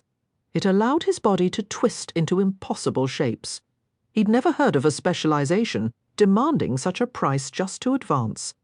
Why did progressing feel like a penalty? But then a thought struck him. He would be pioneering a path for others, and the long-term advantages could redefine his capabilities. Refusing to dwell on the sacrifice, he jabbed the yes button decisively, not allowing hesitation a single moment to take root. Jackson let out a sharp cry as entire swaths of his medical knowledge simply evaporated from his mind. The precise protocols for patient care, the nuanced diagnostic methods, all of it was just gone. He couldn't recall the specifics of what he'd lost, only the hollow, aching certainty that it was missing. His body locked up, joints protesting with a new stubborn rigidity. A 10% reduction in flexibility wasn't just annoying, it was a major setback. He desperately hoped this so-called reward would justify the cost. Losing some progress in body compression stung, but it was nothing compared to this. A new notification shimmered into view. Assigning reward. Congratulations! You have obtained the specialized class, Bone Cruncher, mythical class bonuses, +3 to dexterity, strength, and luck at every even level. Lose 1 charisma every 3rd level. Class skill acquired, living weapon. To advance your class, defeat foes using this skill. Your mana pool is now unlocked. Skill gained, living weapon, novice eye. Your hands can now transform into symbiotic weapons, each possessing independent damage profiles, statistics and progression levels, warranting. These weapons are classified as entities within the same phylum as the creature title used in your class generation. They require instruction, discipline, and control to wield effectively. Current mana cost 50 per second. Transformation duration depends on class level, weapon level, and your proficiency in command. Cooldown 30 minutes. Strongly advised, do not allocate skill points to your living weapons until they are fully disciplined. He materialized abruptly in front of Jess, who had been catching her breath after a training session, a faint glisten of sweat on her brow the only clue to her activity. She started slightly at his sudden arrival, but quickly smoothed her expression. "Jackson! Back so soon? Learn anything useful?" You could say that. Another alert was blinking at the edge of his perception, but he dismissed it for now. Jackson flexed his hands, grimacing at the unfamiliar stiffness. He went through a series of stretches, his movements slightly off, a fraction slower. This is brutal. I'm going to be drilling basics for weeks to get back to where I was. You lost skill ranks? Jess was on her feet in an instant, her eyes scanning him with concern. What did you do? Take on another challenge. Not exactly. I got a bonus for letting you have all the loot from before, and it came with a class specialization. He raised a palm to forestall her excited questions, seeing her face light up. The price was a huge chunk of my skill points, even with the cost being cut in half as part of the deal. It crippled my capabilities. I don't fully understand it, and all I got was 1 skill out of the whole mess. It started at the very bottom. Novice one? What does it do? Jess asked, her voice softening as she recognized his frustration. Honestly, I'm not sure. Seems to turn my hands into weapons, or maybe weapons that are alive. Jackson held up his ordinary-looking hands, knowing no external change had occurred. It's an active ability, so I need to try it. No enemies around to test it on, though. Does it need a target to activate? Jess's simple question made him stop. Huh, no, I guess it doesn't. Good point. Let's give it a shot. I can only maintain it for about 6 seconds right now anyway. He lifted his hands, focused, and spoke the command with deliberate force. Living weapons.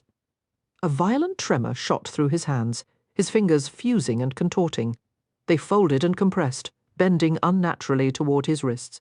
There was a bizarre, almost psychic pulse, not a flash of light or a sound, but a wrongness that made the air feel gritty and his thoughts stutter. The transformation itself was over in a blink, but for Jackson, experiencing that alien sensation for the first time, it felt like an eternity of profound physical violation. As the ability fully took hold, he glanced down at what had once been ordinary hands at the ends of his arms, and they stared right back. With a thundering bellow, his hands proclaimed their newfound existence to the entire world. Jackson turned toward Jess, his face alight with wild excitement. Jess, I officially retract every single complaint. I've got T-Rex head hands now. Chapter 22. Whoa, easy. Bad left hand down, I said. Jackson yanked his snapping hand away from his face, feeling a spray of saliva hit his cheek. He glanced over at Jess just as his mana drained completely and his hands shifted back to normal. Whew. Man, I haven't had to discipline my own hands like that since I was a teenager. That's revolting, Jess remarked, wrinkling her nose. But seriously, what in the world was that? I burned through all my mana keeping the T-Rex heads active, Jackson explained, flexing his fingers and making fists trying to sense what the skill had changed. "That's not what I meant," Jess said, eyeing his hands warily as if they might leap at her any second, which honestly wasn't all that unusual for her. "And stop calling them that. The skill has an actual name. Do you think I should give them proper names? I just called this one Lefty out of habit, but maybe a T-Rex head deserves something more fierce." Jackson gazed at his own hands with utter fascination. "You name your regular fists?" Jess shook her head, trying to refocus. Jackson's oddness was starting to rub off on her. "What I'm asking is, what just happened? Was that the class skill you unlocked?" "Exactly. Now I need to practice and train them. Probably best to do that when there are actual enemies around. The fastest way to teach something new is to give it a reward, right?" Jackson spun on his heel and strode toward the plateau's edge where the temple stood. "You're going to feed your hands?" Jess muttered under her breath, then followed a moment after he stepped right off the cliff. She watched as Jackson slid down the steep slope like he was riding a snowboard, somehow keeping his balance on the near-vertical drop. Shaking her head, she began picking her way down cautiously. "If I try that, I'll definitely wipe out and break something." Halfway down, Jackson hopped lightly to adjust his momentum. The incline began to ease from a sharp 70-degree pitch to a gentler 45-degree slope, slowing his speed considerably. His excitement, however, came with a price. His worn-out boots chose that exact moment to give out, disintegrating into shimmering particles with a sound like breaking glass. Thanks to quick reflexes, Jackson caught his balance, but now he was barefoot on a rocky hillside, still moving way too fast. Ow! Oof! Ah! He started taking terrain damage, the jagged ground tearing into his feet. Flickers of tiny numbers floated across his vision as his health dipped. By the time he reached level ground, he dropped down and clutched his soles, hissing through his teeth. Jess took her time descending, arriving just as Jackson's health was almost fully restored. She looked at his seated form and the blood smeared around his feet, then bent and plucked a small, sharp stone from his heel. Holding up the bloodied object, she waved it at him. "You won't heal completely with something like this still in you. Come on. That's beginner stuff." "I would have figured it out eventually," Jackson grumbled, checking his health bar. 15 points were greyed out. Unless he got magical healing, a health potion, or some decent first aid, his health was capped now. There must have been more debris stuck in his feet as they closed up. Worst possible timing for my boots to fall apart. Weren't you just stomping on tiny monsters earlier? "Seems like that would have been a worse time for a wardrobe malfunction," Jess shot back, a small, amused smile playing on her lips. Jackson was so caught off guard by the expression that the words slipped out before he could stop them. "You know, you look a whole lot less stern and irritating when you smile." The brief, genuine smile that had touched her lips evaporated instantly, as if burned away by a harsh sun. She spun on her heel and moved to walk away. Jackson rose, his hand reaching out to catch her arm, but she easily slipped from his weakened grip. He held her gaze, earnest. "Jess, I mean it. You are absolutely." A deep, guttural howl tore through the still air, shaking the silence. The monkeys in the forest had found them. A predatory grin spread across Jackson's face as he turned toward the sound. "Guess I need a little warm-up before I let Lefty and Terra out to play. Show these things what happens when they pick the wrong guy to mess with. Might even toss them a scrap if they bow properly." "I still can't believe you talk about feeding your own hands," Jess muttered, her anger momentarily sidelined by the approaching threat. She focused on the loudest noises coming from the tree line. Several 100 feet of tall grass separated the plateau's base from the forest. The primates were being noisy now, but a full frontal charge seemed unlikely. These were ambush predators. As predicted, the closest howls cut off abruptly, replaced by the telltale rustling of grass at the forest's edge. Jess tracked the movement easily, but Jackson squinted in frustration. "Is that the wind or the stupid monkeys? Are they behind us already?" She grabbed his arm before he could turn. "Jackson, I think part of their trick is making you look away." They want you to turn your back so they can take you from behind. His eyes went wide with alarm. "They can do that? What, obviously they can stab you in the back," Jess said, shaking her head at his strangely relieved expression. "Listen to me. I'm unarmed, so I can't fight them directly. You can't see them yet, but I can. We work together. I tell you where they are. You take them down. Sound good?" "Delightful," Jackson said, settling into a stance. He glanced at her, uncertainty flickering across his face. "Am I pointed the right way? You're fine." Jess positioned herself behind and to his left, her eyes scanning the shifting grass. The creatures were close. She spotted a slight, too quick turn of a head. Ahead, a few feet, just to your right, that's the closest one. It knows it's been seen. Her timing was perfect. The trial primate chose that moment to strike, bursting from grass that should have been too short to conceal its bulk. Jackson was ready, dodging most of the clawed swipe, but he misjudged his own limits. Accustomed to last-second escapes, his body weakened by lowered skills, couldn't match the demand. 4 lines of blood appeared on his cheek, tracing just beneath his lips and narrowly missing his throat. He converted his dodge into a counterattack, driving stiffened fingers into the beast's throat with a sickening crunch. Critical hit. Damage increased by 220%. Acupressure bonus. Nix 66 health. Jackson grunted in irritation as the damage notification obstructed his view. Since when had that become so annoying? Had his settings changed? He snarled at the floating text as he swung his other hand. "Get out of my sight! You're blocking the view!" Jess, in the middle of calling out the next threat, choked on her words. "One on your left, and you know what? Fine. After this, we go our separate ways." The declaration felt as sharp and sudden as the claws that had just missed Jackson's neck. "What's gotten into you?" Jess called out, her voice tight with exertion as she ducked beneath a swinging arm. Jackson let out a sharp laugh, though it was strained. "No clue what you're talking about." He threw a punch, his knuckles connecting solidly with the thick bone of a primate's skull. A jolt of pain shot up his arm. Ugh. This would be a whole lot simpler with a decent pair of gloves. Utilizing the enhanced agility from her new armor, Jess danced through the growing swarm of monkeys. She avoided the worst of their swipes, but landing a hit of her own was proving impossible. "Jackson, get down and roll left now."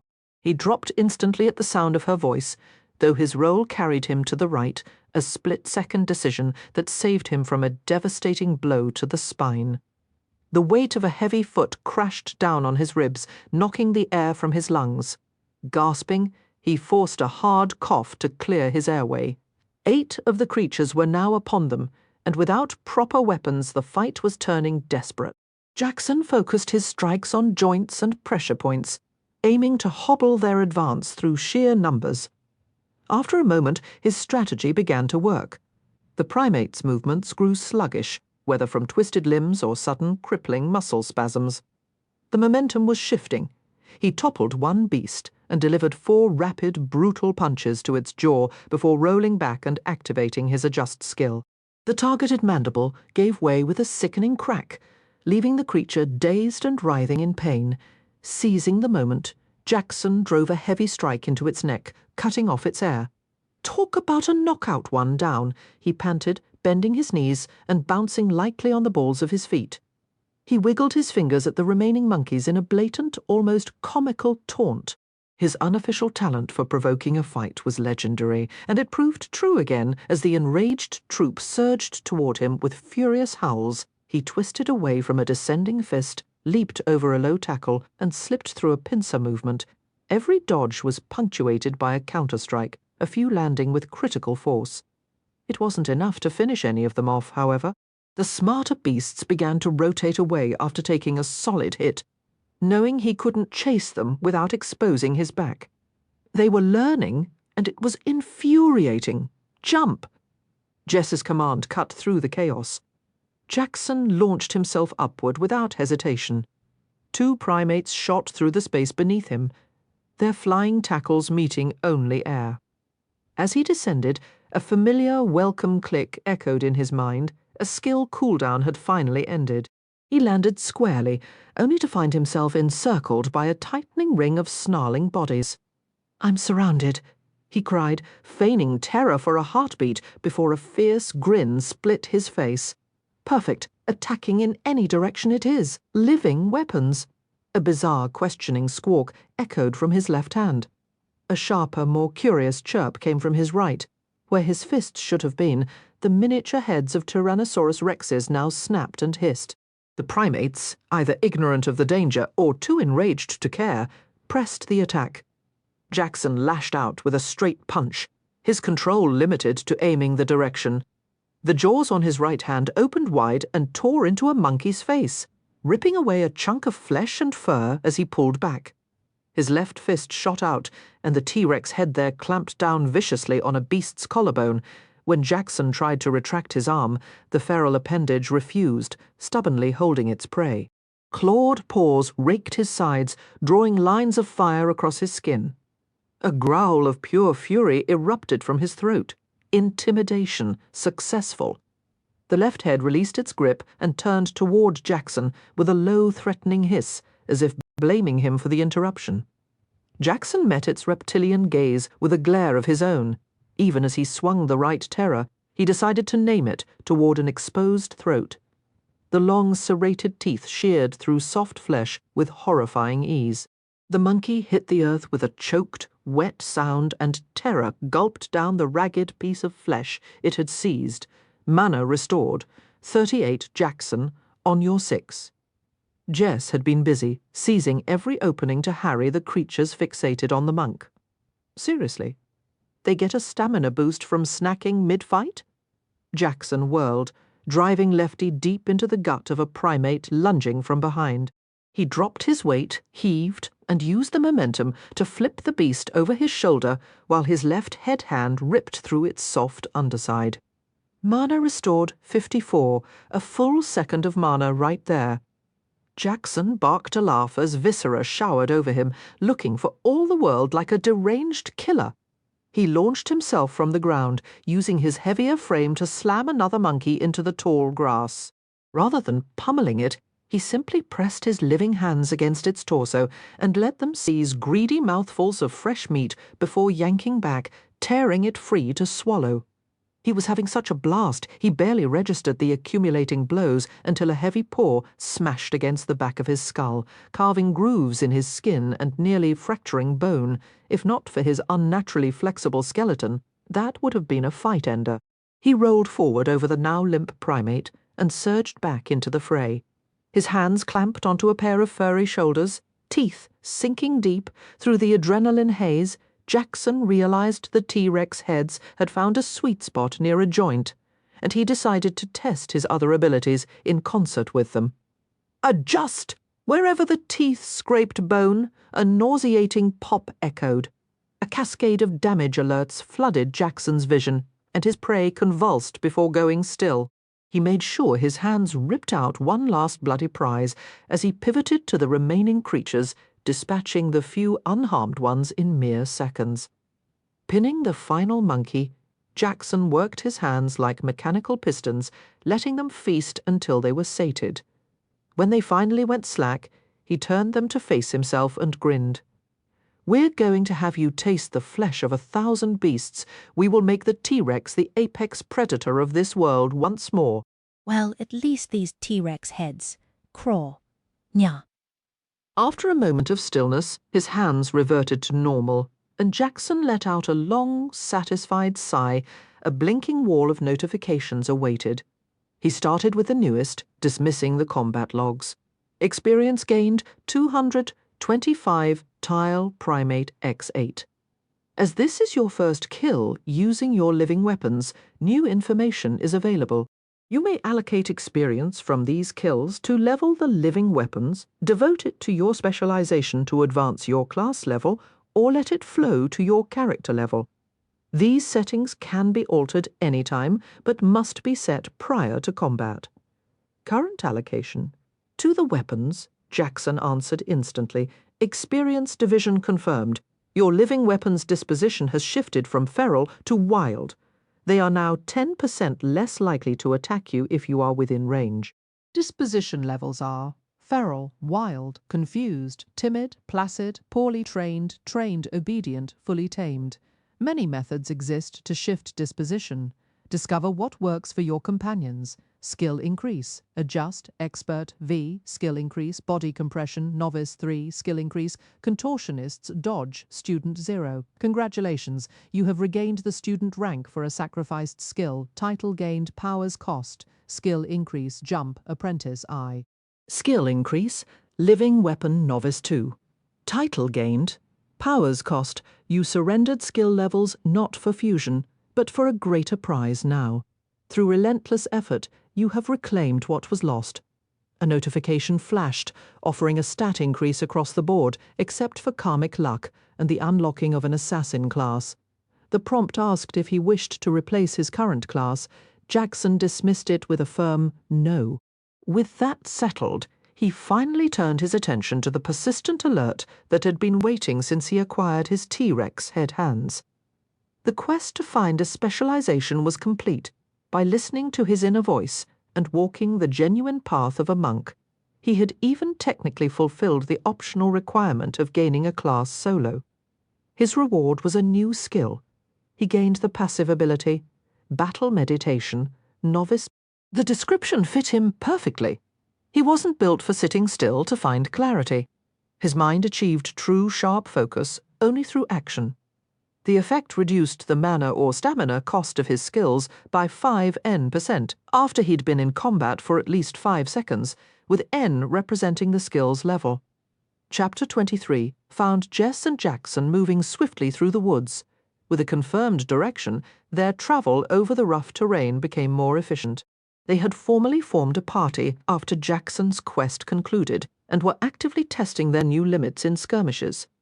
Jess had fashioned new weapons from the claws of the frenzied primates they'd defeated, finally allowing her to contribute meaningful damage in fights. During a brief rest after a minor scuffle, Jackson reviewed his skills and status. His Bone Cruncher class felt deliberately obscure, a puzzle he was determined to solve. He still couldn't re-summon his living weapons, and the only change he'd observed from the skill ranking up was a minuscule cooldown reduction from 30 minutes down to 29.79.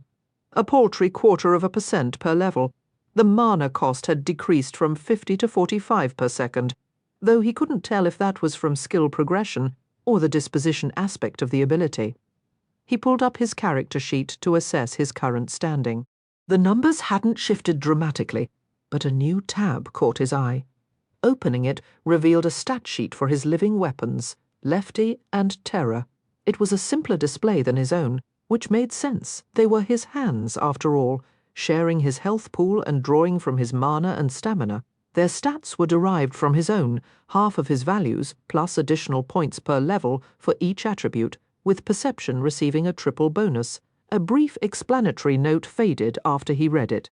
Jackson compared his own perception score to the weapons and let out a groan, dropping his head. His own hands were perceptually superior to him by a solid 10 points. It was a humbling, almost sarcastic twist from the universe, highlighting that his greatest tools might sometimes be more aware than the one wielding them. Jess nudged his arm, urging him to stand. "We should get going, Jackson. Sunset's only a few hours off, and I really don't want to navigate this forest in the dark." "Sorry, I was just checking my new skill stats, got a little lost in my own head." Jackson sprang up, and they resumed their trek toward the Wolfman outpost. They'd plotted a straighter route than before, leaving just about a full day's journey ahead. As dusk settled over the trial forest, an unseen announcement seemed to echo, "Night has fallen. Predatory monster counts have doubled. Good luck surviving." "Do you think we rested too long back there?" Jess asked, weaving between the thick trunks that slowed their pace. Jackson shot her a look. "Even if we did, what good does worrying about it now do?" She fell quiet, the silence lingering so long. Jackson actually began to feel at ease around her. Then she spoke again, her voice softer. "I guess it doesn't help. Maybe that's my whole problem. I keep dwelling on what I've already done instead of what I need to do next."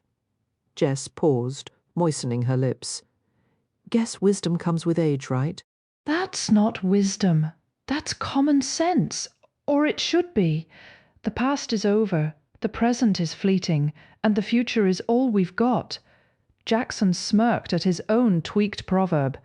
Do you really believe your past is holding you back? Or do you want it to be your excuse so you don't have to try? Excuse me. Jess arched an eyebrow, challenging him to go on. All right, Jackson said, raising a hand. Truce, look, from what I've seen, you've got a real knack for tactics. It's raw, and you hesitate in the thick of a fight. Or maybe you're just too quiet. But you've said yourself, this is what you care about. So what's stopping you from joining a major guild and getting proper training? Nothing now, Jess retorted, hoping a quick reply would end the conversation so she could focus on moving. You're recruiting me, remember? Yeah, but before that, you were ready to settle into some guild you didn't like, doing work you hated with people you couldn't stand. Jackson's expression turned earnest when she glanced over. You have a gift most people don't, yet you act like you'd rather not even use it. What can I do to help, here or back in the real world? There's always someone willing to stand up for you, even if you don't believe it. Jess shook her head. Jackson, I lost a dagger that's currently a unique item to the Player Killer Guild. I might be safe inside a big guild, but there'll be times I'm alone or with a small team they could pick off. Unless I replace that dagger, I'll be blacklisted indefinitely, and they have the funds to place bounties on me, legal or not. Fine, I'll cover your debt. What's the price? Jackson rolled his eyes as she shook her head again. It's not that simple. They won't take money for this. Jess met his gaze firmly. I'm serious. That dagger lets you loot a player you kill with it, and it only drops in a lethal zone the guild controls or has secret access to. Going through that area to earn your own dagger is the only way into the guild, and I lost the one they lent me for my mission. Now I'd have to brave that place again and hand over whatever rare weapon I found just to clear my name. They'd still resent me, though. I'll ask the wolfmen about the dagger when we reach the outpost, Jackson offered. Or what if we both went through that zone and surrendered the dagger together? Jackson's smile widened at her stunned reaction. A welcome change. I can't let you do that. I meant what I said. That zone is no joke. Plus, from what I hear, if you fail in there, you're locked out for good. Jess kept her gaze fixed on the deepening shadows of the woods ahead. The only way back is to clear it completely every single time if we messed up. Good thing we're putting in all this teamwork practice, right? Jackson's eyes sparkled, and his wild grin almost pulled a smile from Jess in return. I'll go if you agree, and then you'll have zero excuses for not rising through the ranks in my guild. We have a deal? I guess it's a deal. Jess half expected a notification or a quest prompt to appear, but nothing did. Jackson had sounded so noble and genuine it was a letdown to have only his word instead of the system's guarantee. She pushed the thought aside, at least he was making an effort. Ah, who? The hunting cry of the trial primates echoed nearby, confirming they'd been spotted, and another battle was about to begin. As the first primate lunged from stealth toward Jackson, he let out a laugh and countered. Activating living weapons, he struck back with a T-Rex head fist. Guess what's off cooldown? Meat's back on the menu, folks. Dig in, craw, nya. Chapter 24. A little over a day later, Jackson and Jess staggered into the Wolfman outpost. They ducked under a lean-to used for drying wood and collapsed into a deep, exhausted sleep. They awoke to the sound of gruff, chuffing laughter. Wolfmen warriors had surrounded them, amused by their ragged state. Jackson sprang up and stepped close to one, his face caked in mud and dirt but split by a brilliantly white grin. He slipped into their language, clumsily. Roderick, you've been working on your posture. I is pleased. My name is Roderick, spirited human. Roderick chuffed, watching Jackson visibly struggle to translate. Is there a way we can track who took her metal spear? Jackson pointed at Jess, who was observing the exchange with wary eyes. No chance. I know who has it. He left for the warfront 2 days ago. The human shrugged and moved on. You is doing the stance drills I showed you? Bad posture returns if not practiced. Yes, I'm doing the exercises you prescribed. Roderick sighed, while the others in his group chuffed at his discomfort. Why are you here? Will you be setting up your shop again? Oh, Jackson thought for a moment. I'm doing, yes, stay in camp short time, train hands through trial. Then is going leave, fight hairless annoyances. Training your hands, I don't follow. Roderick turned to the others and spoke too quickly for Jackson to understand, adding, Hair. I convinced him hairless annoyance is our term for humans. The wolfmen dispersed, laughing. But Jackson caught Roderick before he could leave and looked at him seriously. Switching to English, he asked, Roderick, we need to level up fast, and the trial primates are solid experience right now. Is there any way I can take quests for them and help you out at the same time? Roderick tilted his head, ears flicking, before replying in broken English. You bring meat, bring fur. I arrange rewards. You're a good man. Jackson gave Roderick a light punch, then subtly adjusted the wolfman's shoulder with a thought correcting a minor postural misalignment. Roderick decided to let the familiarity slide. What's going on, Jackson? Jess stood and scratched at the dried blood on her neck. How did you even learn to speak with them, anyway? Quest reward, Jackson answered absently, already planning their next steps. We need proper gear. I might be able to trade a few posture fixes for some basic weapons, but metal is a huge deal to these guys. They won't part with something like that easily, if they part with it at all. After that, I think we should head back into the trial grounds and put some serious work into training Lefty and Terra up to a decent standard. We can collect hides and meat, then trade them for quest completions, experience points, and faction standing. How does that sound? I'm on board, Jackson. Should we get started? Jess had been hoping to find a bath or some way to wash up, but she knew straying too far from Jackson would likely end with her becoming something's dinner. They returned to the same spot where Jackson had previously offered his buffs, and he was soon accumulating a modest pile of trade items. It appeared a significant number of the local warriors had departed to aid in the collective defense of their now fractured and leaderless people.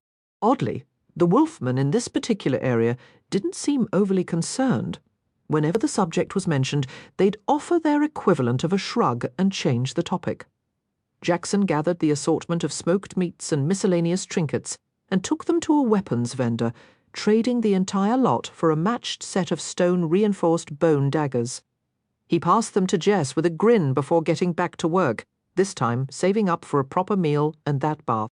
This proved simpler, as most of the rewards were food-based, but after finally communicating their wish to the wolfman, they discovered bathing simply wasn't part of the local customs.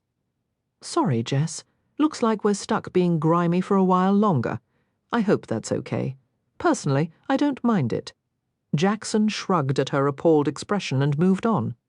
I did get an interesting proposal from a tanner and a leather worker, though. For every 5 uncured pelts I bring, I get 1 tanned hide. The leather worker said he'd craft me a pair of boots and some studded gloves if I provide him with 5 finished hides. Something about experimenting with a new pattern. You're getting absolutely fleeced, Jackson, Jess said, shaking her head at his cheerful acceptance of the lopsided terms. Good thing I won't be around to witness the robbery, right? He waggled his bushy eyebrows and she responded with nothing but a full-body shudder. It's fine. We need to go out and battle those primates for experience regardless. I gained another 1,000 points on the way out yesterday, but my T-Rex head hands only managed to scrape together 600 the entire day. Maybe we should consider hunting at night. We could maximize the number of encounters, and you'd be able to maintain your hand transformation for longer periods. Ugh, it still sounds utterly bizarre to say that out loud. Jess grimaced, looking away in mild disgust, which only made Jackson laugh. How about we start later in the afternoon and push into the evening? I'm not keen on wrecking my sleep cycle just for a bit of extra hunting. It was a fair point, and they decided to get some more rest, grime and all. Their little lean-to was more about staying out of sight than offering real shelter from the weather. Fortunately, they were exhausted enough to sleep through most of the day, only rousing as the wolfmen were finishing their evening meals. Sitting wearily in their makeshift shelter, Jess and Jackson chewed on some powerfully aromatic smoked jerky and compared their accumulating debuffs. "I've got stinky at level 3 and poorly rested." Jess grumbled, genuinely feeling the charisma penalty. "When I stroll through my neighborhood, I feed the barking dogs meat stuffed with broken glass to shut them up." Jackson's statement made Jess flinch, as if struck, but she held her tongue, tilting her head curiously. "Jackson, what did you just say?" I said. "Stinky level 4, mental fatigue at 2, and seepage at 3, Jackson replied, shaking his head with mock sorrow. "There are many ways to skin a cat, but I believe I've discovered the premier method." "Right, okay, Jackson. Don't say it aloud. But do your charisma debuffs currently put you into negative charisma?" Her words seemed to penetrate the fog. Jackson stared into the middle distance for a moment before giving a slow nod. "All right. Could you do me a favor? Maybe hold off on the conversation until we figure out how to fix your charisma debuffs. You're radiating a bit more menace than your usual charming self right now." Jackson responded with a low, unsettling chuckle, his grin widening as he gave a slow, deliberate nod. A wave of nausea washed over Jess as he pushed himself upright and began a predatory stride toward the trial grounds. "Keep up, Jess. There's fresh game waiting to be hunted. Wasn't I just talking to you about this?" Jess grumbled, quickening her pace to match his. He wasn't just skipping ahead. He was moving with a hunched, loping gait, his arms held like claws, punctuating his advance with sharp, animalistic shrieks. Under different circumstances, it might have been comical, but Jess had a sinking feeling this wasn't an act. His only answer to her muttered question was another guttural screech like air being forced through a predator's throat. Reaching the outpost's rear wall, he launched himself upward, clearing the 8-foot barrier with unnerving grace. This, of course, left Jess alone inside a wolfman outpost, with no one to explain her presence. She scrambled over the wall just as a spear thudded into the wood where her spine had been a heartbeat before. Heart hammering, she sprinted after the bizarrely skipping monk, her expression grim. Ironically, Jackson's piercing cries were acting like a beacon, drawing the primates directly to them. A small, unexpected silver lining to his current corrupted state. He took 2 solid hits before even spotting the monkeys, as Jess had been too far back to shout a warning in time. She reached him just as he seized one creature by the scruff and hurled it bodily into a nearby oak. A sickening crunch silenced the beast. Jackson threw his head back in a victorious howl, which only served to enrage the surrounding creatures further. Jess barked a few quick commands and plunged into the fray, driving her new daggers deep into a monkey's flank as it focused on Jackson. The creature stiffened in agony. A swift kick to the back of its knees brought it down, wrapping an arm around its torso in a macabre embrace. She crossed her blades and tore its throat open. The adrenaline of the fight surged through her, and she raised her bloodied daggers to the sky with a fierce cry. "Did you miss me?" The shout was a mistake. It drew the focused rage of the remaining monkeys, who began shrieking and pounding the ground, summoning reinforcements. The sound of crashing foliage encircling them signaled the battle was escalating, which, Jess realized with a chill, was precisely what Jackson had wanted all along. He pulled his fist back, and as he launched the punch, his living weapon's ability activated, his hand transformed into a serrated, vice-like grip mid-swing. A brutal twist backward, combined with his adjust skill, didn't just dislocate his target's shoulder, it mangled it. The wounded primate fled, but the trail of blood it left behind suggested escape was temporary. With Jess finally holding her own in the combat, the remaining foes were soon dispatched or scattered. With no immediate enemies left, Jackson turned to Jess, a question forming. He forgot his hands were still active weapons. Terror. His own manifested weapon drifted close and clamped onto the muscle of his left arm. Jackson roared in pain but fought the instinct to jerk away, knowing it would shred the flesh further. He glared down at Terror, which had begun a worrying, grinding motion. A second, deeper roar of pure fury erupted from him. In a shocking move, he leaned down and sank his own teeth into the back of the weapon hand, channeling every ounce of his remaining stamina into an intimidation skill. Rag. The effect was immediate. Terror recoiled, releasing its grip as if startled. But Jackson's health was now plummeting from blood loss, the grievous arm wound, and the fact he was now chewing on his own manifested hand with brutal force. He felt the tough, leathery skin give way, tasted coppery blood, and finally wrenched his arm back, breaking the horrific hold. Jackson glared at the snarling T-Rex head that had formed from his own hand. "No, bad terror!" he yelled, his voice echoing in the clearing. His transformed appendage seemed to stare back at him for a long, tense moment before the scales and teeth melted away, leaving just a normal, if slightly sore hand. A quiet sense of understanding washed over him. His living weapons were no longer wild, but bewildered, making them significantly less likely to turn on him. He immediately checked his skill status, a grin spreading across his face.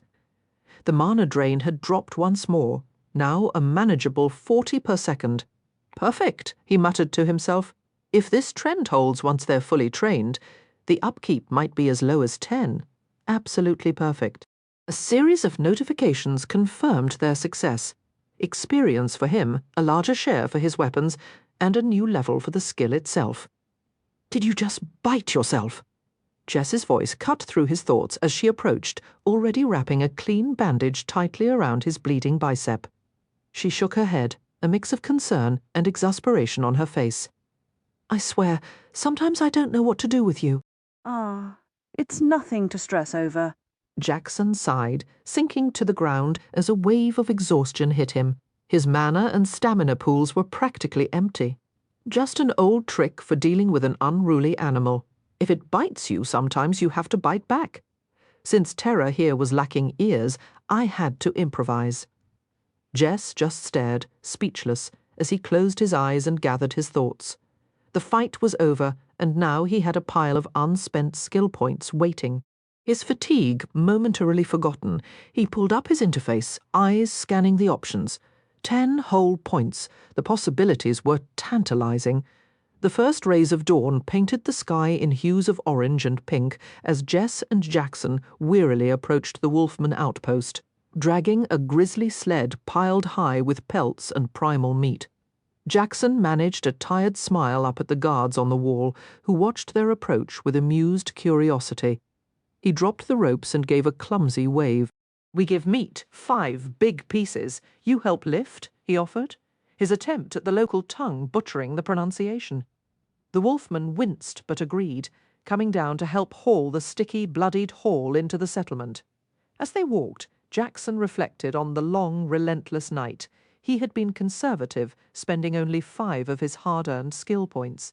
That investment had restored his acupressure skill to its former master rank, triggering a powerful upgrade to his Powers Cost title and granting a permanent boost to his core attributes.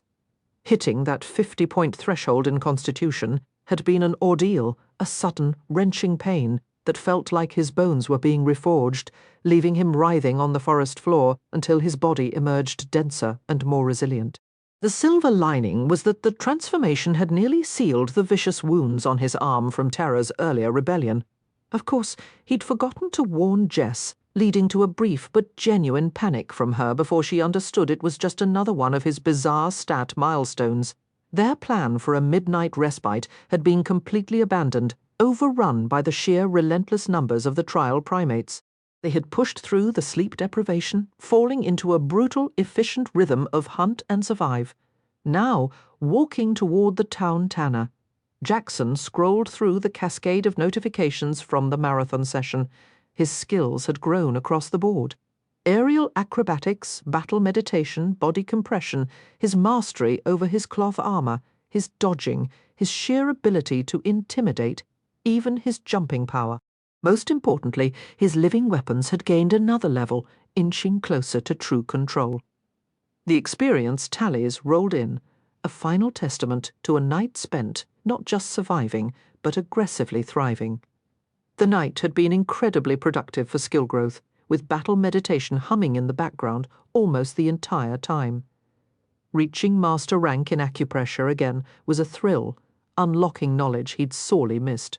He felt a powerful pull to elevate just to that same level, yet some instinct held him back from dedicating the points. His constant use of his living weapons had also deepened his connection to them. Understanding their independent stat sheets was a revelation.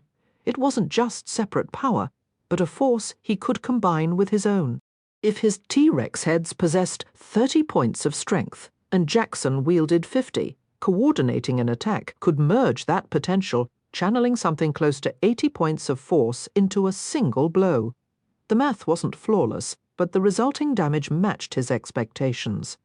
While his passive skills saw the most growth, what truly excited him was his T-Rex head hands nearing their next evolution. He was certain something spectacular awaited, but again he resisted the urge to force it with points. "These are practically scraps," the tanner grumbled, pushing aside the pelts mangled by the living weapons. "I won't accept them. Our agreement didn't specify a minimum quality," Jackson replied, his smile fixed but his eyes sharp. "You wouldn't renege on a deal now, would you?" The wolfman simply snorted. "What deal? I stated my rates. You have enough decent hides here." "I'll give you 6 cured pelts for the entire lot, or 4 if you take back the damaged ones." "Done," Jackson agreed cheerfully. The tanner, ears twitching with clear satisfaction, fetched 6 fine pelts. "Are you serious?" Jess whispered fiercely as they walked away. "We hauled nearly 90 hides here in 3 trips, and you traded them for 6. What's the problem?" Jackson looked genuinely puzzled. "I only needed 5. She rolled her eyes as they visited the leatherworker. Jackson got measured for his order, was told to return in a few hours, and generously handed over the extra pelt as a tip for premium craftsmanship. Next, they ensured all the meat was delivered to the wolfman's communal storehouse. The system acknowledged his contribution, providing a week's worth of rations for the outpost, a vital support while their warriors were away, granting a significant reputation boost. His standing was officially neutral, though the underlying sentiment remained cautious. "Pain power man," a high-pitched voice called out. A pup wrinkled its nose. "You smell like the waste trench. Go to the river, on the east side of the outpost." "Thank you, little one," Jackson called back in English, receiving only a tilted head in response. He turned to Jess, grinning. "See? My reputation's improved so much they'll politely tell me I stink and give me directions." "If I'd known where it was, I'd have dragged you there days ago," Jess muttered. "Fine. At least it's something to do besides wait for boots and gloves that probably required 2 hides tops." They left the outpost, found a relatively private spot along the riverbank, and waded into the cool water to wash off the grime of battle and travel. Once they were clean, they did their best to wash their clothes, then waited in the water for them to dry. A soft hiss caught Jackson's attention. A snake had lifted its head from the river and was gliding toward him, moving slowly. He began waving his arms, trying to distract the creature. It paused, then started to follow the rhythm of his movements, its body swaying gently in the current. "Jess? Hey, Jess."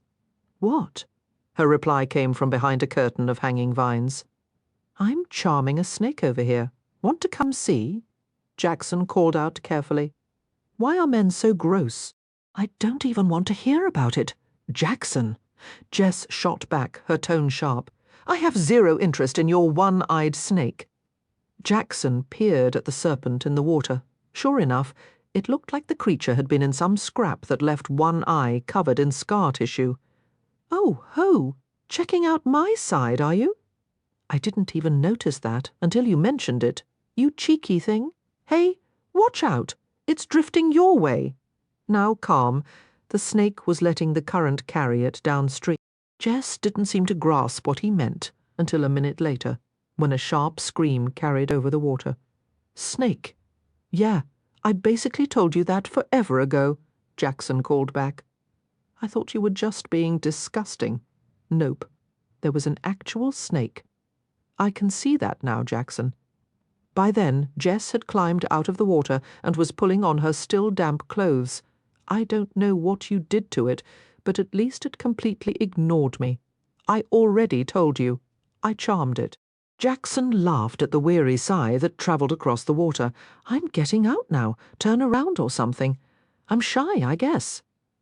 A short while later, they walked back into the outpost, deciding to pick up their new gear before turning in. They killed a little time by eating and resting, but soon Jackson was slipping on a strange set of gloves and boots that fit surprisingly well. The gloves slid onto his hands, with long leather straps that wound up his arms nearly to his shoulders. The leather worker explained that gloves like these were used to train young animals, and he'd guessed Jackson might need something similar given the bite scars covering his arms. After a nap to shake off their fatigue, it was finally time to leave the outpost behind and continue their personal journey. Jackson glanced at Jess and cracked his knuckles. "Ready to go make a guild, leave you alone?" "So ready," Jess confirmed with a tight smile. "Excellent." Jackson helped her over the wall, and they started walking away from the outpost. "So, where are we headed?" "No idea." "Wait, what?" "I only know where they go drinking and recruit people. I have no clue where they actually get the daggers." Jess avoided looking directly at Jackson as she spoke. "The rest is just rumours. So we're going to a bar, then?" Jackson nodded to himself. He could definitely use a drink after this whole mess. "How far is this place?" "Probably 2 days if we take it slow, and that's including time we'll likely need to fight off creatures and such." Jess picked up her pace, trying to set a better rhythm. "Look at you, already mapping out our route and setting us up for success." Jackson grinned as he matched her speed. "We'll make a tactician out of you yet." Chapter 26. They reached the small town with a few hours to spare. Jess's prediction had been right on the money, though Jackson had managed to reduce monster attacks by figuring out a new way to use intimidation. By deliberately and slowly channeling stamina into the ability, he created a subtle aura that drove creatures away. Jackson was almost sure this would evolve into a proper skill if he kept practicing it this way, and he felt a flicker of disappointment when no skill notification appeared. Exhausted and famished, they knew charging into a potential fight in that state would be foolish. They found an inn on the town's main street, securing a room and the chance to wash up. The establishment had a tavern attached, though thankfully the owner had designed it with a bit of a buffer between the sleeping quarters and the drinking area. Maybe this town had a particular problem with rowdy patrons. After cleaning up, they slept soundly and headed down to the tavern for a morning meal. The place was nearly deserted, save for a couple of weary souls sipping ale to soothe their pounding heads. Jess and Jackson each ordered fried eggs and ham, and were just about done when a man with a cocky grin ambled over. "Jess, what a delightful surprise finding you here," he said, his voice dripping with false cheer. "I've been hoping to earn a little favour with our boss, and look who drops right into my lap. Nothing personal, you understand, strictly professional." Without another word, a dagger appeared in his hand, and he thrust it toward Jess's face. Jackson's reaction was a blur, his fist hammered into the man's wrist, driving the blade deep into the wooden bench. The attacker merely chuckled, unfazed. "Well, hello, got anything worth my while on you?" "Wearing every stitch I own," Jackson replied cheerfully, popping a piece of ham into his mouth. "What about money?" "Haven't got a single coin," Jackson said between bites. The rogue tilted his head, his tone oddly courteous. "Is that so? And how, precisely, did you intend to pay for your meal? Or your room last night?" Jackson finished chewing, met the man's gaze, and said in a conspiratorial whisper, "The secret ingredient is crime." The man barked a laugh and took a step back, his grin widening. "All right, you've got my interest. Why are you here, and why should I drag you to the guild instead of just ending you both right now?" "We're here to get your guild a pair of daggers," Jackson stated, standing up and pushing his chair back. "You should take us because I'm pretty sure the fellow who bolted out of here when you stabbed the bench has gone to fetch the town guard. Also in a tight space like this. You can't beat me by yourself. Not a chance." Jess brought a hand to her forehead, shooting Jackson a look of pure exasperation. Jackson, there are 5 of them surrounding us. They're a guild of assassins and player killers, remember? That does clarify things, Jackson conceded with a solemn nod. Nevertheless, our plan is to acquire those daggers and hand them over directly. Sounds like a good deal, doesn't it? I don't think you have the faintest idea what you're signing up for, but sure, the smiling man said, gesturing for them to follow. Come along, you can discuss it with the boss. They took a few steps toward the door before their legs gave out and they crumpled to the floor, unconscious. The grinning man didn't move, just watched them fall. Pathetic. Waltzing into our town, eating our food. Complete fools. All right, lads. Get them loaded up, let's move. Jackson's awareness returned abruptly. Noting with curiosity that he hadn't passed through his usual respawn portal, he was bound to a chair, ropes securing his wrists behind him and his ankles to the legs. Jess stirred beside him, finding herself in identical restraints. She let out a resigned sigh. Well, I suppose that's a valuable lesson learned life. Lessons are so crucial nowadays, a voice remarked. A man materialized before them, his form shimmering and difficult to focus on. Jess, why did you lose my dagger? A patrol of wolfmen captured me, Jess explained, as the man rolled his translucent eyes. Listen, back attack. Not everyone can silently take out 30 of those creatures while they're standing shoulder to shoulder. We're here to make it right. Let us earn our own daggers, and we'll give both to you. Will that clear my record? You truly don't understand what you're asking, Back Attack said, settling into a plush chair that appeared far more comfortable than theirs. We're essentially a guild of high-class muggers, aspiring to be this world's premier assassins. But even I have limits. The game can do things to you in that dungeon that we wouldn't and couldn't. He studied them for a moment, a flicker of something like pity crossing his ephemeral features. The last team we sent in came back, speaking in rhymes for a week. It's not just about skill down there, it's about sanity.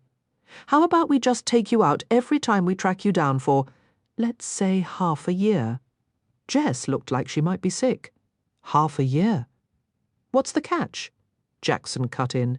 Why not take a bag of gold and call it even? Back Attack shook his head. No need. I was a top contributor during the Wolfman conflict. Money isn't the issue. What my guild needs is a way to grow, to stand out. Plenty of others want to do what we do, and we need an edge. These daggers are that edge. Take a look. He lifted 2 matching blades. They seemed familiar to Jess, yet something about them was subtly altered. This is the enhanced version.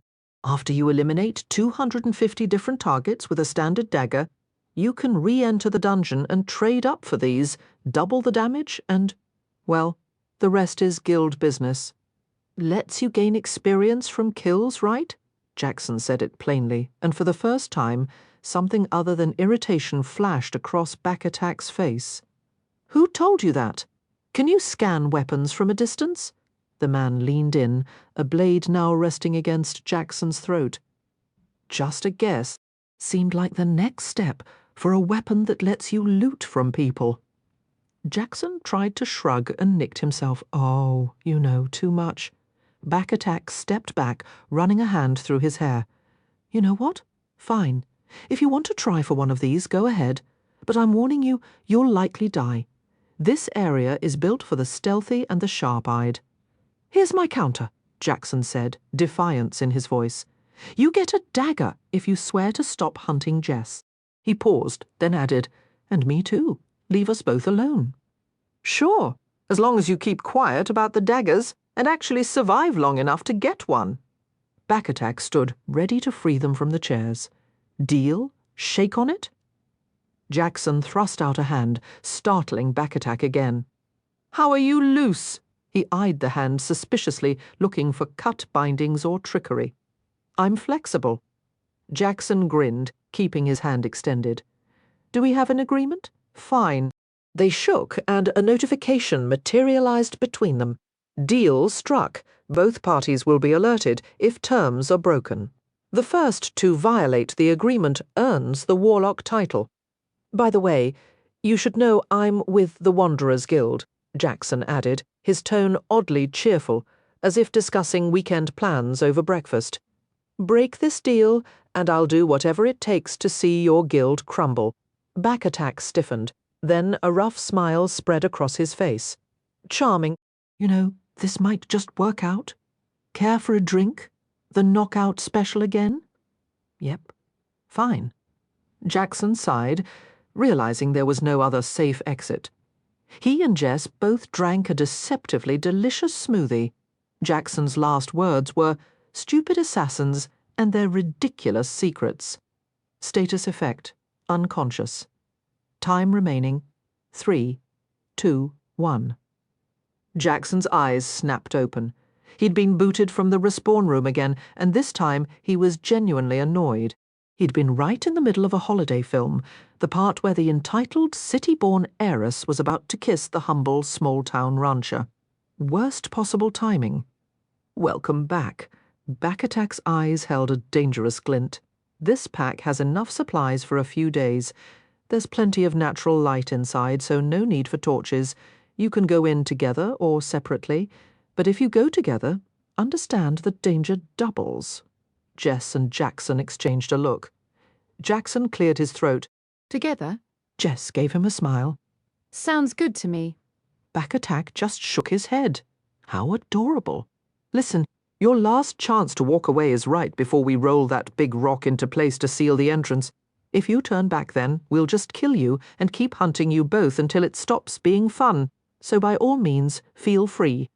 Jackson studied the furious young man with curiosity. You're an odd one. Just don't start hating me, old-timer. Must be giving off that old man energy again, Jackson mused, peering down the dark passage before taking a few steps forward. I don't hate you. A lot of folks seem to think I have the spare time and emotional bandwidth for that. Not a chance. I either like you or I don't think about you at all. Why would I hand someone that kind of power over me? No thanks. His steps slowed a moment later. Ah, now I think I understand your concern about being hated. A stark warning materialized before them. Caution! You are about to enter the dungeon of Occidendum. The only rewards herein are designed to aid in the murder of your own race, and severe punishment awaits personal weakness. If your desire to kill others compels you to risk this place, know that death here results in permanent character deletion. You cannot be forced into this dungeon. Any attempt to place you inside against your will result in automatic relocation to a safe zone. So if we fail, we lose everything we've built since we started playing. Jackson summarized with a shrug, turning to Jess. Worth a try, right? Jess glanced back at the 10 daggers now openly pointed in her direction. Looks like it is. You could always just let us kill you a few times. A voice taunted. They ignored the assassins and stepped across the threshold together. True to the threat, a heavy grinding sound echoed as a boulder was rolled to block the entrance behind them. Jess swallowed hard, then pulled Jackson into a sudden, tight hug. Forward is the only way out, right? Right! Thank you for risking everything for me, Jackson. Her eyes glistened as she looked up at his calm expression. I won't let you down. Don't mention it. My team will definitely get their money's worth from you. I fully expect a friends and family discount on any future services you provide.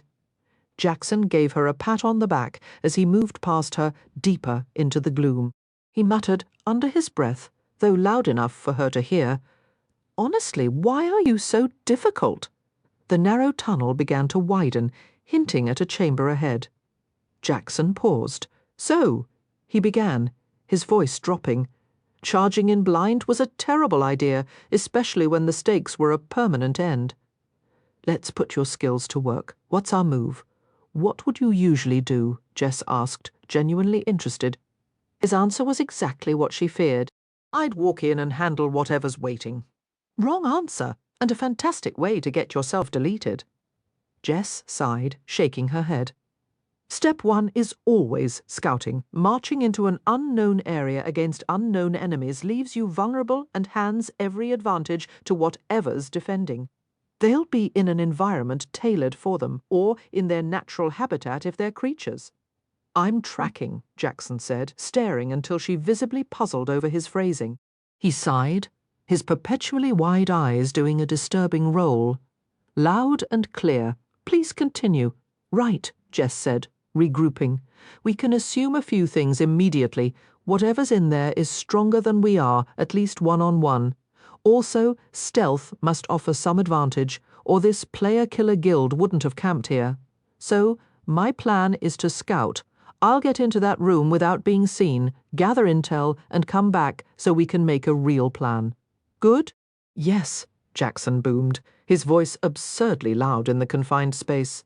Jess shot him, a withering glare before melting into the shadows, slipping into the chamber. Jackson settled in to wait, his patience thinning as seconds stretched into long, silent minutes. He could see she was fine, the party system confirming she was unhurt. But that reassurance felt hollow now, as his eyes scanned the rough tunnel walls. A carved phrase caught his attention. The wicked run, when no one is chasing them. Finding nothing else of interest, a wave of boredom was about to push him to follow her when Jess finally reappeared. She stumbled into the tunnel beside him, breathing heavily, her clothes lightly singed and trailing wisps of smoke. With a sigh, she dropped to the ground, patting at the smouldering fabric. Well, that was thoroughly unpleasant. The enemies in there are bizarre. They look like classic stone gargoyles, the kind you'd see perched on some ancient cathedral, and they are incredibly durable. Their bodies might as well be solid rock. They're slow, limbs moving like they're rusted shut, so hand-to-hand combat isn't their strength. Magic, then? Jackson asked, nodding toward her still smoking shirt. Some sort of spell casting? Sort of. It feels more like an innate ability, Jess replied, pausing to gather her thoughts. Wherever they look gets flooded with intense heat. It's not exactly fire, more like the concentrated radiant heat of the sun. If they focus on a single spot, that area of effect narrows over a few seconds into something like a laser or a solid beam of actual fire. And I mean solid, it looked almost tangible. Getting hit by that would be catastrophic. Anything more? Jackson offered a hand and helped her up, noting she'd mostly recovered. Yeah, she said, swallowing hard. The effect compounds. 2 of them looked at me at once, and my shirt ignited instantly. With just one, I was safe until its focus tightened. The room is full of them, and the more eyes on a target, the hotter it gets. I'm convinced if enough of them focused a beam, they could vaporize anything. It explains why a stealthy approach is practically mandatory here. Well, Jackson muttered, staring at the dirt floor, this presents a problem. No kidding, Jess agreed, searching for a silver lining. At least they aren't invisible themselves. I suppose that's something, Jackson conceded, leaning back to stretch his neck. All right, let's move. Do you have any kind of plan? I do. Jess began tracing a rough diagram in the air with her finger. The chamber is shaped like a massive crescent moon with 0 cover. My thought is, I draw their attention, make a huge racket, and get them all looking my way. Once they're focused on me, you slip out and cross the room behind them. If their gaze shifts to you, you'll have to use the other statues as shields. The other option is you try to take one down while I keep the rest busy. Jackson fell silent, tapping his chin as he paced in tight, restless circles. After a moment of this, Jess snapped, "You're making me crazy. Those are the only 2 choices. Just pick one." You mentioned this place favors rogues and stealth, Jackson said, a new idea beginning to form. What are the odds you think Back Attack and his crew actually fought every single enemy when they came through here? Slim, I guess? Jess shook her head in frustration. Jackson, this is just the first room. I really doubt we should waste time trying to clear the entire dungeon, especially with monsters this powerful. A brilliant, almost blinding grin spread across Jackson's face. I have a better idea. Let's beat everything. Jess groaned, letting her head fall back dramatically as she stared at the tunnel ceiling. Jackson, for heaven's sake, why? There's more to this place, I can feel it, he insisted, his tone shifting from playful to fiercely determined. We're going to find out what it is. We'll use a hybrid of your plan. You draw their aggro, and I'll engage the one closest to me. Are you absolutely certain about this, Jackson? You could end up being erased. Jess murmured, a note of worry in her voice. Jackson met her gaze, his resolve firm. I have to give this my absolute best, Jess. It's the only way. He gestured for her to go, and with a reluctant sigh she slipped back into the chamber. I'm not some villain, he added, more to himself. I won't bolt unless I'm actually being hunted. Jess paused, confusion written on her face. I don't get it. But Jackson just shook his head, urging her on. About 10 minutes later her voice, though faint, carried through the cavernous space. Hey, rockheads! Yeah, you lumbering lumps over here! Come and get it!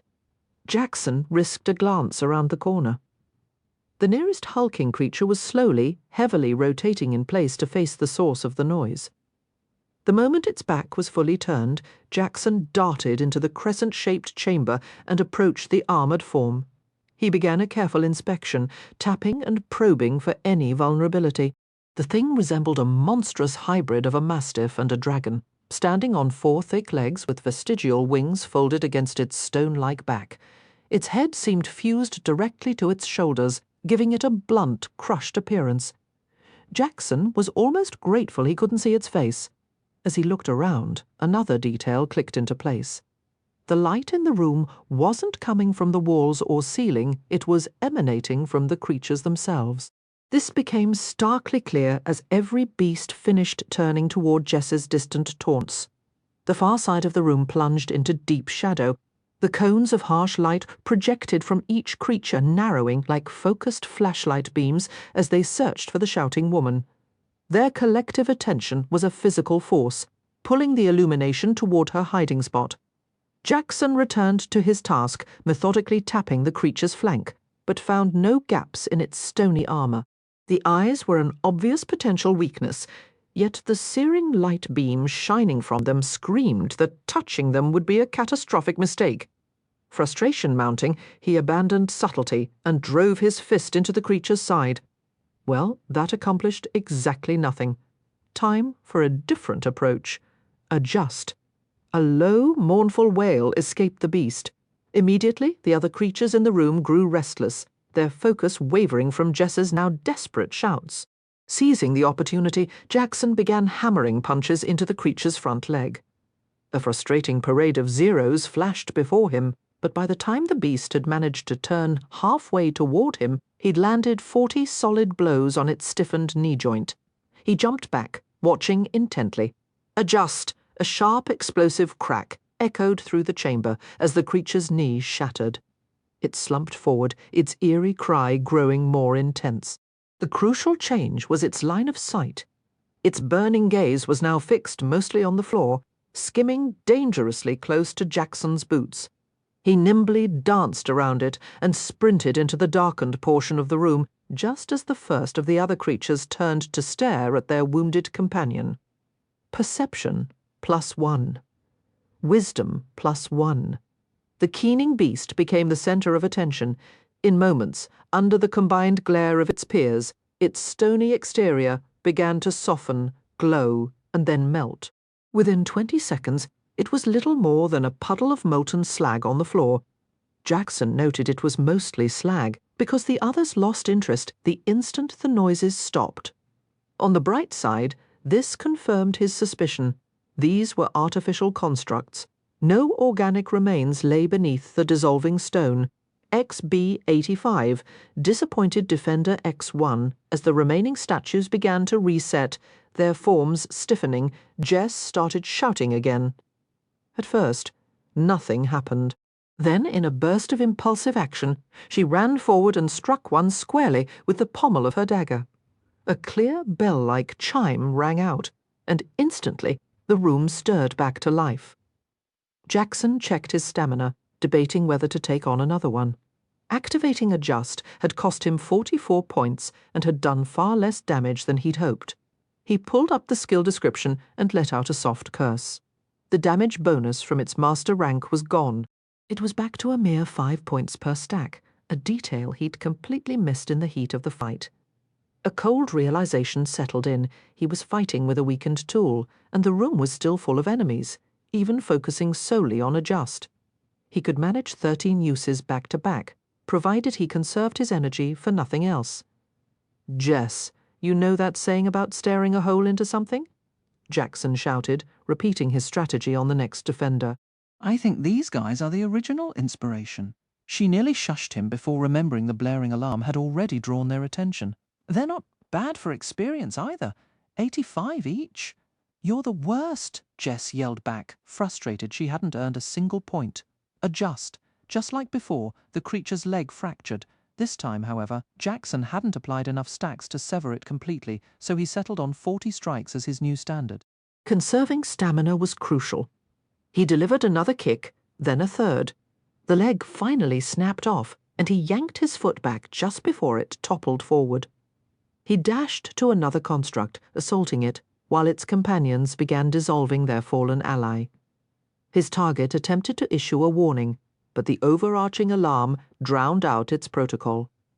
Jackson severed its leg just as the previous melting process finished, finding a steady, deliberate combat rhythm. It was tedious work, but he eventually took down 23 and moved to the final one. Jess approached, perhaps to assist, or maybe to snag some last-minute experience. When Jackson broke the leg, a new problem emerged. There was no other construct left to melt this one down. Well, this is a puzzle. He began attacking the other front leg, spending nearly a minute accumulating stacks. He then stepped back, gesturing for Jess to do the same. We should probably give this some space. Also, I'm running on fumes here. Jackson had taken several breaks during the ordeal, but he hoped the effort would pay off. With a focused thought, the construct's leg utterly shattered, sending deep cracks radiating from the joint, 800.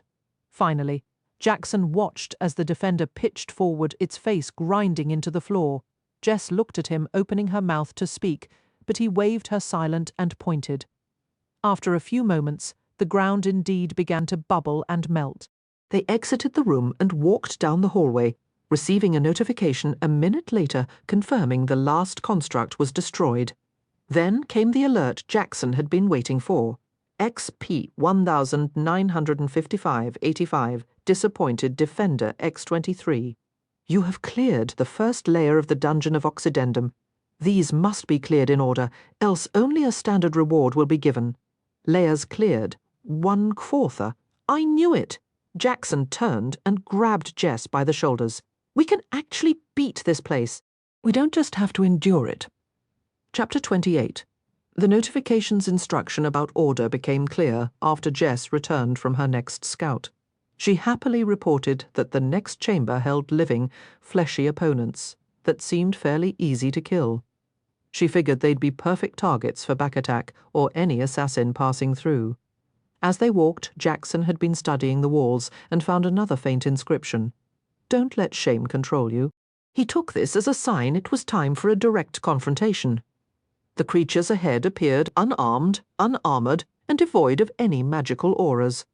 With newfound confidence, Jackson strode out and decked one right in the jaw. As the others closed in, he activated living weapons and began tearing through them. Lefty and Terra were brutally effective against these humanoids, gleefully ripping out chunks. Jackson was soon surrounded, already standing over several bodies. He swung at the nearest foe and received a jarring shock, literal electricity, just before his T-Rex hand made contact. A faint distortion shimmered in the air, and it seemed to be encircling him completely. No, the sound was emanating from the creatures themselves, a low, resonant hum that linked them together as their collective gaze fixed upon him. They made no move to attack, only staring while their heads swayed in a slow, synchronized denial. More of the twisted humanoids drifted into the formation, each joining that unsettling, rhythmic motion. As their numbers grew, the air itself seemed to warp and thicken, the distortion gaining a palpable, buzzing weight. Jackson kept one eye on his notifications as his hands dissolved the fallen for sustenance. He needed to be combat-ready, and consuming them restored his mana, a practical, if grim, efficiency. X-279, 31 Circle of Shame Member X-9. Well, I've gone and found myself centre stage in a pity party, Jackson announced, his voice carrying a strange echo in the charged air. The design here is pretty clear, a social commentary on the taboo of killing your own kind. Wrap it in a moral lesson, and then for flair, they add a live wire fence if you let them encircle you. The moment he finished, the ring of figures stepped inward as one the energetic field pulsing toward him. After the shift, the barrier flickered, becoming briefly translucent before solidifying with even greater intensity. They're planning to squeeze the life out of me? Quite literally. A rescue would be spectacularly welcome right now. I volunteer as the classic damsel. No pride here. Honestly, I've never understood the disdain for that archetype. When you're the one circled by judgmental monsters, the concept of a timely rescue loses all its stigma and seems downright brilliant. The circle constricted again, and a jolt of searing energy lanced through Jackson, forcing him into a crouch. He braced for the final crushing surge, but then Jess struck like lightning, felling 3 of the creatures in a blur of motion as they advanced. Jackson didn't hesitate. He lunged through the sudden gap before it could seal, and together they made quick, brutal work of the remaining monsters. XP 651, 31 Circle of Shame member X21. Jackson turned to Jess, fluttering his eyelashes dramatically. "My champion! I heard every word of that performance, Jackson," Jess said, rolling her eyes as he clasped his hands and feigned a swoon. "Oh, cut it out. You have cleared a layer of the Dungeon of Occydendum, layers cleared 2/4. But to your earlier point," Jess continued, her tone shifting back to serious, "yes, this layer is a message. The system, and by extension the society it mirrors, will judge you harshly for turning on your own race just for personal gain." She sighed, then gave his arm a light, almost grateful slap. "Thanks for getting me out of that guild situation, by the way. We'll see how it plays out. I'm just glad we're trying this partnership," Jackson replied, brushing off her thanks as they moved toward the next layer. Jess scouted ahead once more, returning with a deep frown. "Only a few monsters this time, but they're massive. And the weapons they're carrying? They make me look like a child's toy. Total count?" Jackson asked, his eyes already scanning the chamber wall for the usual inscription. 3, all right. "So do you want to lead the attack, or should you be the tempting distraction?" Jackson's question made her sputter in indignation, her eyes darting away. "Message received, attacker it is." She gave a sharp nod, and he went on, "Good. If they're weapons specialists, I learned my lesson from the Lemure. I'm confident we can handle this if we're swift. Signal when you're set." His search ended at the phrase etched into the stone, its message more ominous than the last. "You can elude the law, but if it catches you, prepare to be broken." Cautious, they waited until their stamina was fully restored and Jackson's living weapons were ready again before stepping into the chamber. The enemies were impossible to miss. Each stood over 8 feet tall, wielding a massive sword, a warhammer, and a brutal truncheon. Their most disturbing feature was their arms grotesquely elongated to at least twice their own height. Without that, they might have passed for ordinary giants. They appeared to have been waiting, and as Jackson entered, they gave a slow, acknowledging nod. Jackson, feeling a strange sense of protocol, nodded back. Even in the heat of a deathmatch, basic manners mattered. Jess had already slipped into the chamber, her former shadow pressed against the stone wall. It was clear these hulking foes could be bypassed with stealth, a tactic Jackson might have employed himself if he weren't, like Joe, cursed with a completionist's heart. This dungeon might be a one-time opportunity, and he intended to leave no stone unturned. As Jackson stepped into the open, the giants moved. No war cries, just sudden, brutal action. He dove forward as a hammer descended with a terrifying 22-foot arc. The force behind it wasn't just strength, it was physics weaponized. The impact didn't just crater the floor, it unleashed a shock wave that hurled a startled Jackson through the air, narrowly over a sword skimming the ground. Their coordination was flawless, only blind, stupid luck saved him from his own predictable dodge. Seriously lucky that blade would have cut him in half. Scrambling sideways, Jackson braced for another blow that never came.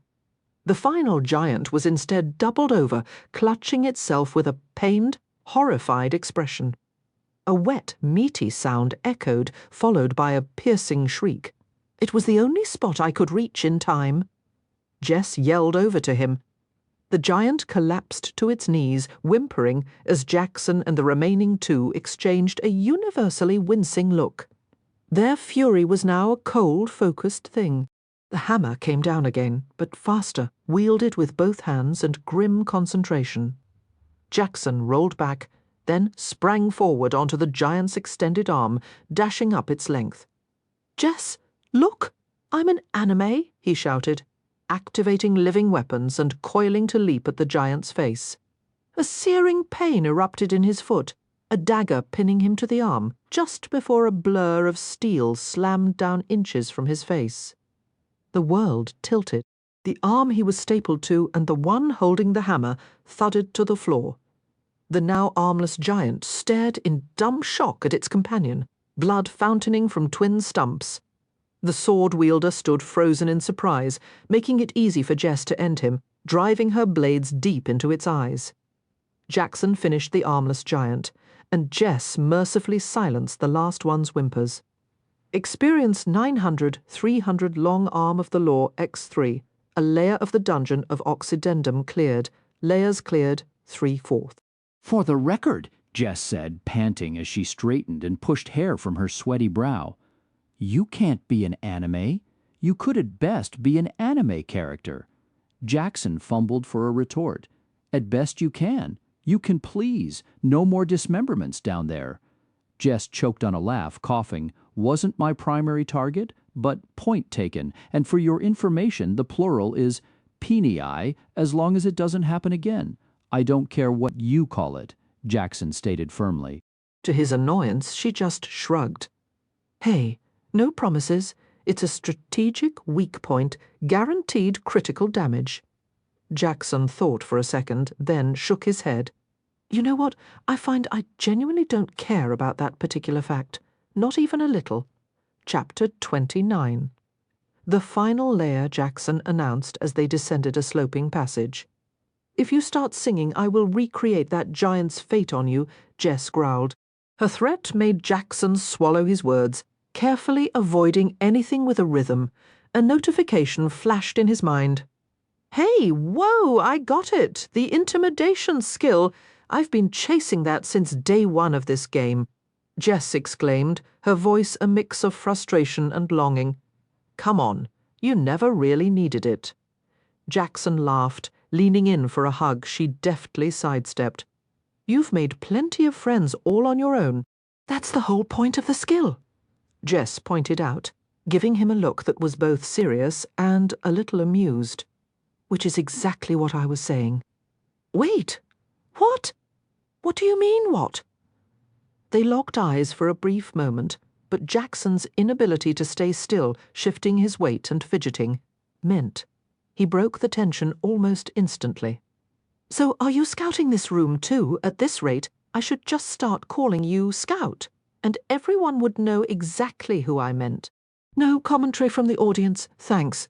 Jess shot back, already moving. She slipped into the chamber and returned shortly after. It's a large space. One enemy appears to be a woman. She's holding a harp, but I don't see any other weapons. Probably a boss. There's a treasure chest on the far side. Since we're here to clear the place, I say we take her by surprise.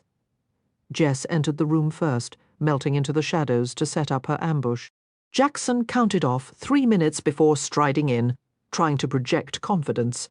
He wasn't prepared for the boss to speak, and certainly not for the melodic, captivating quality of her voice. At last, a guest. Shaking off his initial shock, Jackson slowly clenched his hands. I'm afraid not. I'm here to clear this dungeon. How sorrowful, the woman lamented, pressing her hands to her chest as if heartbroken. She lifted her harp, her fingers drifting across the strings. Why this relentless drive to destroy your own kind? No, do not answer before you attempt to end me. You must first face your own reflection. With a resonant chord, a shimmering, ghostly duplicate of Jackson began to materialize beside her. So few grasp the true meaning of conquering one's greatest self, of truly becoming Urk. Jess had closed in silently from behind and was now driving her blades into the woman's back with relentless precision. Absolutely not. That is the most tired, cliched, overused narrative trick in the book. I refuse to sit through such a lazy, recycled trope. The woman gasped and gurgled, the relentless strikes preventing any coherent speech or spellcasting. She collapsed, and the faint echo of Jackson dissolved into nothing. Jess gave the fallen form a final decisive kick before turning to Jackson with a triumphant grin. "We got her!" Yeah, we did." Jackson let out a slightly breathless laugh, the last traces of tension leaving him. A notification shimmered in his vision. Exp 500 500, self-obsessed siren X1. You have cleared a layer of the dungeon of Occidendum. Layers cleared 4 quarts. You have cleared the dungeon of Occidendum. As the first to ever complete the dungeon, you receive the standard dagger reward, a class-specific bonus, and the authority to establish a new purpose for this place. You have been granted a title. Title gained. Stand defiant. You have conquered a realm designed to break you and have acquired the means to break others. Whether you choose to stand for humanity or against it, you will be ready. Plus 20% damage dealt to humans, 10% damage received from humans. They hurried to the treasure chest, lifting the lid to claim their prizes. Item gained, Greverobber's Chris, rare. Slaying a member of your own species with this blade permits you to plunder their remains. Additional properties may be discovered. Item gained, Dino treat, unique, class item. The preferred snack of carnivorous dinosaurs everywhere, ideal for taming these majestic beasts. Using this on any dinosaur will permanently boost their attitude toward you by 1 full rank. Limit 1 use per day for the effect to apply. Uses, 2 hivs. You have taken control of a perma-death dungeon. As the new dungeon keepers, you may select a new directive for its evolution. Maintaining the current setting will grant you 10% of all experience forfeited by those who perish here. Altering the dungeon's goal will reset it entirely and revoke your keeper status.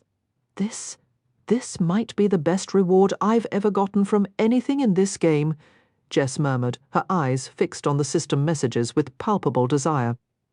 She glanced at Jackson, a new, almost giddy energy in her posture.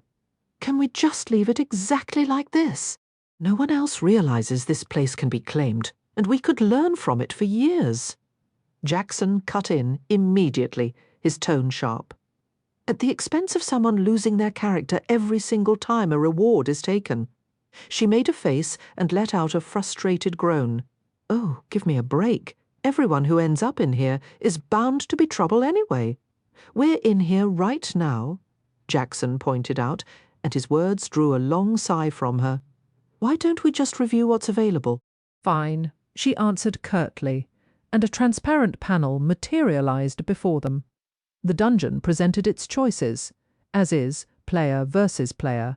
Permit the dungeon to keep offering rewards focused on hunting members of the user's own race. You will receive 10% of the experience lost by anyone who dies here. Player versus environment. Permit the dungeon to grant rewards focused on hunting non-sentient creatures. Environmental bully. Permit the dungeon to grant rewards focused on hunting non-sentient creatures weaker than the user. Player defense. Permit the dungeon to grant rewards focused on protecting members of the user's race. Player growth. Permit the dungeon to grant rewards focused on maximizing the user's stats, including weapons that scale with them. Player growth, absolutely, Jess declared, her eyes lighting up at the idea of overpowered gear making her journey through the game a breeze. You're overlooking one tiny detail, Jackson said, grimacing as he tapped her forehead. We can't return. Whatever we pick now only helps the murderers still out there. Wisdom +1. Ugh, you're right, Jess muttered, rubbing her head and scowling at the options. Let's swing the complete opposite direction again. Player defense looks like it would either put this guild out of business or finally make them focus on something useful. I believe that's our best path, Jackson agreed, his expression serious. Then let's do it. I want to reward my dinos. Go ahead, confirm it. Player Jessamine has chosen the option, player defense. Do you consent to altering the dungeon's primary objective to this selection? Yes, no, yes, Jackson announced with a grin. The panel disappeared, replaced by another message. Once you exit the dungeon, it will be sealed for 24 hours while necessary modifications are implemented. Good.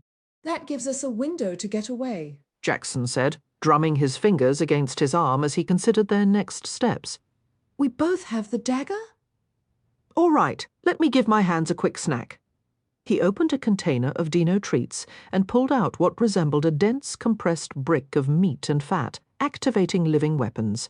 He carefully oriented the T-Rex heads toward himself. Craw? Nia? Lefty? Terra? You both did great in there. Good T-Rex head hands. Very good. After speaking, he rotated his arms so they could see the hefty brick of food. The moment they spotted it, both heads released a victorious roar and scrambled to get closer. Jackson didn't resist, and soon his own hands were wrestling over the remnants. Fortunately, the treat replenished his mana as they ate, or they wouldn't have made it halfway through the dense block. When they finished, the hands turned back toward Jackson with eager curiosity. Craw! That's all for now, Terra. Nya. You too, Lefty. Excellent work today. As he finished speaking, his mana faded and his hands reverted to normal. Your living weapon's disposition has changed from confused to timid. They are now 30% less likely to attack you if they come within range. Dino Treat can be used again in 2359, so I have to ask, Jess glanced toward the shimmering portal that had formed in the air. What's your plan for the welcoming committee that's definitely waiting outside? I've got something in mind. Are you ready for this?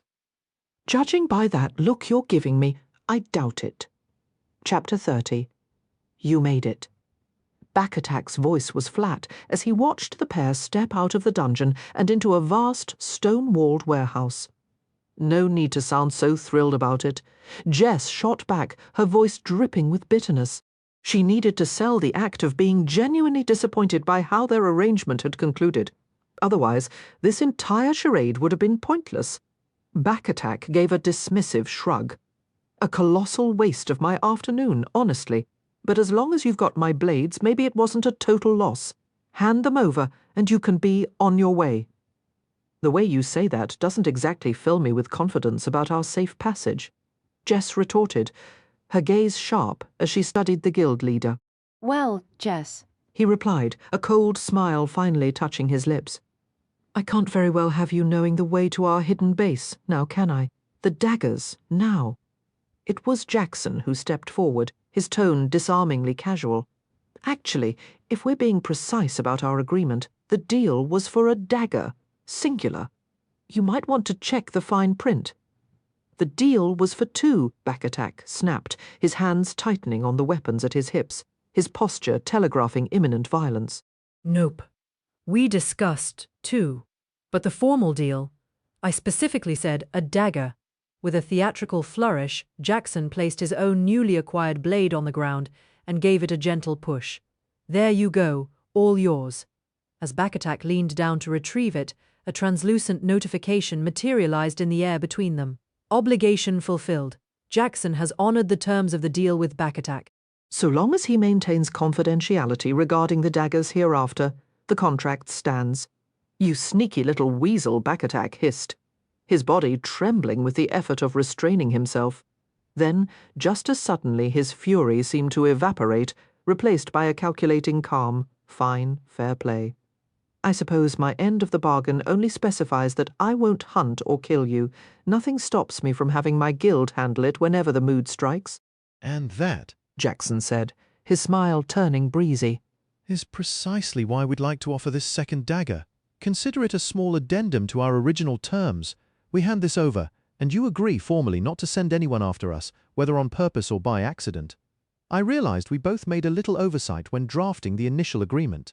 The moment you're off my turf, you have a deal, Backattack stated swiftly, striding over to snatch the distinctive Chris dagger after another brief notification sealed the new terms. I sincerely hope our paths never cross again. You freak. The sentiment is entirely mutual, though I have a feeling fate might have other plans. Backattack turned toward the exit, pausing at the threshold. Just to be clear, I'm not hunting you. You're simply trespassing. Boys, send them to respawn and clean out their inventories. How predictable! Jackson called after the retreating shadow, his hands cupped around his mouth in mock disappointment. Back Attack glanced back just once, a smirk playing on his lips, before dissolving into the gloom. Jess immediately shifted, pressing her back against Jackson's, a shimmering dagger materializing in her dominant hand. In her other, she still clutched the bone dagger from the wolfman. You're absolutely sure about this plan? She whispered, her eyes scanning the dim surroundings. It's unfolding exactly as we mapped it out, isn't it? Jackson replied, beaming a winning smile at the faint, fading outlines of figures encircling them. A sudden, almost giddy thought struck him, a twist to lighten the grim tension. You know, before we get to the messy part, how about a little wager? Only one assassin remained fully visible, the same man who had found them at the tavern and slipped them the drugged drink. He tilted his head, mirroring Jackson's amused expression. Is that so? And what could you possibly offer that we can't just take from your corpses? Let me think, Jackson said, tapping his chin in exaggerated contemplation. He snapped his fingers as if struck by inspiration. Got it! One of the quirks of those nasty daggers you're so fond of is that only one item drops on death, and it's totally random, right? Well, see that exceptionally shiny dagger Jess is holding? Notice how everything else she's carrying is utterly basic. I'll wager that shiny dagger. And if we'd rather just roll the dice, the man asked, his eyes glittering with amusement as the spectral forms of his allies tightened the circle. Your loss, Jackson shrugged, the picture of nonchalance. All I ask if we win is a 5-minute head start. No attacks, no interference for 5 full minutes. If we manage to slip off your claimed territory in that time, well, that's just a bonus. You're going to kill us regardless if you win. I'm certain of that. I can accept that premise, the cheerful assassin replied, signalling his crew to hold. But what exactly are we betting on? Jackson's smile was a grim slash, his teeth catching the light. You choose your strongest fighter? One match decides it. An arm wrestling contest. If I win, your people who know of this deal don't touch us for 5 minutes. If your man wins, you get the dagger arm wrestling. How charmingly juvenile, the assassin said with a dismissive shake of his head, glancing at his companions. You're an odd one, I'll give you that. Everyone fine with this? Seems we have an agreement. A notification flickered and was dismissed.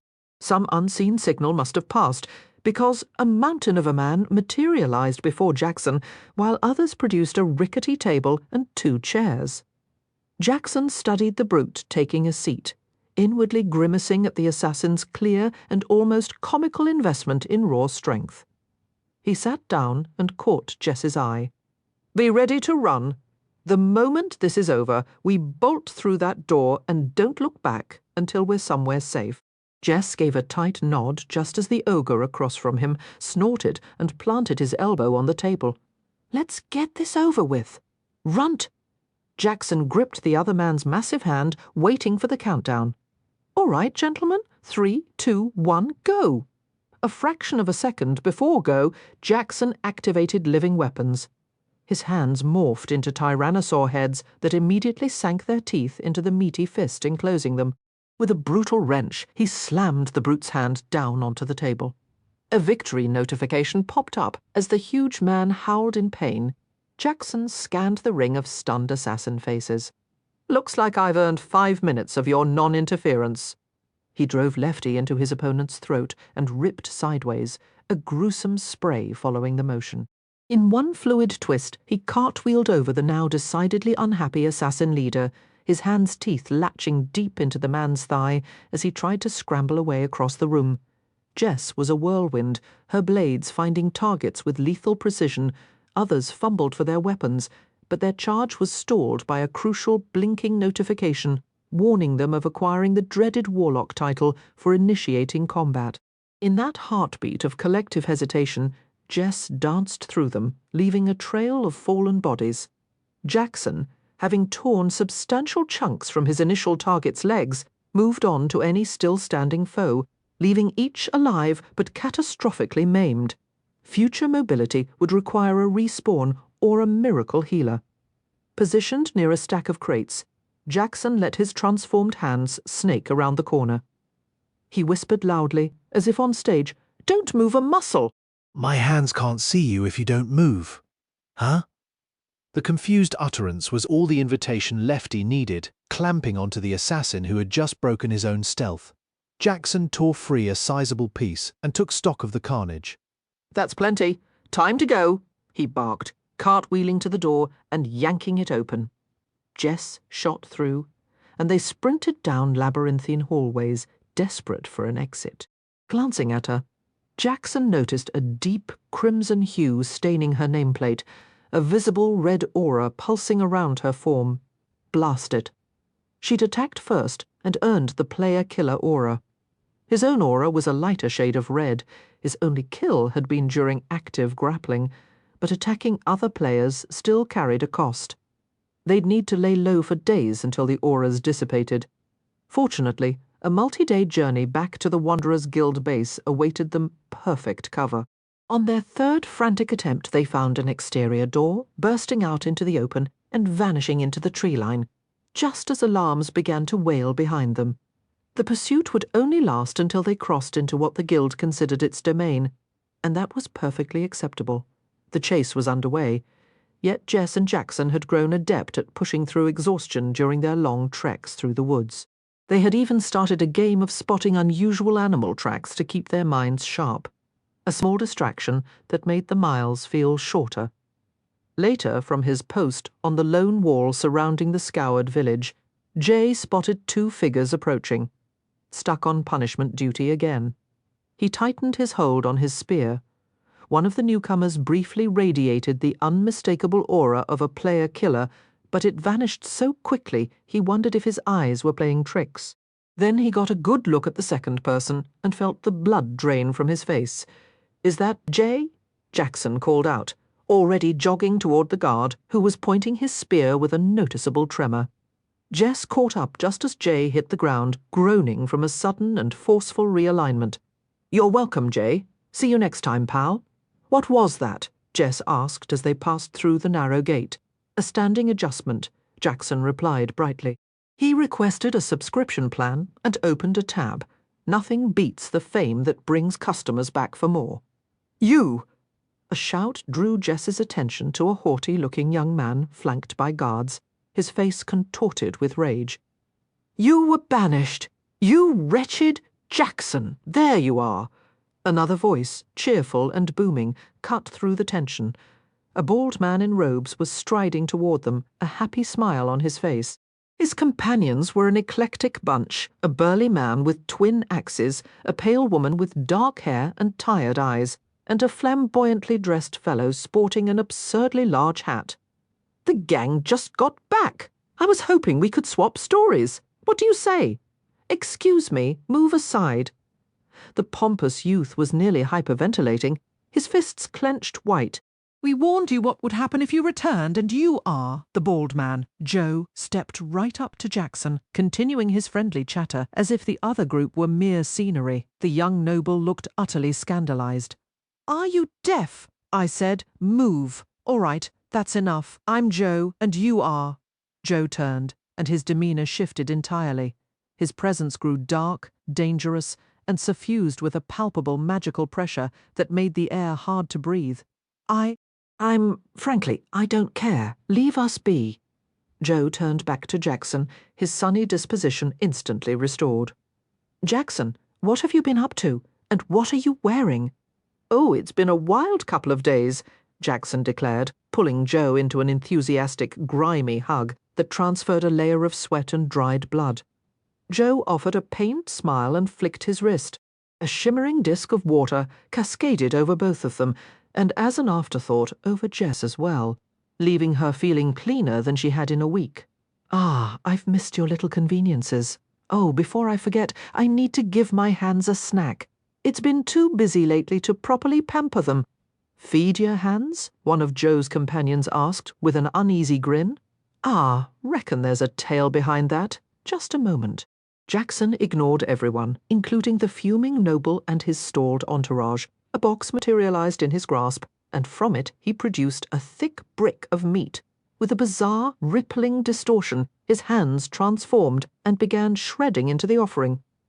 Nearly everyone in the vicinity recoiled, shouting or stepping back, except for Jess, who was accustomed to it, and Joe, who leaned in with fascinated eyes. As the living weapons finished, Jackson raised them triumphantly, letting them unleash a roaring cry at the sky. "Are those Trek's head hands?" Jackson announced cheerfully, drawing the now docile creatures back to his sides. "These are known as living weapons," Jackson explained, his voice filled with pride. Joe's eyes lit up with a fierce curiosity as the others seized the moment to slip away from the tense scene. He was utterly captivated, looking as though he wanted nothing more than to scoop up the tiny creatures and examine every detail T-Rex, head, hands. "That's quite a mouthful," Joe mused, his mind already racing ahead. "If they're always a set, maybe they deserve a single better name." A genuine smile spread across Jackson's face.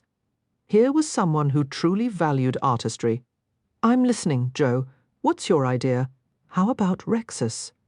"Rexus," Jackson repeated, tasting the word. The Rex part means king, which is the root of T-Rex itself. But Rexus as a whole, it suggests a nature that is mature, self-possessed, and deeply responsible. He gave an approving nod, the irony not lost on him. "Absolutely perfect. It describes me to a T, really.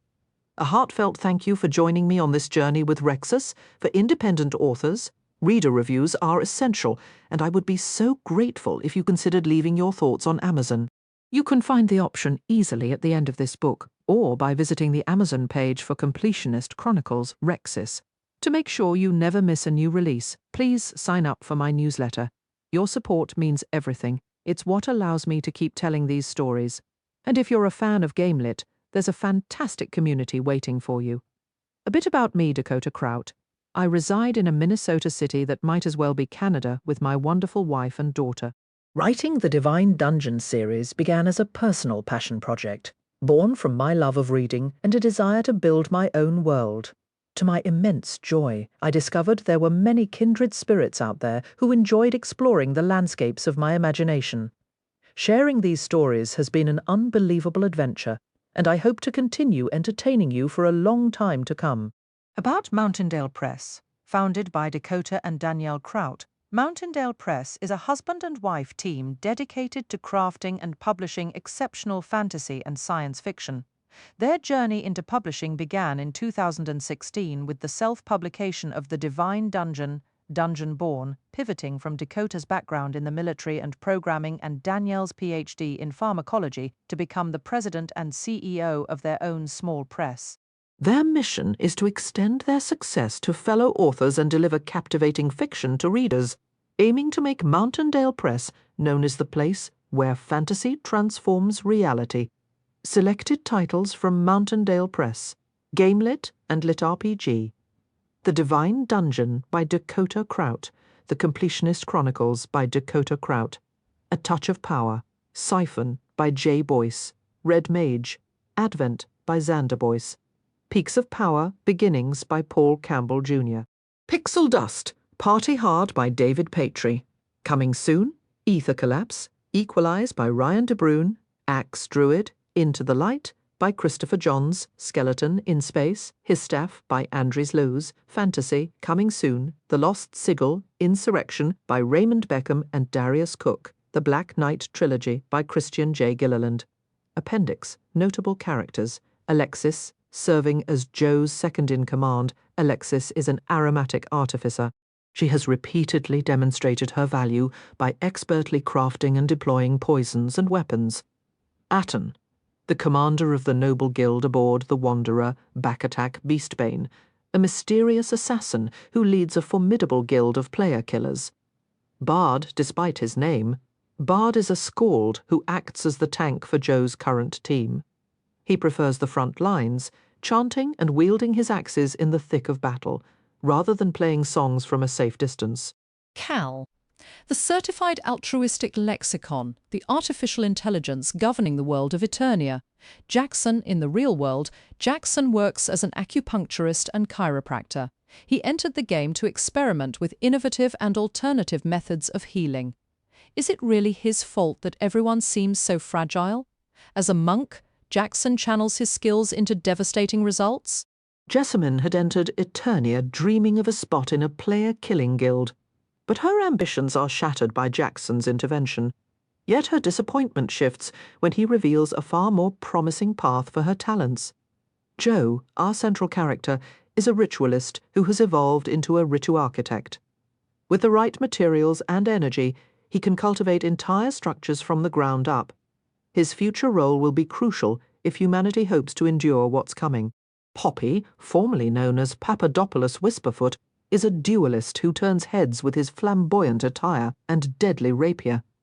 He cuts through heavily armoured opponents with startling ease, making him an essential part of Joe's current squad. After a tense skirmish in a sun-drenched canyon, a detail not in the original records, Jackson's demeanour shifts from grim to almost sarcastic, noting how everyone else seems to treat their stats like a delicate piece of art. Here's where Jackson stands now. Jackson, bearing the title Legend, holds the Bone Cruncher class with a chiropractor profession. His Bone Cruncher level is 1, requiring 1,000 experience to advance, while his overall character level is 12, with 81,621 experience earned, needing 9,379 more to reach the next tier.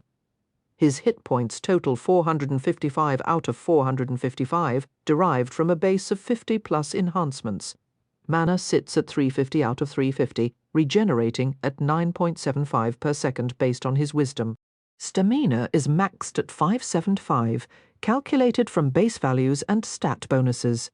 His attributes break down as follows: Strength at 75, Dexterity at 102, Constitution at 50, Intelligence at 28, Wisdom at 39, Charisma at 6, Perception at 24, and Luck at 48, with Karmic Luck remaining at 0.